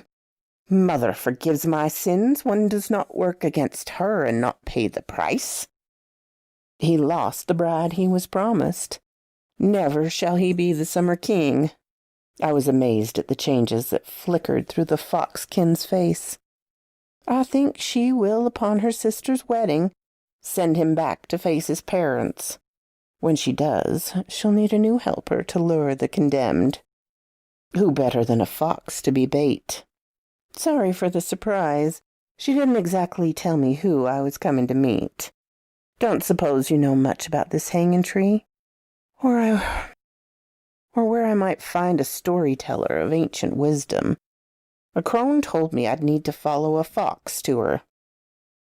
He was caressing the wax seal and the ribbon, torn between ripping it open and preserving it. Pride also made him bright-eyed. "'Tis none better than my brethren to lure out the fallen and the weak. And odd ye should ask. That tree be old, and it was sprouted from another hanging tree. watered in blood and fed with the rotted flesh of murderers and thieves. It grew thick and tall. Be brave enough to sit beneath it till moonrise. Then you'll find ye storyteller. If you be brave enough to listen. I have faced the Summer Queen in her kelpie form. I've seen the wild hunt in full bay. I am not so easily spooked. He was still caressing the ribbon, nose twitching to catch the faintest sense. I saw the questions in his face he dared not ask. Her name is Cassandra. She has hair the color of ripe wheat and eyes of amber fire. She's been cruelly treated and can be cold to strangers, but if you earn her trust, she has a keen humor and a fierce devotion. Her sister is the High Queen Emmeline. In her no lie can be held. Truth is her bitter gift, and restoration her sweet one. The Renardine nodded slowly, looking up finally to me. I will lead you safely, and stand beside you. Payment for the gift you've given me. I liked this one. Yes, I knew he was a monster, but one that can follow the ancient code. Don't let him sway you from the chosen path, and you are safe. It wasn't always a wolf in the Little Red Riding Hood myth. I had a feeling he would indeed be a better fit to the new pack. He led me along the path. I expected the oak to be old. I did not expect it to be this enormous. The branches had grown so thick and heavy, they had bent to the ground and then regrown upwards. These branches were a forest in themselves. The trunk was so thick around, one could have built a cabin inside of it. We took a seat on one of the moss-covered branches that bent downward. Against the tree were several slabs of stone. Looked like an ancient gravestone rudely stacked to make a bench. May I have a name to speak to you with? He blinked up at me with vulpine eyes. Oh, forgive me. You'd be safe to call me Hollis. Ye ken why this bit of parchment scares me. Because if it is what I think, then you'll never run alone again, so long as you follow the rules. Face the fear and read it. I could be wrong and bring only false hopes. He gently poked at the seal till it lifted whole from the parchment. A nervous sigh, and looked to me, then opening it. The eyes that came back up to meet mine told a story all by themselves. The wonder said I was right. The hope that flared so bright in them made both of us miss the shimmer above the bench. The Queen be asking me to come to the Broken Hill and present myself. A most agreeable outcome, then, my dear friend. The voice was soft and tired. On the stones sat what looked like a young woman, but one almost worn hollow with grief and cares. And you shall go before her with a gift fitting to the occasion. We both jumped at the voice. Hollis stammered and moved to show the woman the parchment, eager as a child. Be written by the Queen herself. What gift can I give a queen? What if I'm too puny for her pack? I stood and bowed low. My greetings. The woman nodded to me and then smiled tiredly at the almost frantic foxling. Be welcome, Harold, and you, my sweetest friend, calm yourself. You shall take to her a gift beyond any price. My heart knows me.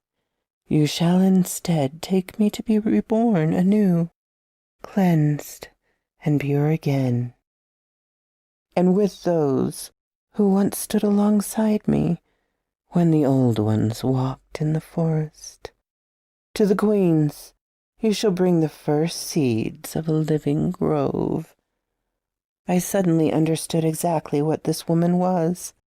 The horror of it. They'd made a dryad an unwilling tool of death? Had forced her to grow in blood and shame? I was sickened by it and made a mental note to send a letter to Emily. There will be a place made for you, I'm certain, and even if you do not wish to run with the pack, the grove will need a guardian and attendants for a long time to come.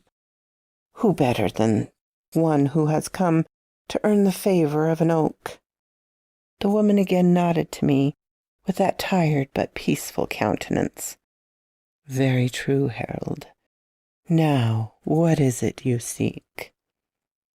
A church that is not a church, that cannot be found until it wishes to be found, and a storyteller fit to be called the heir of Scheherazade.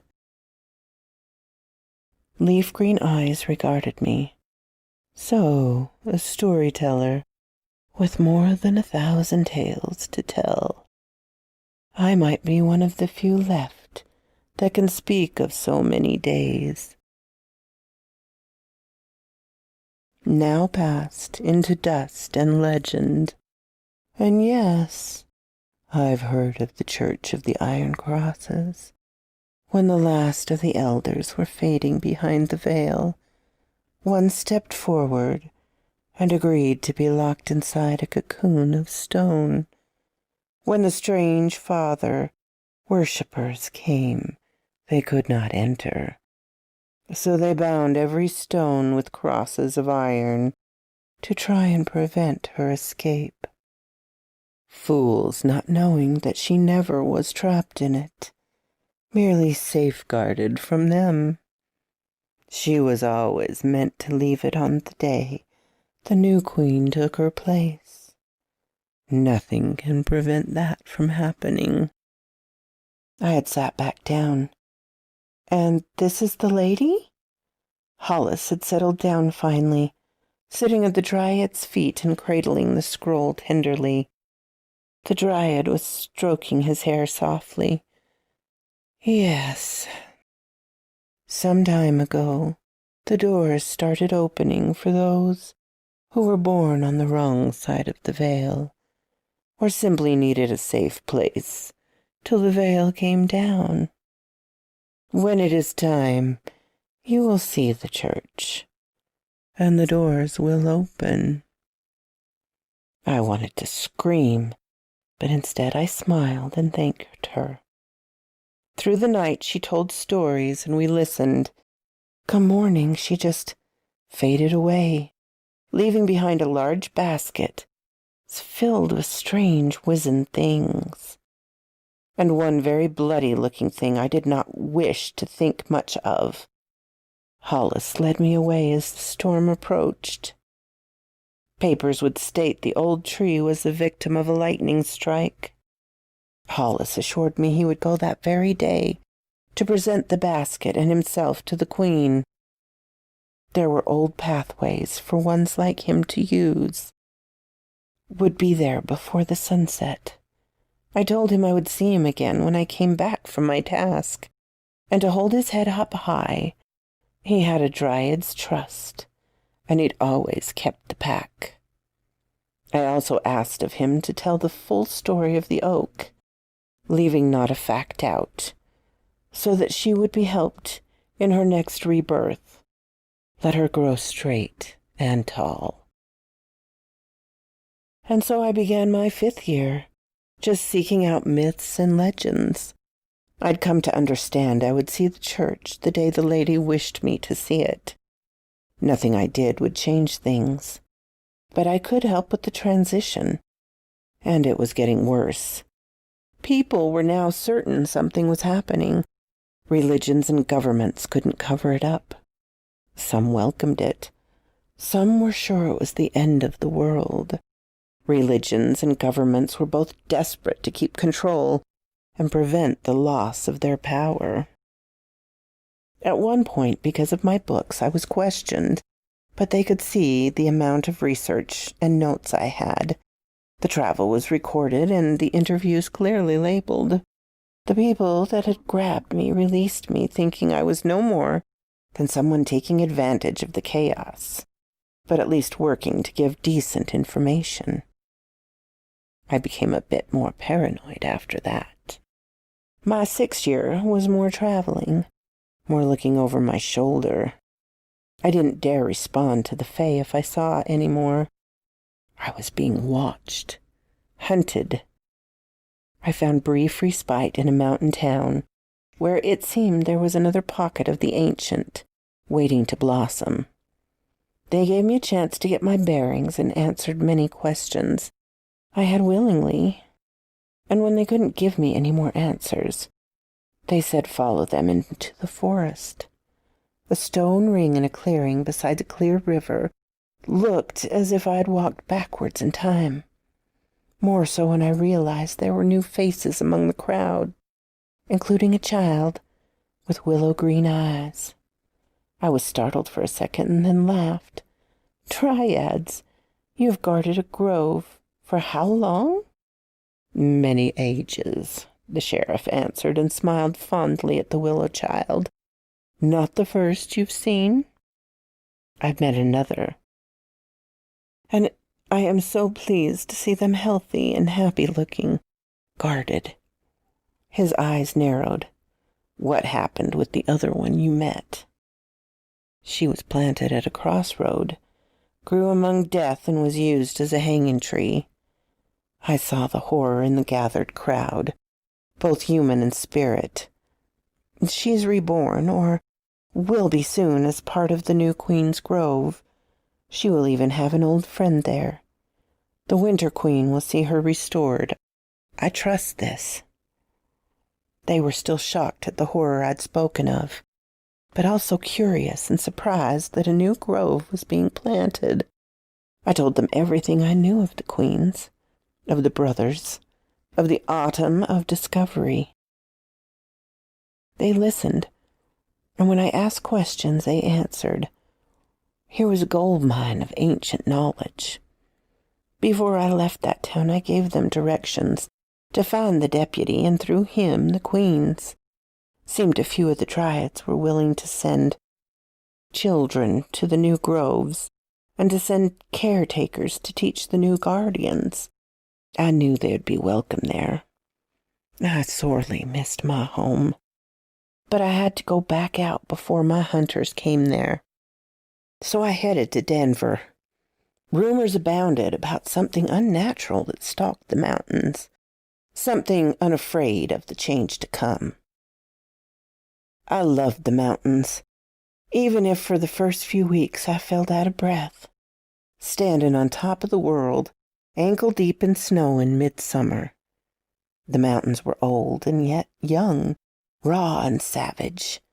The wildlife seemed to understand I was no danger to it. Stones, so very ancient, raw tumbled from the earth. One boulder stood beside the road, size of a cabin, and atop it, in a crack, grew a pine tree, no higher than my knee, but I was also holding in my hand a picture from the 1920s, a couple in front of the boulder, and the same tree, no higher than my knee. Many a tree up here were more ancient than its size gave testament to, and many an eye gave testament to something laying beneath the human form. Walking towards me were 4 teenage boys. Only 2 had eyes that said they had a secret of flesh and bone. Beneath my breath, too low to be heard by any ear save unnatural, I spoke. Hunters follow me. Beware. 2 half paused, a jerk of head to look at one another. Then, teasing punches to their companions, started what looked like a normal chase. Good boys. They didn't need to gain attention from the 2 people taking video of the St. Veran pretty little river, but not worth a video. Only draw here was the natural bonsai that had rode a boulder off the mountain. I also had a feeling they would warn others to avoid the notice as well. What I didn't expect was a man in a business suit, sitting in my cabin, reading through one of my books. No wonder they're stalking you. A little close to the truth. But you missed one detail. Pixies are blood drinkers. mostly unseen to human eyes. He closed it and looked at me with those eyes of aged secrets. Take it the two are distracted by something tonight, and I'll have to make a note of that. Anything else you can share? I sat my book bag down and wondered if I should take notes. Oh, yes. They chased the phantom child that has never existed before tonight. Never will after tonight. His smile was wolfish. More serious note. They're planning to ambush you when you return to Denver. Want as short a journey to the airport in private plane as possible. Good to know. I sat down in the other chair. Not Fae, but also not human. Would you share what you are? I will, after the wedding. Now I was truly startled. You know of that? Hard for those of us still connected to the earth's spirit not to know of it. It is as a breath being held in expectation. Sister queens rather than rivals. Never been heard of before. He leaned forward, and again the predator manner of a wolf tugged at my mind. When one queen can speak, but not truth, the other has naught to fear from her or hide from her. I made note that he said those of us. There were more groups out there than I had a clue of. 4 boys could hear a whisper in the wind. They make it home alone? Yes, but they will not be bothered. Something more ancient than any could expect watches over those 4. If someone hunts them, they will be no worry of you or any other again. He shifted as if uncomfortable in the suit, for all that it was tailored to fit his powerful frame. Ever heard of the Church of the Iron Cross? He leaned back and the chair creaked in protest. Yes, and you already know what I can tell you. It won't be there till it's supposed to be there. Rest easy while you are here. They won't come near you. Tomorrow we'll send someone to collect you. Think that, yes, we have some information that could be useful to you. And with that he rose and strolled out with no more words. I had a feeling he was used to being obeyed. And I would obey. Safety and more information were worth a little rudeness. Turned out to be a month with what was a historian for the group. I met more of the ancient-eyed people, but was never told what they were. I had a rough idea, and that I figured was enough till, as their leader said, after the wedding. More and more I was starting to realize that wedding was being held as a signal to something. After getting a huge file of Native American lore, I was startled at how close they lived with the ancient ones to start with. Maybe there was hope for everyday humans to live in peace beside the Eld race. Who was I kidding? Humans couldn't live beside each other in peace. But maybe enough could let the wheel of time turn again one day. Maybe the next turn would bring more peace. I made a few plans for dealing with my trip to the airport. I was confident I could outwit pursuit. I misjudged the level of desperation they had after losing track of me for a month. They cornered me coming out of the hotel. I was forced to run blindly. Turning one corner, I saw the alley was blocked by a building, then almost dropped dead in my tracks. Weathered gray stone, a heavy wooden beam door, and crosses of rusted iron that bled rust down the sides of a church. I did not for a second doubt the door would open under my touch. My second misjudgment of the day was the force it would need. A mouse could have opened it, so I went toppling into the building like a rag doll. Inside was a bar or club. Comfortable looking, and a nice carpet was now sprawling on. People were moving to look at me with surprise and curiosity. I sat up and knew with complete trust which one I had come to find. She stood on a stage, directing the removal of some decorations. She was not surprised at my appearance or curious. She knew I was coming. She knew why I came. "Welcome, Harold." She walks towards me as I tugged out the wooden box containing Emily's gift to her. "Ah, yes, right on time. You come to bring me the embrace of death." Those curious eyes turned cold and angry all about me. So quoth this raven.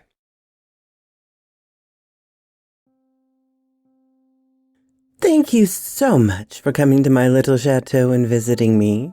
It means so much. It would mean so much more if you would subscribe and like the video. And please come again. I'll always have tea and cookies for you. And special thanks to my Patreon supporters: Ermin, Darren and Jennifer, Laura, Mutant Artificial Intelligence, Tabby Cat, Robert, and of course to Charlotte Emerson and Cortez Williams.